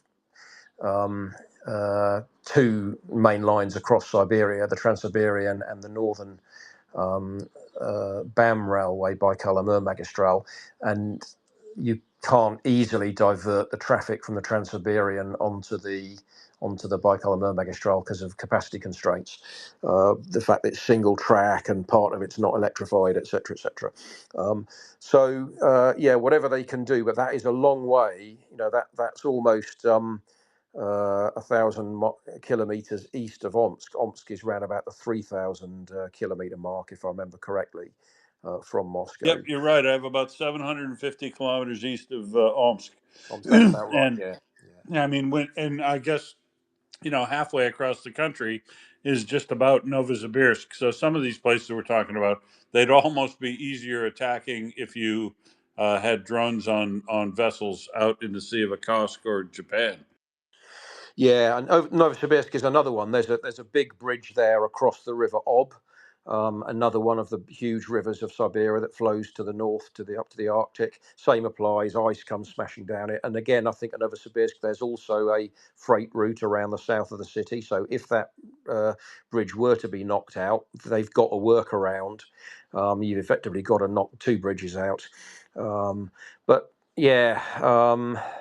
I think where it would be more useful, well, it would also be useful to me, is south of Moscow. There are three sort of principal routes south of Moscow, and all of them have significant bridges, about roughly 100 kilometers south of Moscow. Those bridges are now all within range. of drones, and all they need to do is have a drone hovering above until an ammunition train or a fuel train goes over the bridge, and then whack it. And I would like to see them do that, because that would cut off both passenger and freight traffic between Moscow and all of southern Russia. And you can pretty much isolate the south of Russia, Voronezh, Rostov, and Belgorod, by knocking out 3 bridges. And I would like to have seen that done already. And I Well, can't. when they have the ballistics in hand, if they've got eyes on Yeah, target, they could. The flight time for those ballistics is only going to be about 10 minutes, 11 minutes, something like that. So, yeah, doing So what you need to a do, bridge on the River Kwai on them wouldn't be too hard. Yeah, so what you need to do is send a drone in there, attack attack the locomotive or the first of all work out when it's an ammunition train or a fuel train going over there. That is sort of human intelligence and whatever other intelligence they've got. Then send a drone over there, send the drone into the front of the locomotive, around the brake gear, the running gear, or the driver's cab. Knock the locomotive out, so immobilize the train on the bridge, and then gear up a ballistic missile and knock the thing to hell, within 10 minutes, because they won't be able to move it within 10 minutes. And that's what I'd like to see done. And if they can There do we that, go. if they can do that with just 3 bridges, in effect, you've knocked out the whole of southern Russia, and that's the supply to, let's say, Rostov, Voronezh, and Belgorod. And those are long bridges over a very wide river, which would not easily be repairable provided the boom is big enough. So yeah, that's just a comment from me. Very good. Thank you. Today's fan fiction brought to you by Peter Hederley. We'd all love to see that. Ming, I've just looked up, and it's 6:24 p.m. here in the Workers' Paradise. So I'll ask you, is there anything we've missed talking about today that you want to cover? Yeah, just one last thing, and this is the big picture on oil, right? So, late last week when Trump was trying to sell his Iran deal, he basically told everyone, well, look, if we don't do this, we're going to run out of oil in 4 weeks, right? So, which is kind of, if you're in negotiations with Iran, it's a bit of a stupid thing to say, but I'm going to assume. Yeah, way to show your hand, Tony. I'm going to assume it's true, right? So let's assume that these Iran negotiations don't go quite as well as planned, which is very possible because there's all sorts of people out there who don't want them to go particularly well. Including Trump, who's literally threatening the Iranians while they were headed toward the meeting. So in a scenario where we start kind of, confronting a global shortage, I don't see any scenario where this helps Russia anymore, because they've got their own shortage. Yeah, no. The key is here that Ukraine moved, right when Russia might have been saved by the doubling of oil prices. Ukraine moved immediately to strike directly at crude oil export capacity at Ust-Luga and Primorsk, and then also continued to strike refineries such that macro Russia's oil production has fallen 960,000 barrels a day, even while the price was rising double. So even though the price went up drastically, Russia's income month on month to year on year in the month of May, for instance, is like down 19%. So it's revenue, because that's what's really important. It's revenue. And even if the Iran war kicks off again, if the price starts to spike again, Ukraine can keep striking at crude oil export. Remember, Nova Tuapse is pretty much full offline for the rest of the war.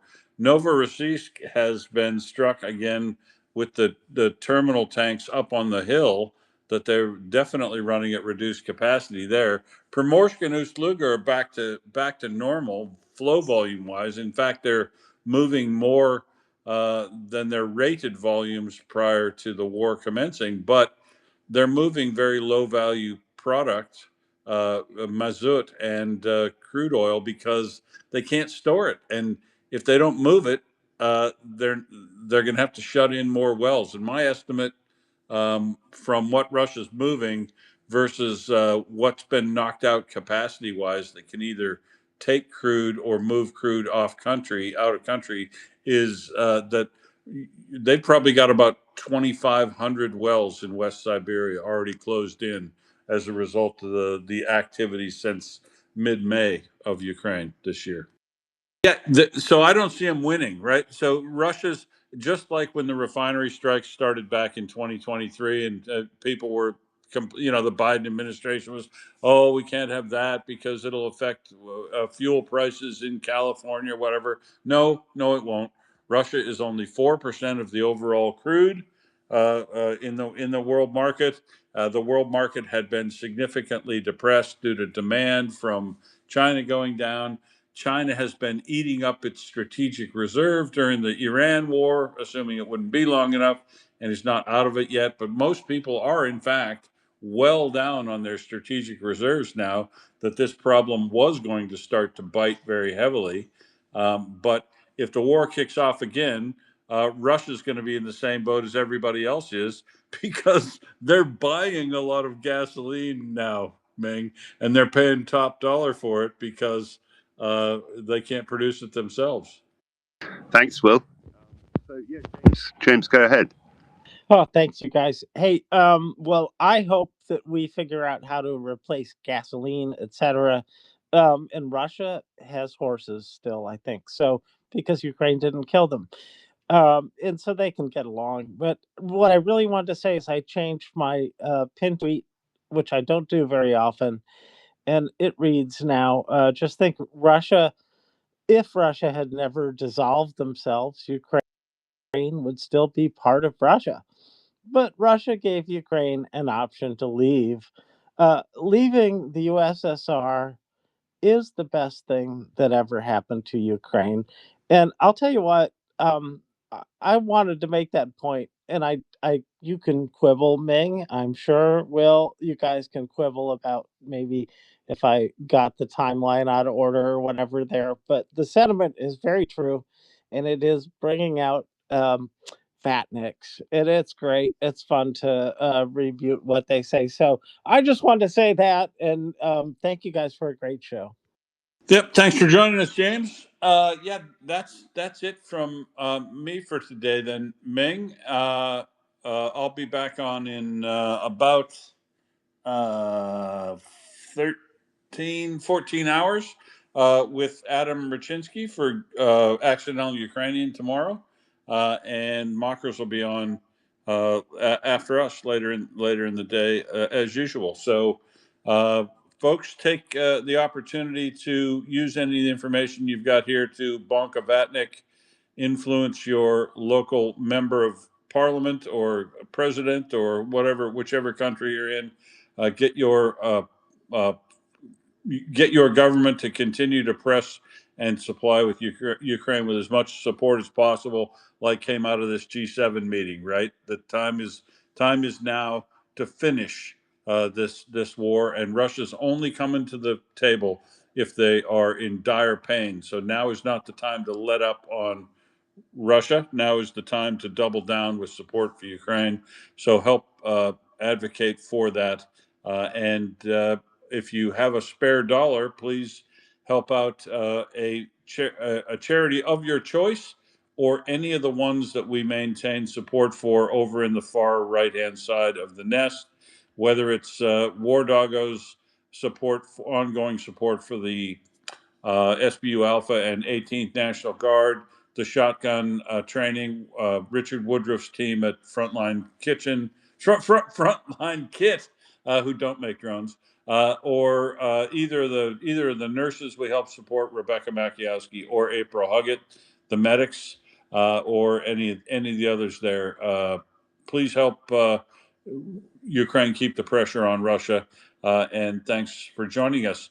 Ming, Slava Ukraini. Geroyam Slava. Slava Natsi. Smiet Varogam. Smiet Varam. And Do Paramohi. See everybody tomorrow. Smet ворогам.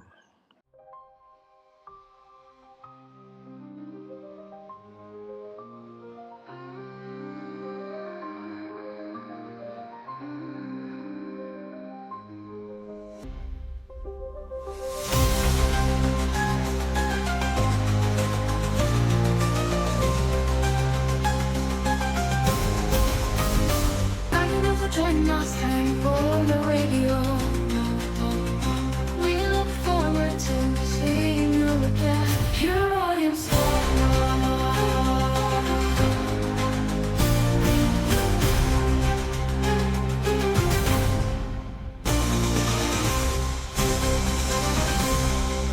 Your audience.